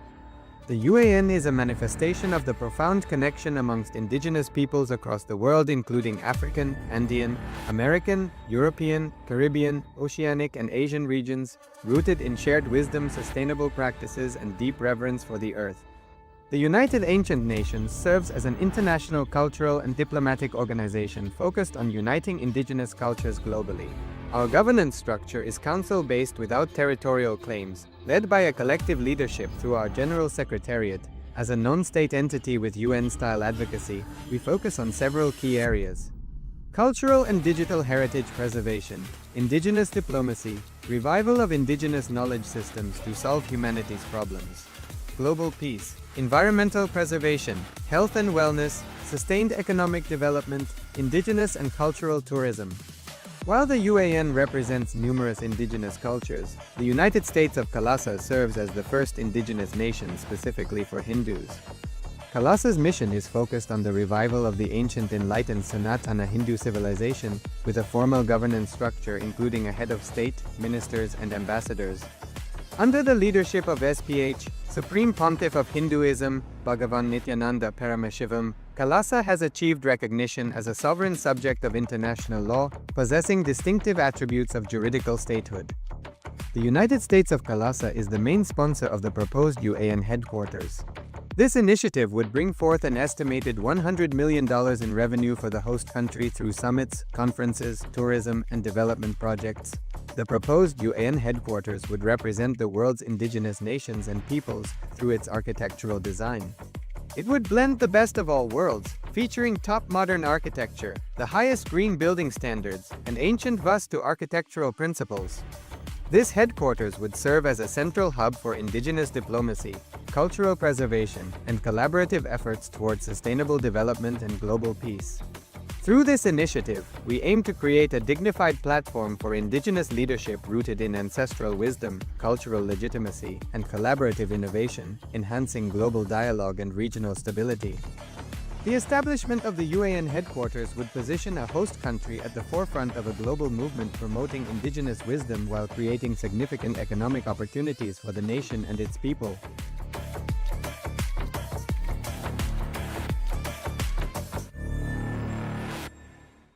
Established since 2002 in the United States of America, the United Ancient Nations is an intergovernmental organization, currently made up of 160+ members and indigenous nations. The UAN and its work are guided by the purposes and principles contained in its founding charter. The UAN is a manifestation of the profound connection amongst indigenous peoples across the world, including African, Andean, American, European, Caribbean, Oceanic, and Asian regions, rooted in shared wisdom, sustainable practices, and deep reverence for the earth. The United Ancient Nations serves as an international cultural and diplomatic organization focused on uniting indigenous cultures globally. Our governance structure is council-based without territorial claims, led by a collective leadership through our General Secretariat. As a non-state entity with UN-style advocacy, we focus on several key areas: cultural and digital heritage preservation, indigenous diplomacy, revival of indigenous knowledge systems to solve humanity's problems, global peace, environmental preservation, health and wellness, sustained economic development, indigenous and cultural tourism. While the UAN represents numerous indigenous cultures, the United States of Kalasa serves as the first indigenous nation specifically for Hindus. Kalasa's mission is focused on the revival of the ancient enlightened Sanatana Hindu civilization, with a formal governance structure including a head of state, ministers, and ambassadors. Under the leadership of SPH, Supreme Pontiff of Hinduism, Bhagavan Nityananda Paramashivoham, Kalasa has achieved recognition as a sovereign subject of international law, possessing distinctive attributes of juridical statehood. The United States of Kalasa is the main sponsor of the proposed UAN headquarters. This initiative would bring forth an estimated $100 million in revenue for the host country through summits, conferences, tourism, and development projects. The proposed UAN headquarters would represent the world's indigenous nations and peoples through its architectural design. It would blend the best of all worlds, featuring top modern architecture, the highest green building standards, and ancient Vastu architectural principles. This headquarters would serve as a central hub for indigenous diplomacy, cultural preservation, and collaborative efforts towards sustainable development and global peace. Through this initiative, we aim to create a dignified platform for indigenous leadership rooted in ancestral wisdom, cultural legitimacy, and collaborative innovation, enhancing global dialogue and regional stability. The establishment of the UAN headquarters would position a host country at the forefront of a global movement promoting indigenous wisdom while creating significant economic opportunities for the nation and its people.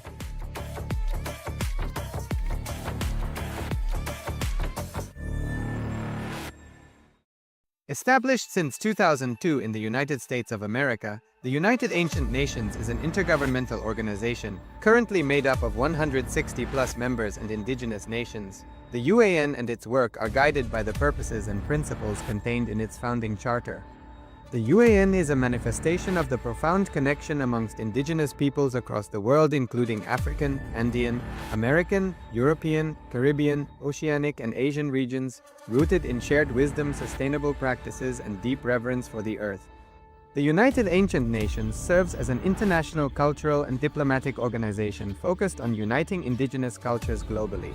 Our governance structure is council-based without territorial claims, led by a collective leadership through our General Secretariat. As a non-state entity with UN-style advocacy, we focus on several key areas: cultural and digital heritage preservation, indigenous diplomacy, revival of indigenous knowledge systems to solve humanity's problems, global peace, environmental preservation, health and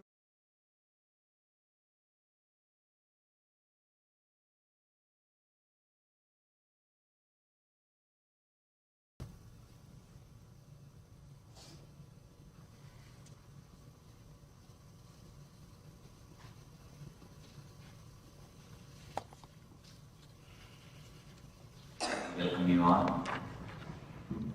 My love.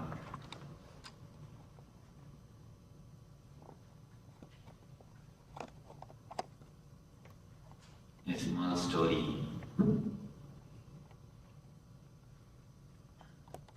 Once a man woke up from his bed early morning. As soon as he woke up, he saw his eyes have bulged and ears have protruded. Heavy pain in the neck. Eyes have bulged, ears have protruded. Heavy pain in the neck. Immediately he rushed to a doctor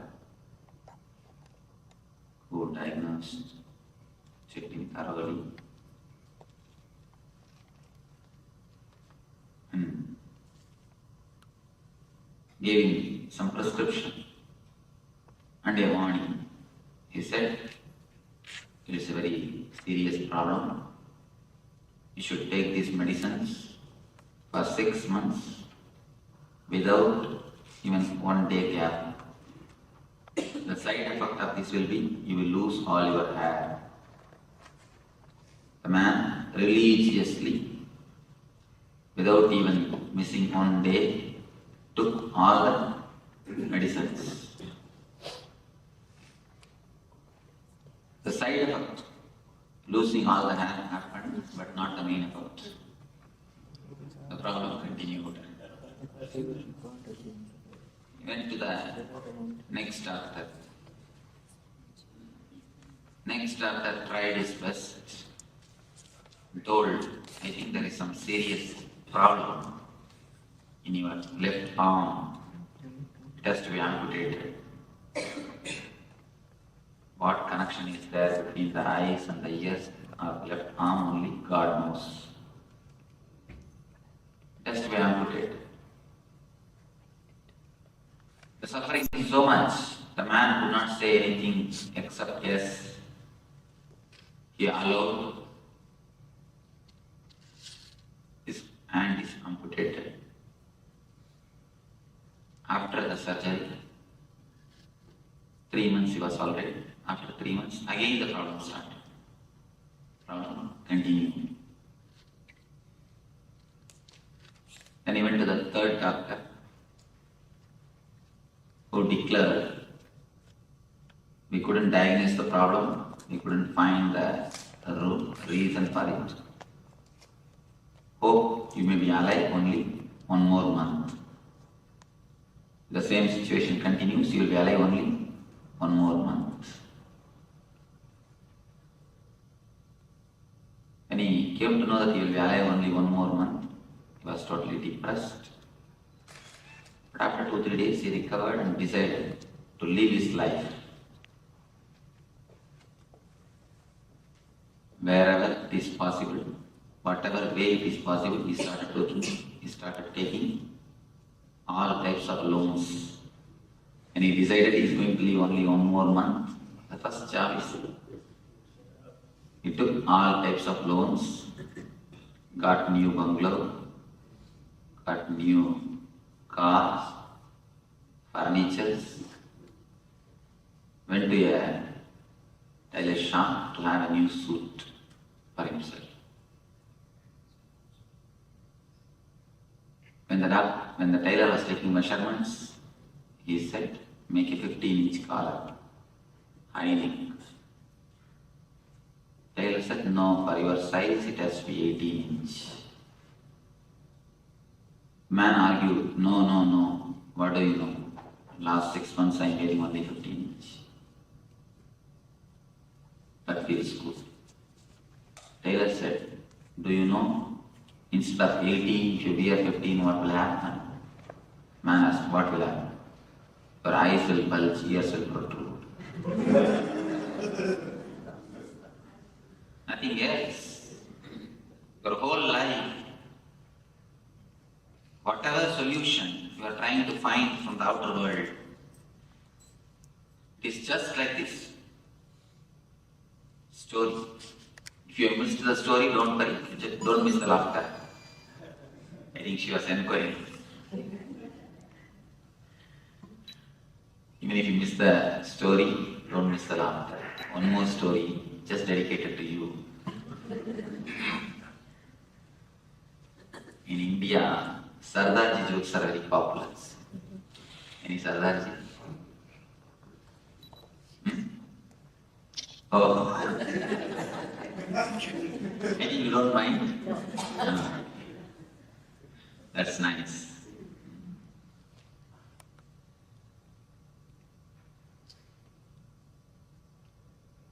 There is a competition.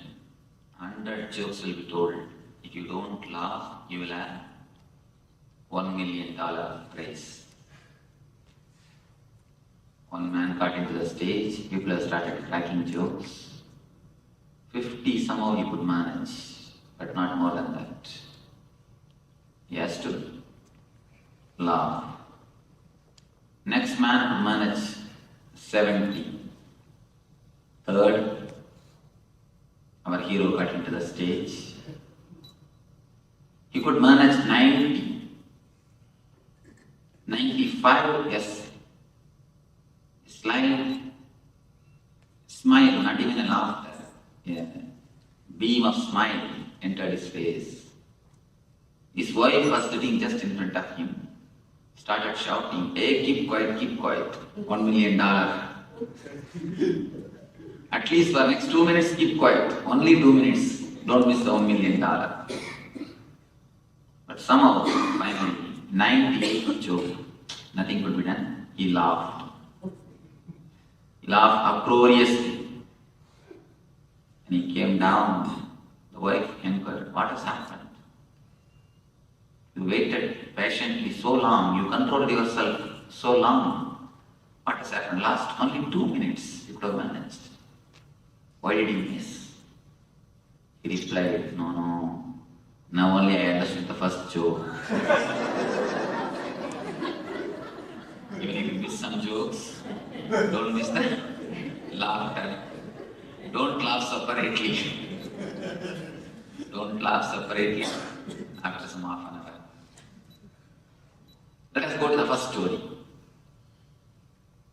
Our life is nothing but the first story. The problem is just here, 2 inch, 2-3 inch. But you go around searching for solutions. You search exactly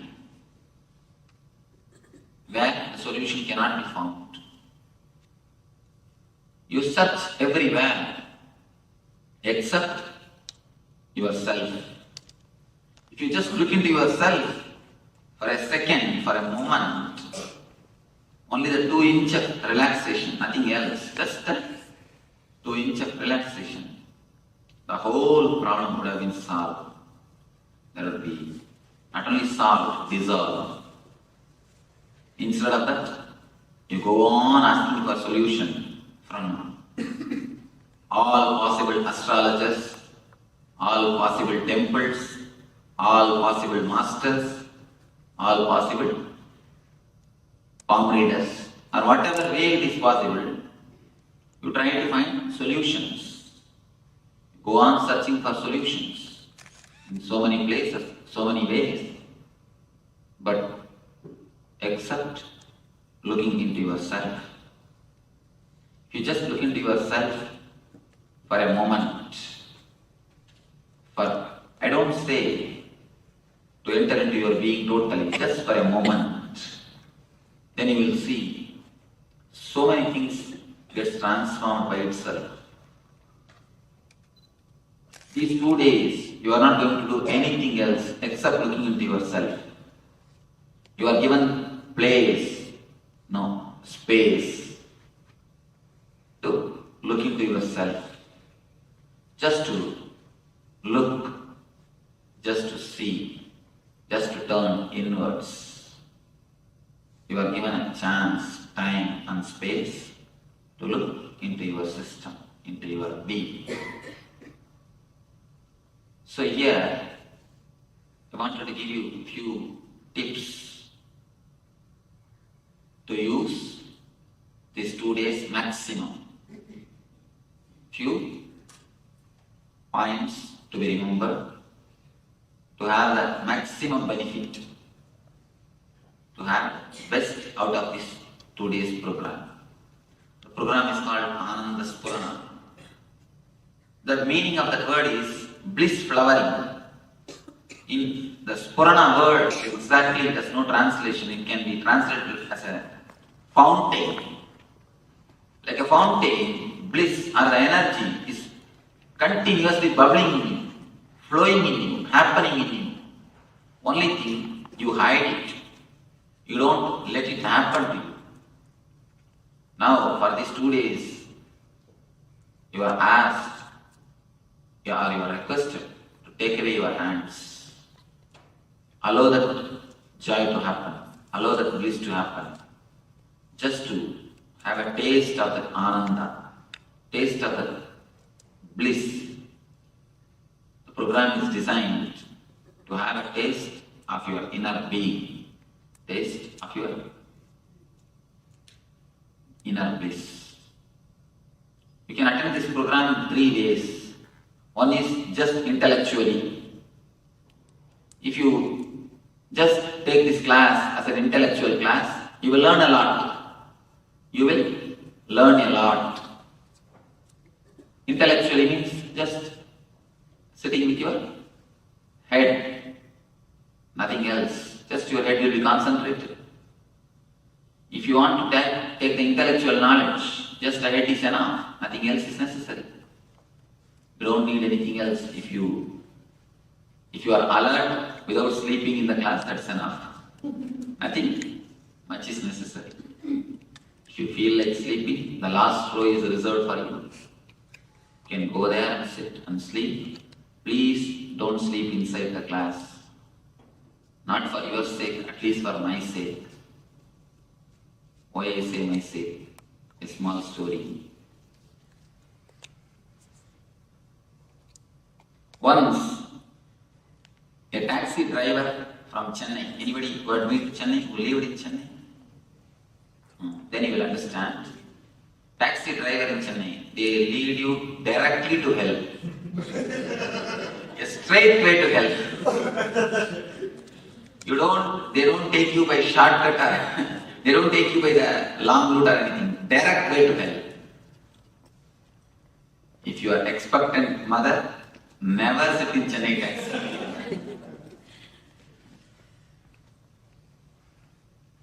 And roads are also specially designed. Roads are also specially designed. The drivers are specially trained. Anyhow,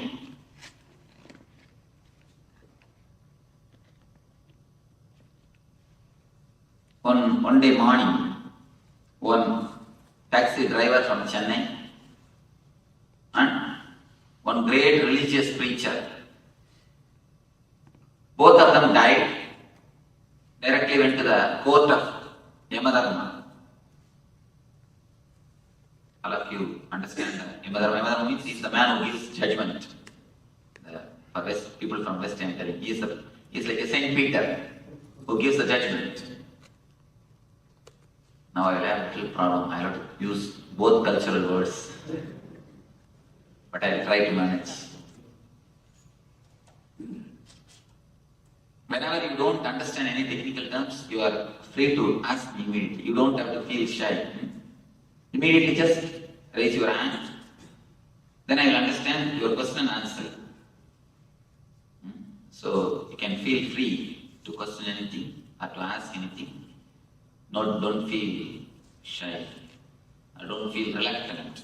How can I ask or how can I question? Because if you don't understand, you will misunderstand.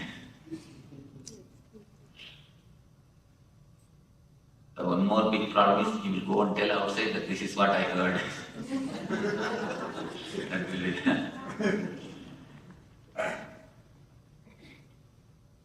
both of them, the great religious preacher and the taxi driver, both of them reached the Yama's court for judgment. First, the taxi driver pushed himself into the cabin. Yama inquired, "What is your name?" He said, my name is so and so. "What were you doing?" "I was driving taxi in Chennai." So he took out the list of merit and sins. Finally he gave the judgment, "All right, let you have silken robe, golden staff, and first class AC seat in the Swarga, in the heaven." He sent. Next came this great religious preacher. He was asked, "What's your name?" "My name is so and so." "What were you doing?" "I was preaching God's word around the world. All over the world, I used to go around and preach Lord's name, preach the divine message. The list of the merit and sins is taken out and read. Yama gave the judgment. Let you have cotton robe and wooden staff and third class room.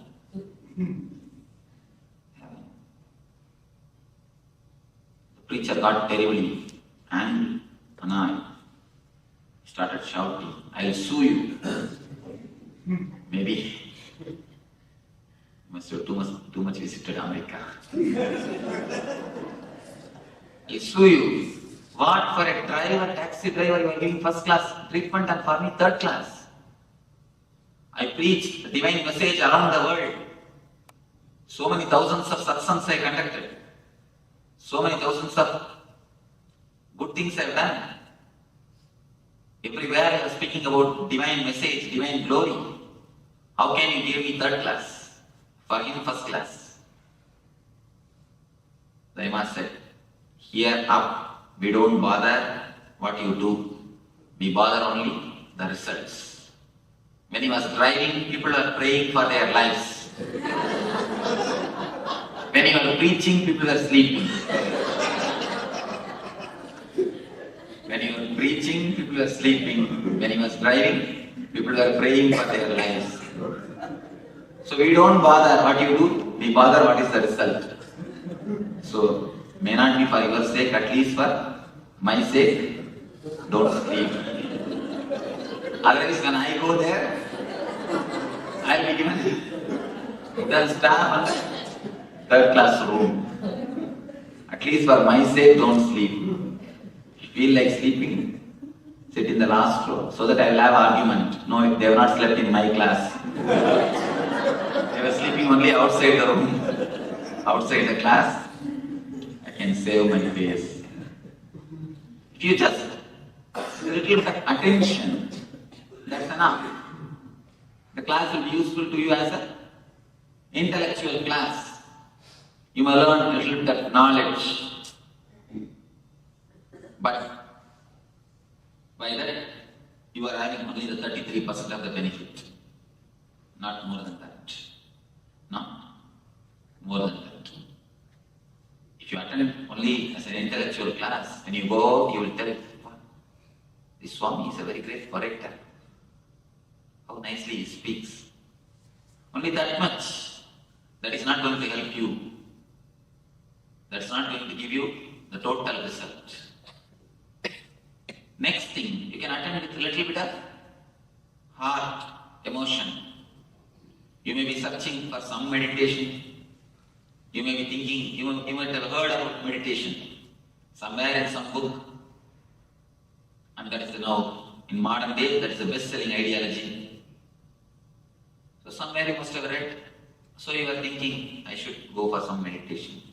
Some of you heard about me, you are coming here. If you attend with a little bit of emotion, or a little bit of thinking of meditation, a little bit of art, you may have the second layer. You may feel a little refreshed. You may feel a little relaxed. You may feel a little joyful. But even that is not enough. When you feel a little bit joyful, you will go and tell, wow, we had a beautiful weekend this time. It was really a nice weekend. But even that is not enough. Only when you attend with your whole being, only when you put your whole effort, then you will see something new happens in your being. Only then you will really have all the 100% benefit.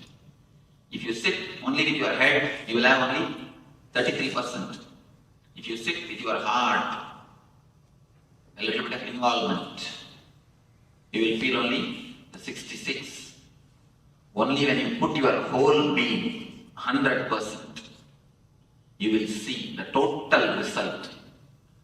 Or you will attend, you will take this as a spiritual program. The whole being can be touched. A real result can can happen. Water becomes steam only at the 100th degree, never at the 99.9. If you put 99.9 also, it is simply useless.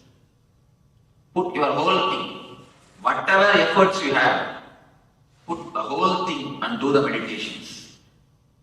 Put the whole thing and do the meditations. Whatever effort you have, whatever energy you have, whatever mind you have, of course you cannot get others' mind, you cannot catch others' energy, but whatever you have, put the whole effort and do it. Put the whole effort and do it. One man fell sick. Asked his colleague to suggest a good doctor. The colleague suggested, here is Dr. Pill, very good doctor. Go to him. He will surely cure you, but he is a little costly. He takes $500 for his first visit. For next visit, $100. But surely he will cure you. The man wants to go to the same doctor, but wants to save a little bit money also. So he planned, went to the doctor, entered his cabin, told, Doctor, I have come back. He acted as if he is coming for the second time. Not even for a moment the doctor was duped or fooled. He quickly checked in, and after a few minutes, he declared, oh, continue the same medication which I gave last time. Continue the same medicine which I gave last time. See, when you try to say, you get only that much of result. You get only that much of benefit. Not more than that. So only when you put your whole thing, you get the total benefit. So put your whole effort. Whenever the meditations are practiced, don't reserve your being off and don't reserve your being or the head or anything. Understand the instructions and put your being totally. Put your whole effort. Otherwise, you will see. You will be having only the intellectual knowledge. Of course, it's not worth having. It is, but it is not total. It is not total. Just to have the intellectual knowledge, you don't have to come here, sit in front of the computer, or sit in front of some professor. They will speak, they will tell you in a much better way. They will at least tell you in your English. I am speaking in my own English. I am sorry about it, but I know only this much of language. There are many people who are much better orators than me. There are so many ways to get the knowledge. Just sit in front of computer. Nowadays, there is no need even for any professor or anything. Just sit in front of internet. You get all the information, but it will be only intellectual. If you attend this class also, only with your head, only with your attention, it will be nothing more than intellectual. If you attend with a little heart, little love, sympathy for me, oh, he seems to sound logical. He seems to be a little honest. Let me see what he says. That much of sympathy. With that, if you sit, of course, you will taste some one meditation. You will have the taste of one meditation. You will feel a little relaxed. You will feel a little joyful. But only when you put your whole being, you really feel the bliss. You really feel the transformation. You really feel that something new has happened to you. Only then you feel some new experience it is. Here I am not teaching only by words. I am teaching more by energy and the methods, more by the techniques. So please don't miss even one technique or one session. Don't miss even one technique or one session. Put your whole effort. Both of them try to possess you. Then problem starts. Your mind will never let the meditation to happen to you. It will try all its best to disturb you, to distract you. Don't bother about it. Put your effort. Don't bother about the mind. When you are asked to practice some techniques, there are many techniques which are going to be practiced. Either deep breathing or humming, or there are many techniques going to be.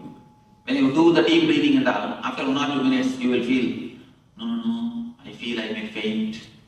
I think I am not feeling well. Last 2-3 days I had a slow fever. I think I am having a back pain. Let me rest for this meditation. Let me do the next meditation. Mind will give all its reasons. Please don't listen to the mind. Even if you faint, don't bother. Volunteers are here. We will take care of you. We will sprinkle water and wake you up. Make you again meditate. Don't think by fainting you can escape. No. Again you will be made to meditate. Yeah. Small incident which happened in the Zen monastery. A man came and asked the master, Master, I want meditation. I want Zen. Master told, meditate silently for 3 months. He was meditating. Nothing happened. Again he went and asked, meditate silently for 3 months. Nothing happened. Same way it continued for 5 times. 6th time the disciple told, it's enough, I am leaving the ashram.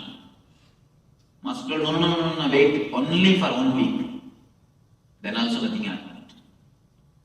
This time Master told, tell yourself, in 3 days you are going to become enlightened or you will kill yourself. Disciple told, all right, that's the right thing. Because what is the use in living? I have no other way. He decided and sat. Either I become enlightened and get up or I die. The moment when he sat, he became enlightened. It's nothing. The meditation or the spirituality is nothing. It is just your conscious decision. A clear conscious decision. I will let your urge become urgent. Let your whole being be used. If you have back pain, don't bother, do total. You will see the back pain disappears. Because around the world, thousands and thousands of people have practiced these meditation techniques. I have always seen. If you ask the people who attended, then you will be able to understand. You will be able to listen their experiences. Not 1 or 2. Here the Swarna was telling me, she had 15 years of back pain. It has simply disappeared. It's not there at all. How many months over? She's not here. I think more than 2-3 months. 2-3 months, no? Last time when you attended? 5 months over. September you came attended. You all came attended. September they attended. Now already 5 months over. She says back pain has disappeared. This is not the one case. There are thousands and thousands. Why I say is the techniques are foolproof. Don't bother about it. Put your whole effort. Don't intellectually analyze. See, discourses you analyze anything. Intellectually you can understand. Techniques you cannot understand. They are something more deeper. They are something to do with your being. Intellectually, you cannot analyze. Intellectually, it's difficult to understand. So, put your whole effort, then you will see the result happening in your system. Your system is your being is flowering. Don't have any reservations to practice the meditation, to participate in anything. Whenever any session is brought up, any program is brought up, put your whole effort, put your whole being. In the Zen they say, the enthusiasm of initial level, you have always enthusiasm. They say a beautiful word, honeymoon. It's from Zen. The word honeymoon is from Zen. I always tell people, it's only honeymoon, never honey sun. Why? How long a moon will stay? How long a moon will stay? 16 days. In 16 days, it will disappear. Only 16 days is the life of the moon. 16 days is the time of the moon. Of course, for us, 16 days is the time. The emotion also will stay only for 16 days. That is why it is honeymoon, never the honey sun.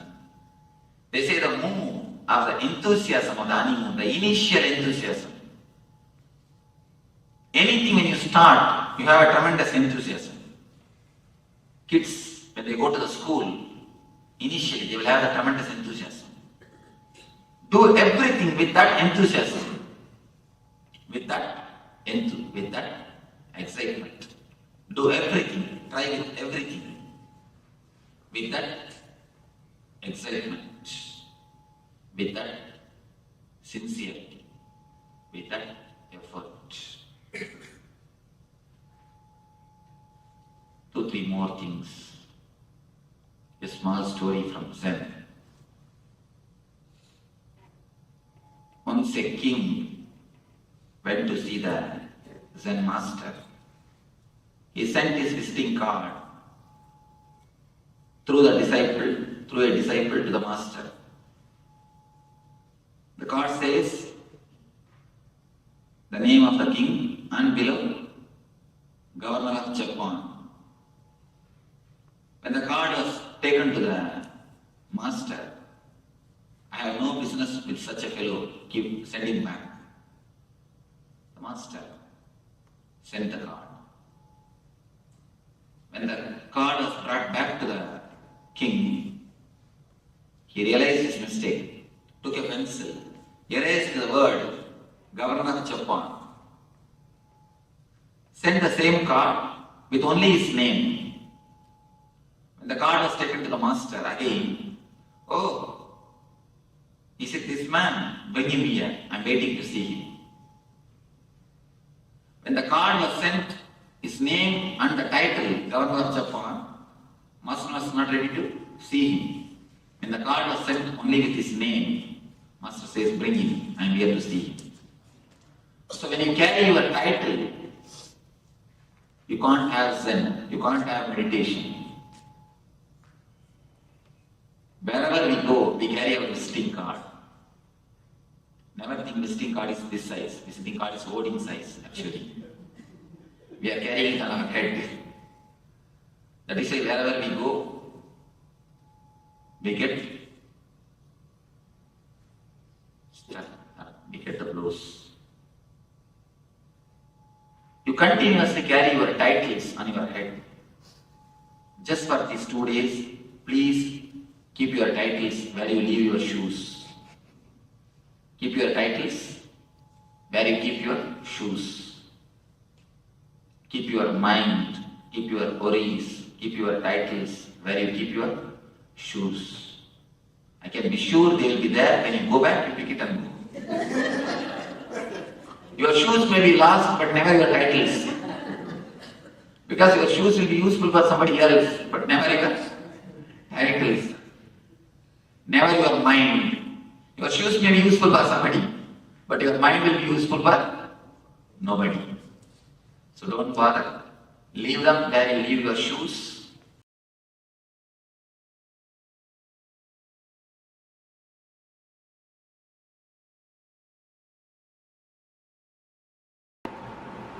Most of us, we do not know how to operate this system. The system given to us by God is an unknown thing. Somebody is using as a bullock cart, somebody is using it as a tractor, somebody is using it as a aircraft. The system given to us, see the same system, tribal people are used as a bullock cart, an educated man is used as a tractor, pilot has used it as a aircraft. What is the difference between these three people? Nothing. The system is same, but the man is knowledge.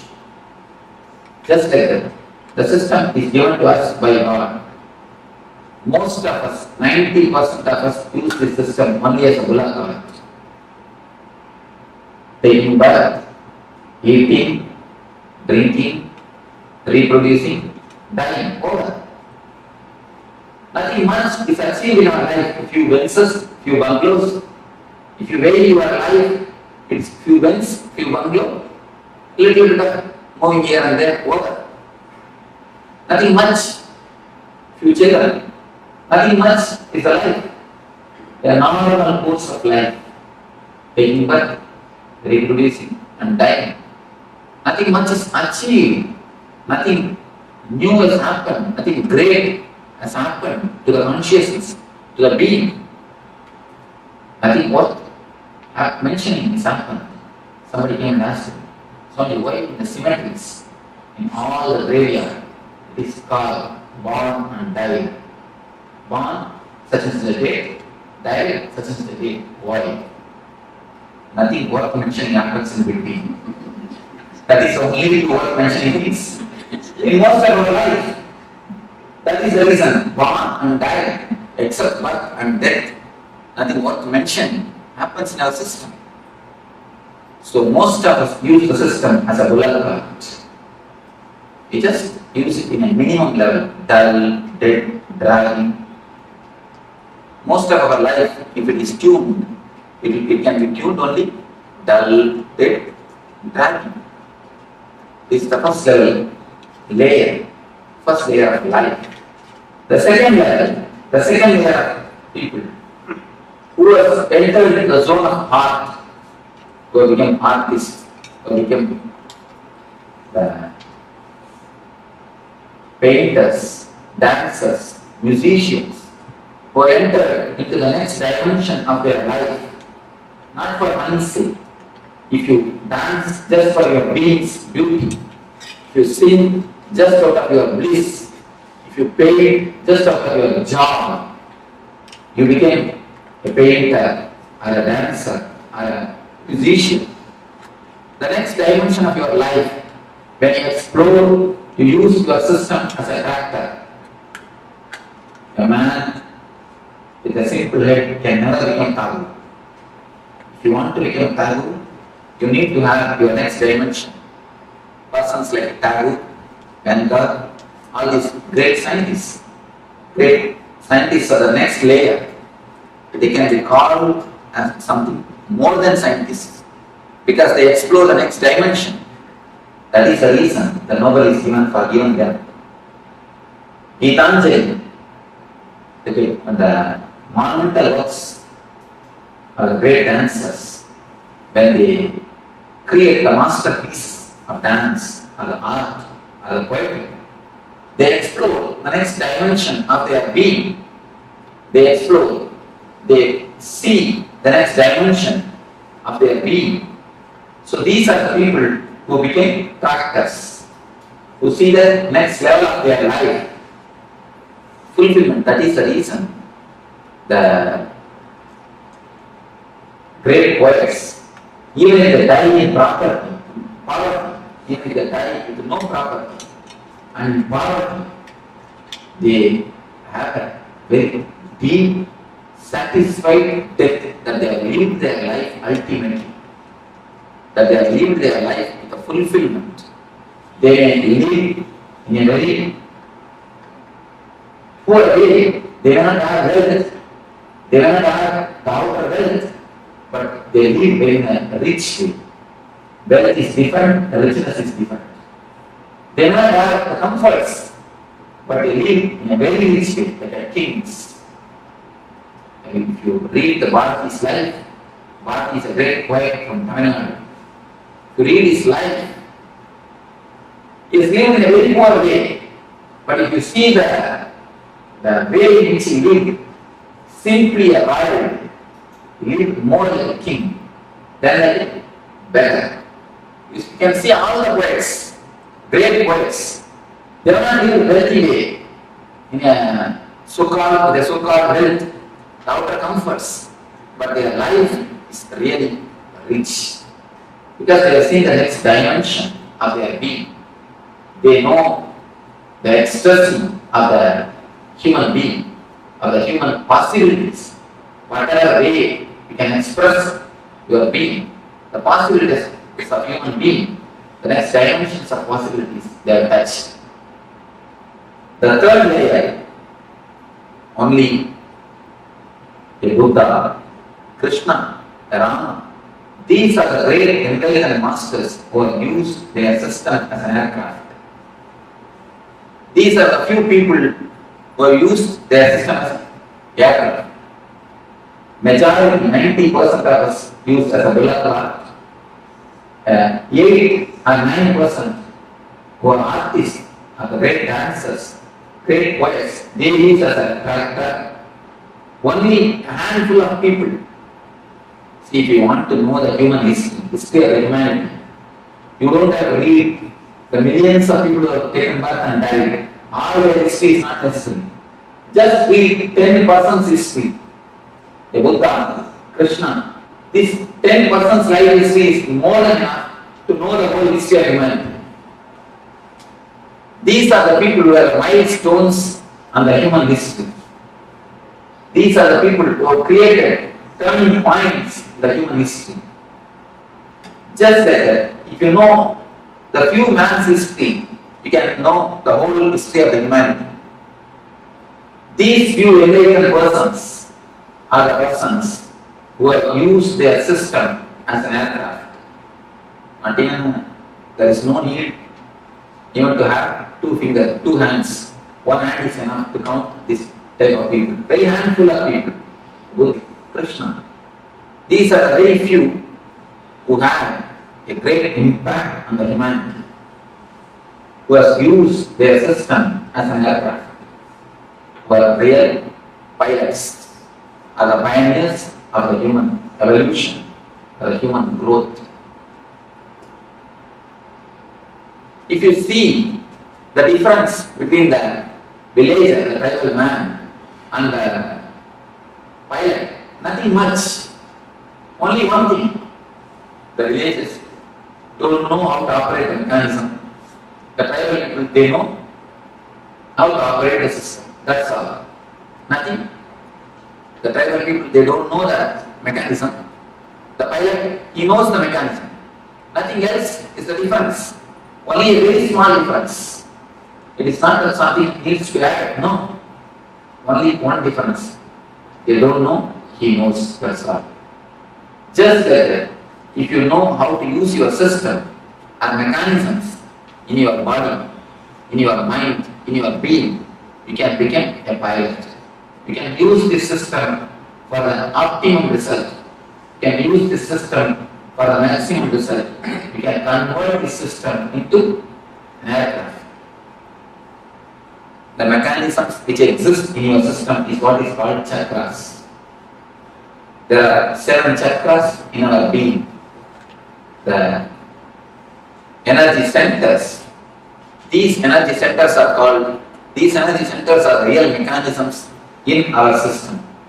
If you know how to open them, how to activate them, how to remove blockages from them, how to energize them, you can simply transform your system into aircraft. As long as you do not know anything about that system, you will be just pulling your being. If you just know how to open, how to energize, how to activate the system, you will be using the same system, same mechanism as an aircraft. So now we will be entering into each and every system, each and every mechanism of your being, and we will explore how to operate, how to open it, how to work on the chakra, on the energy center. Let me show you how the chakras are situated.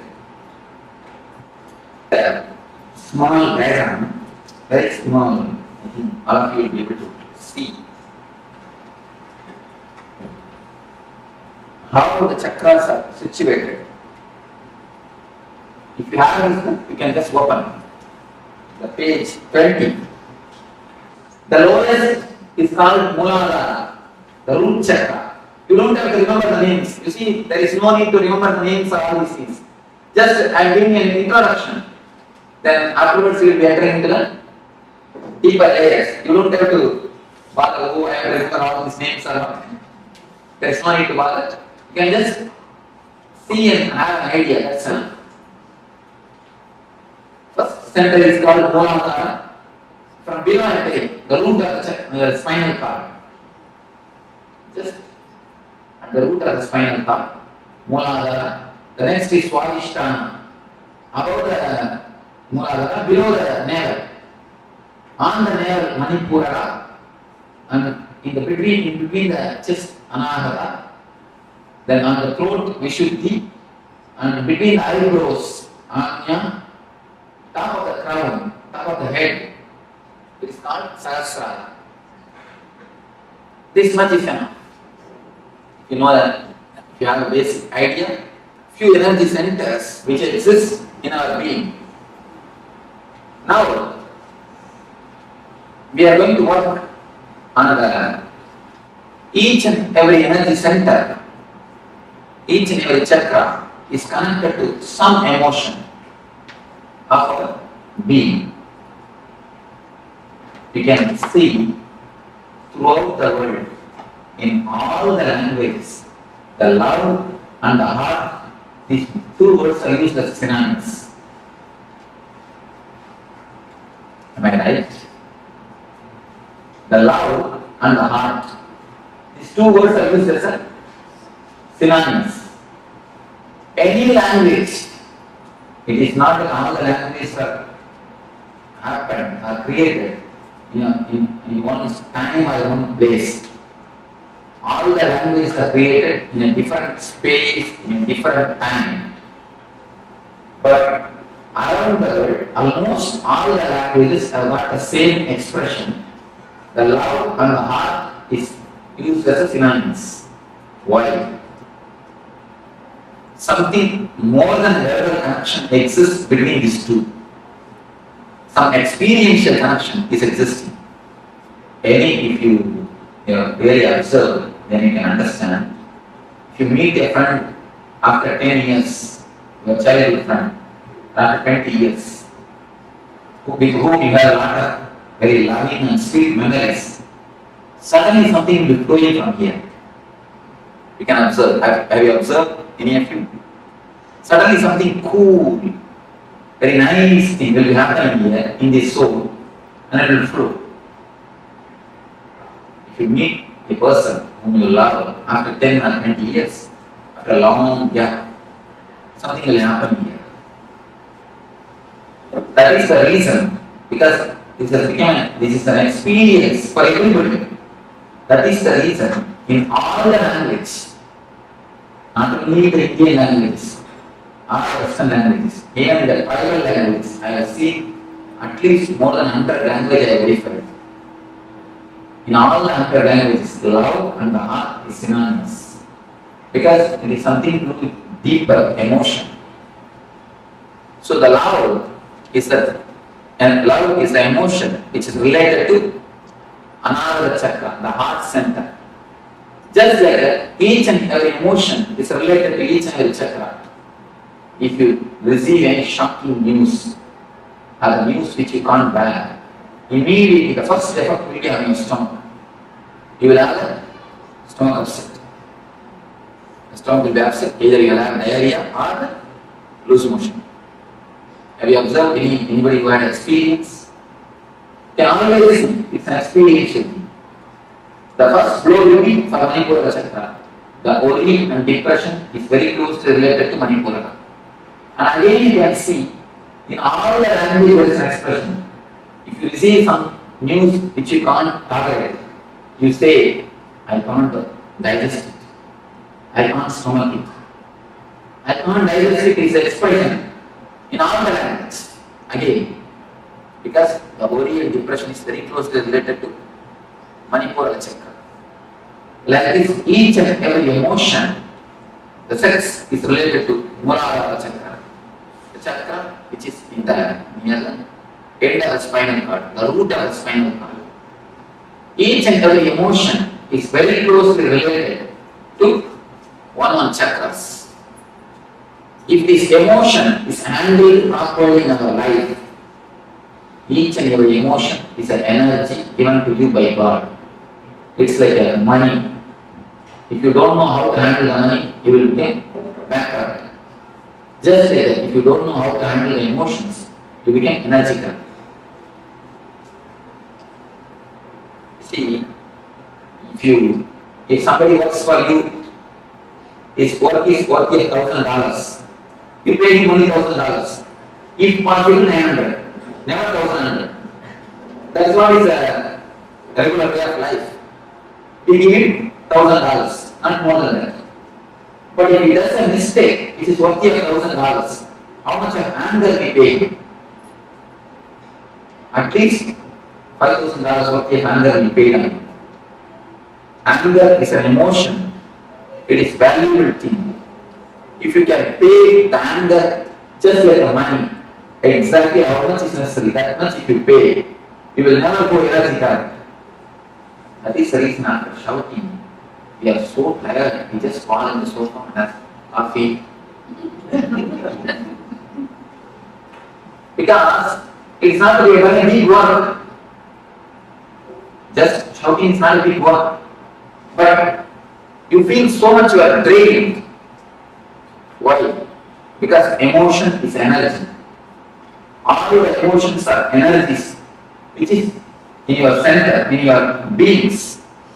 When you use the money in a very loosey way or in a luxurious way or an unnecessary way, when the luxury is something necessary for life, nothing wrong.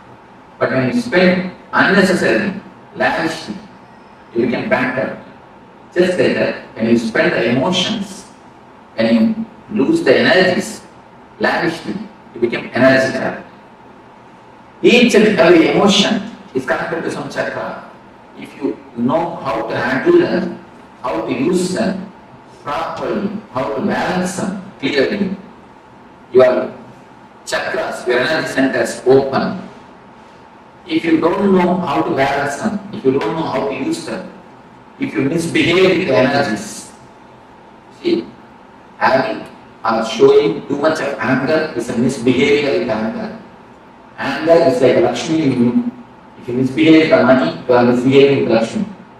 Just like that, if you misbehave with anger, you are misbehaving with your energies. Will you throw a dollar note in the dustbin? Will you throw a $100 note in the dustbin? We always invoke disrespect to Lakshmi. Just like that, if you throw your emotions unnecessarily, it's a disrespect to your energy. Just like the God has given you money, He has given you emotions, energies to run your system, to run your life.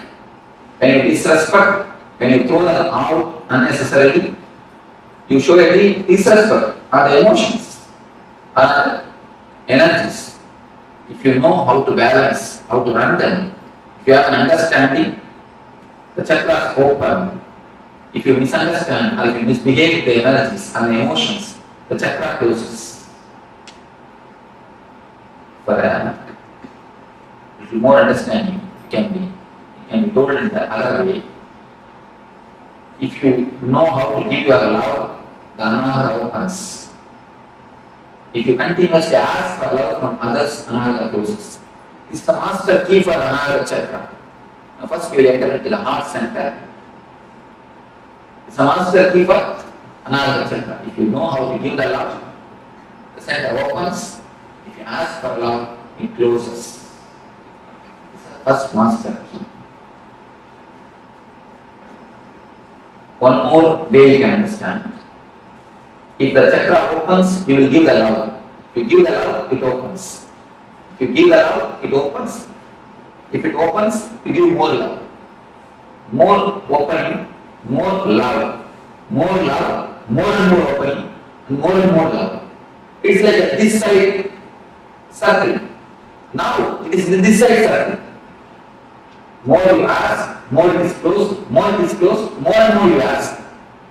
The ball is rolling in the down way. This way.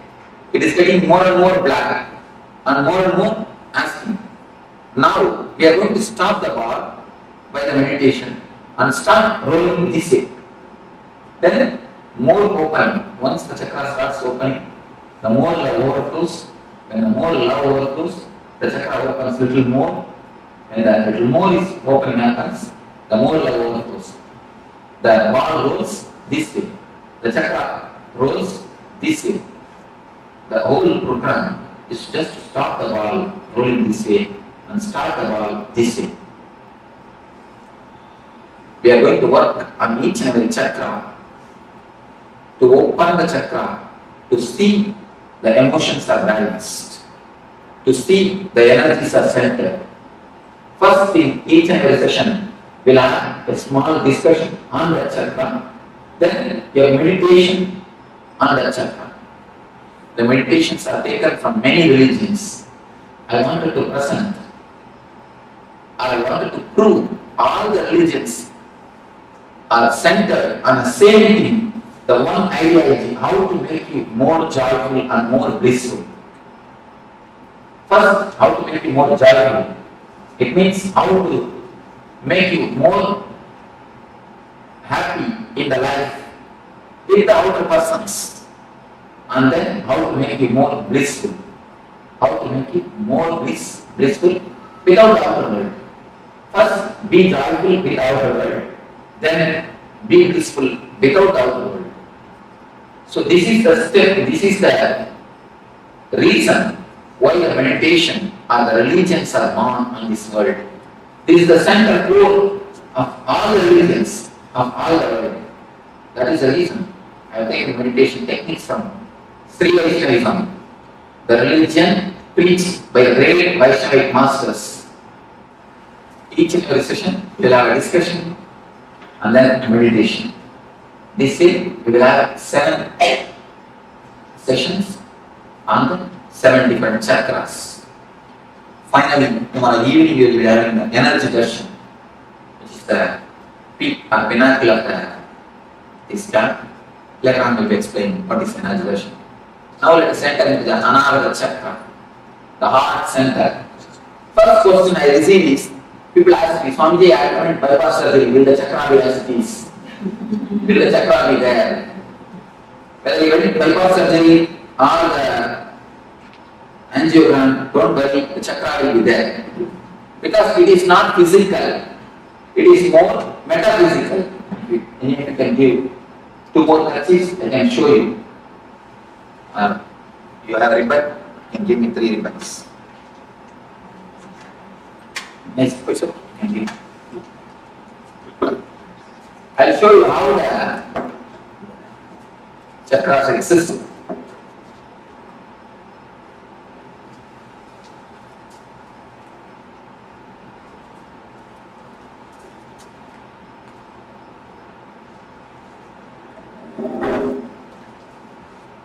See, it is like 3 bodies.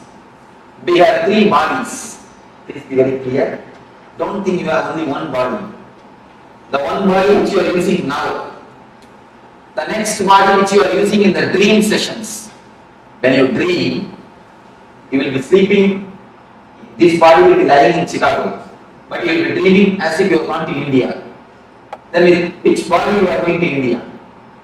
This body is lying in Chicago only, but you are in India. How can it be? So the body which you are using to go to India, the subtle body, that is called Sukshma Sarira.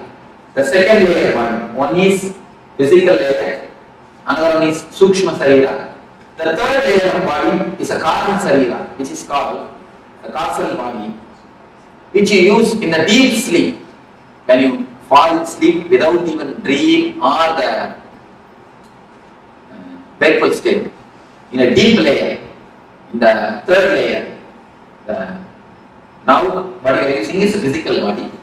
What you use in the dream is subtle body.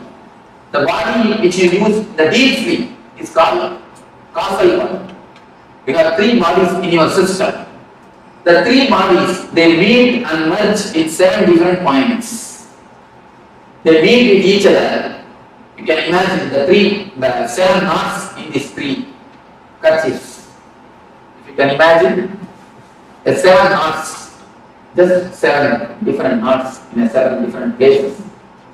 If you can imagine, that is the places which is called chakras. The 7 different knots. The 7 different knots are called chakras. The first thing we are going to enter is anahata. Here also the 3 bodies meet and merge each other. In the book it is very clearly depicted. The 3 lines, they just meet near. That is the zone where the chakra is there. They just meet. Where chakra starts. So even if you undergo bypass surgery, the chakra will be there as it is without any blockage because it is more metaphysical. This chakra is love. When you ask for love, when you ask for attention, please be very clear. I am changing the word from love to attention need. Because whatever you know as love is nothing but attention. If you say somebody loves you, what do you mean by it? He gives attention to you, that's all. He gives all his attention, or all his time, all his money, all his energy, or all his space to you. Attention is what we call as love. Actually, except a man who is enlightened, nobody can know what is really meant by the word love. Whatever we know about love is nothing but attention. If you say that he loves me or she loves me, what it means? She gives you enough attention. He gives you enough of attention. He gives you enough of his energy or money or whatever. Once the attention is given, everything else is slowly given. So the attention is what is called love in our language. When you ask, when you give your attention to others, the chakra opens. When you give your attention to everybody, whomsoever asks, when you leave overflow, this chakra opens. When you start giving, this opens. When you start asking, this chakra closes. You can just see, you can just scan your life. Almost all our life is just centered on the attention of the others. From the young age, we are trained, you can see the young kids. They will just put 2-3 steps and then they look at your face. If you smile, you agree for what they do. Then they do the next steps. Otherwise, they stop and they wait for your concern. You can see the young kids. Anything they do, just they look at your face for the confirmation. For your okay. Only when you say okay, they go for the ahead. They wait. Just like from that age, we start expecting the attention or the okay from the others. The same thing continues till our end. You can see in how many places you just wait or expect the others okay, others attention. You can see more than 80% of your decision is influenced or it is waited. You just wait or you just ask for their confirmation, for the others smile. It is not only economically, mostly psychologically. You feel inspired or you feel regenerated. You feel power or the energy only when you get a confirmation from the others. Each and every move of your life, you continuously see whether somebody confirms it or not. You wanted the smiling face of the other. Almost it's like a psychological slavery. In every step, you wanted the other to be the source of your inspiration. If you just stand, you just sit in your room and scan the lifestyle in which you are living, almost 90% of your decisions, 90% of your life is just for the other's opinion, asking the other's attention, expecting the attention of the others, expecting the opinion of the others. It is more like a signature campaign. Each and every husband expects a certificate from wife, good husband. Wife is expecting the certificate, the good wife. Parents, good parents. Son is expecting a good son. Each and every system we expect certificate from our brother, from sister, from father, from son, from everybody. Just to feel good, just to feel energetic, we expect the certificates. Only with a smiling face or with a certificate, we go next. We go ahead. See, adjusting or not adjusting is perfectly okay. There is a vast difference between adjusting and compromising. Listen thoroughly and you can contemplate on it thoroughly. We may ask, should we not adjust? Adjusting is perfectly okay, but compromising is very bad. Just understand what is the difference between adjusting and compromising. Adjusting is like you have all your energy source or inspiration or the strength within you. Then you give your love. You adjust for the sake of others. It is perfectly okay. But compromising is, unless they are all supporting you psychologically, you will have no energy to run on your own. When you adjust in that so you are compromising. Most of our life, we have somebody else as a psychological strength for us. If he smiles at you, you have all your energy to run. If he does not open his mouth, if he doesn't smile, the whole day you will feel depressed. Have you observed any time? If he doesn't smile on you, as soon as early morning when you wake up, if he doesn't give his smile, whole day you will feel very low. If some of your boss, or the husband, or the wife, or the son, or the father, if some of them didn't give their attention or their smile at you, immediately you will feel low. It means they are the legs or they are the feet for you to stand. A psychological slavery, psychological handicap feeling. I call it psychological handicap. In America, I saw so much of respect is given for the handicapped people. Everywhere you are parking for separate parking for handicap, separate way for the handicapped people, separate bathrooms or restrooms for the handicapped people. Everywhere. Physically handicapped is much okay, nothing wrong. But psychologically being handicapped is a simply sin. Please be very clear. I am giving a new definition for sin. Don't think sin is something what you traditionally understand. Sin is something scolding others, telling lie. Of course, that is different. But I am giving a new explanation for sin. Sin is psychologically dependent on others. That is the first sin. Because when you psychologically depend on others, you try to possess them. First, understand how many ways you have invested your energies on others. Most of our business becomes failure. Why you know?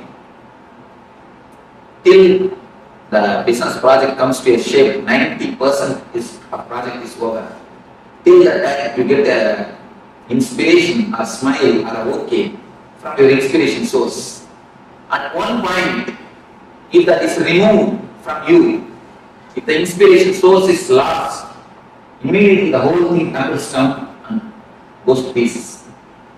Have you seen the children playing with a playing car? They just build a castle. They just build a house with a playing cars. If you remove one car, what will happen? At least the children are intelligent. They build their castle with their own cars. But you build a castle with others' cars. And he gives a certificate. A good husband, you collect that. Good wife, you collect that. Good brother, collect. Good sister, good son, good father. You collect all the certificates and try to build your personality. Just like a car's castle. And if anyone at any time takes away their certificate, removes their certificate, their source, what will happen? The whole personality just collapses. That is what I call depression. Most of your energy is centered on somebody else.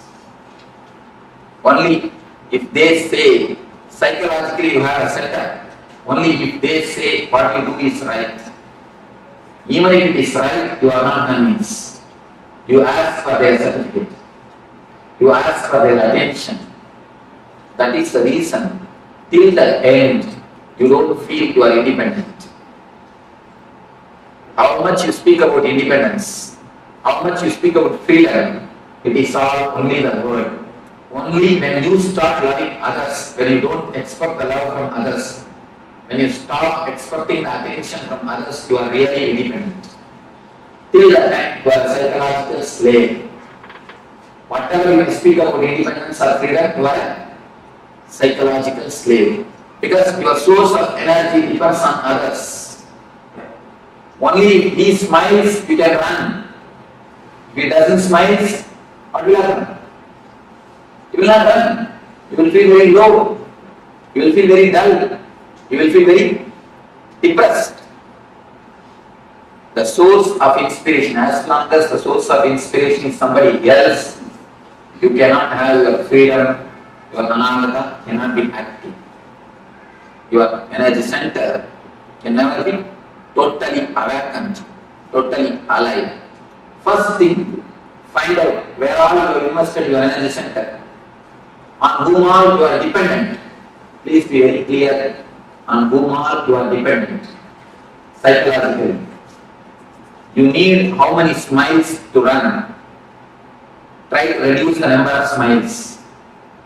Even without that smile, start running. Even without that okay, start running.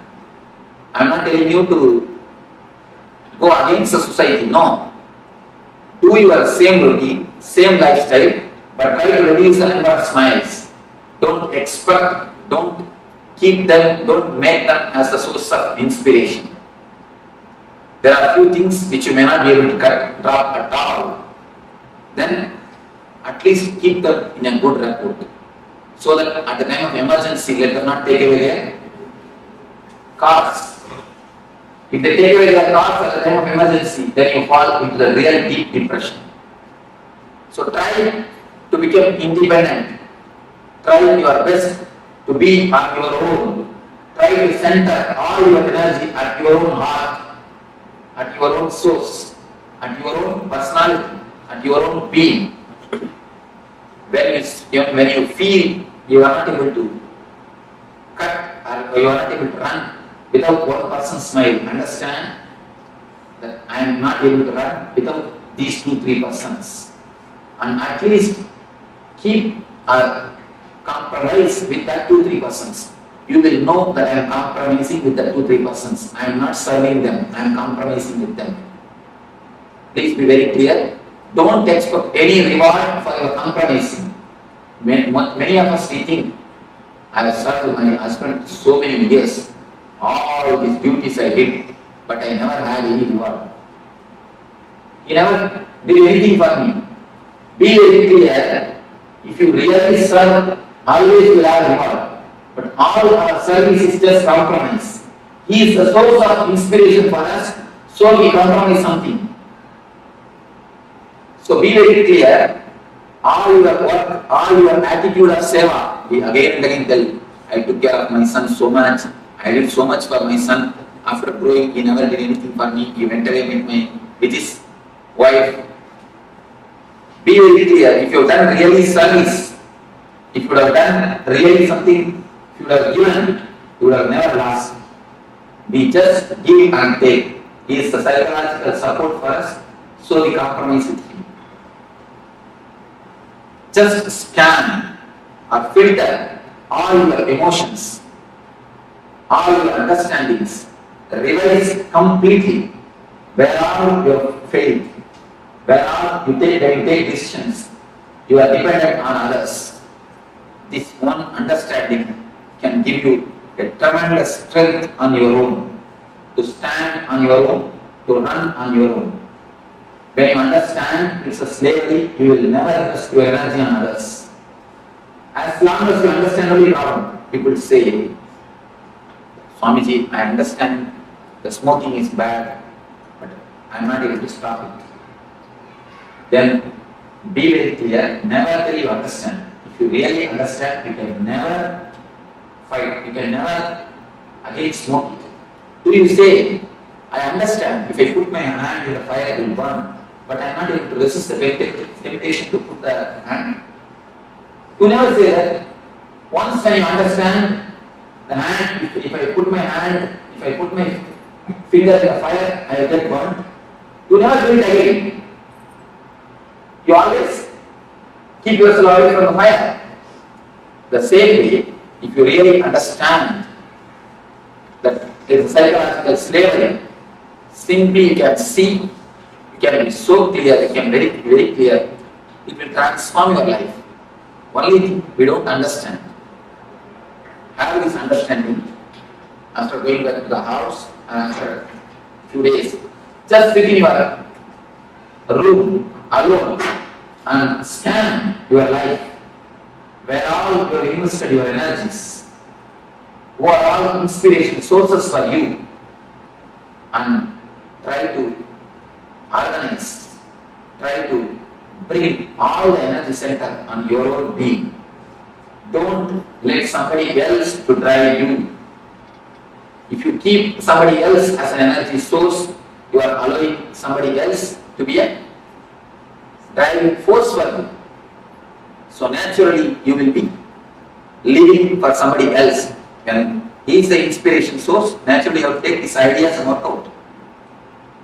You have life or the time only to live your desires, not all everybody's desires. If you try to live 5-6% desires on your life, where is the time? Where is the energy? Where is the money? No. When we try to live somebody else as an inspiration, we have to live their desires also, because they will live their ideology also. Whenever they are inspiration, they will live their ideology. So, you will be dancing for so many persons' tunes. You can dance for one tune. In front side, somebody is putting Bharatanatyam. You go and put 2-3 steps. Then this side Western music. You shall just come and shake your hand. And then this side immediately some Carnatic music is going on. Then you have to jump here and do for one more tune. And back side Kathakali is going on. You have to go on 2-3 steps. How will it be? The whole thing will get mess. Now our life is nothing but that. Each and every tune you try to dance. Will it be possible? No. It will never be possible. If you try to dance for one tune, your life will be successful, even if you don't know dancing. You will create new dancing. What you do is what is dance is. It is not that dance is not some basic rule. If you don't do according to that, it is not dance, nothing like that. I have seen all the great dancers are unique.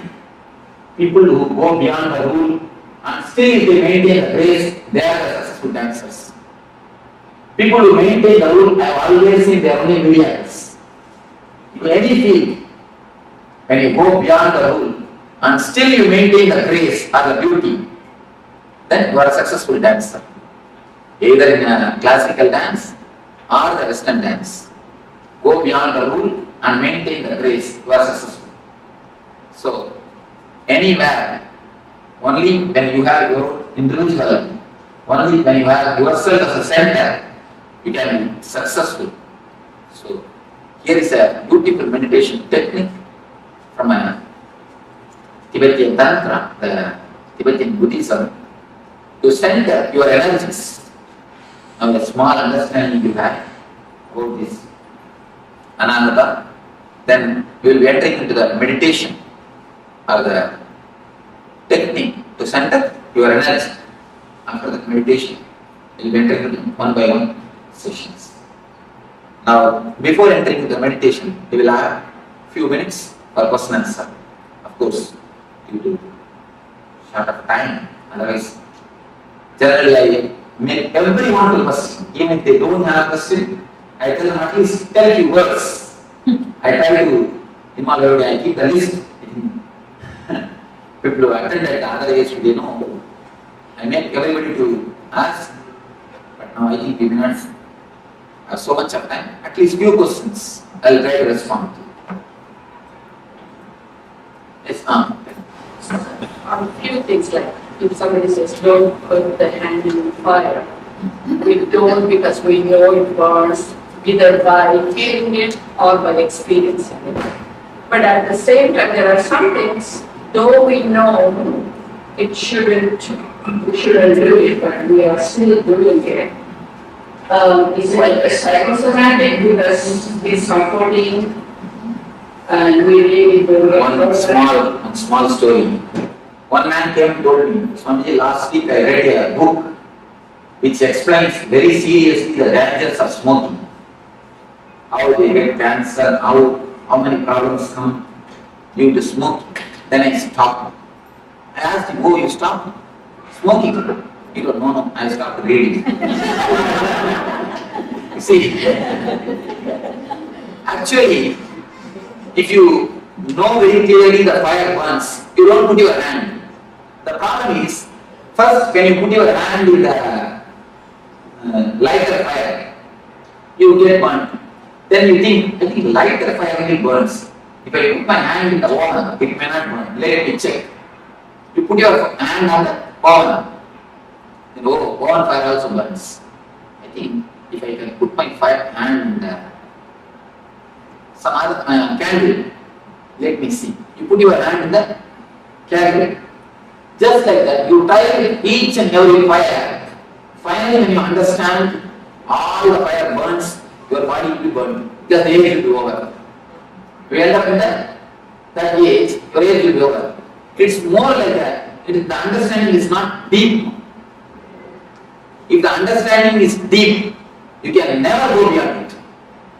We don't allow the understanding to sink deeply. See, whenever you receive some intellectual conclusion, you don't allow the intellectual conclusion to work on your emotional layer.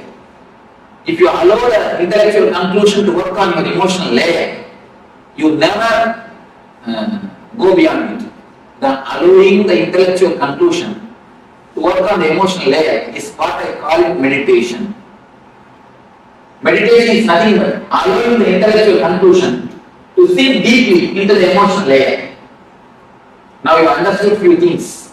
If you meditate, that time, the meditation technique will allow the intellectual conclusion to sink deeply into the emotional layer. That's what they call in Vedanta, Sravana Manana. Sravana means listening. Manana means allowing it to sink deeply. Most of the time, we don't give space or the time to allow the intellectual conclusions to sink into the emotional layer. So once the intellect is allowed to sink into the emotional layer, you will always see nididhyasana, transformation happens. It should not be done. No desires should be suppressed. No transformation can be done. It should only happen. See, flower, if it automatically flowers, then it is really flower. If you just open a lotus, in many temples I have seen they open the lotus, and the floweriness will be missing in the lotus. The floweriness will be missing in the flower. Only if it blooms or if it flowers by itself, it has got beauty. You can do few things. You can allow the transformation to happen. You can put them inside and wait a little bit. You will see the transformation happens. But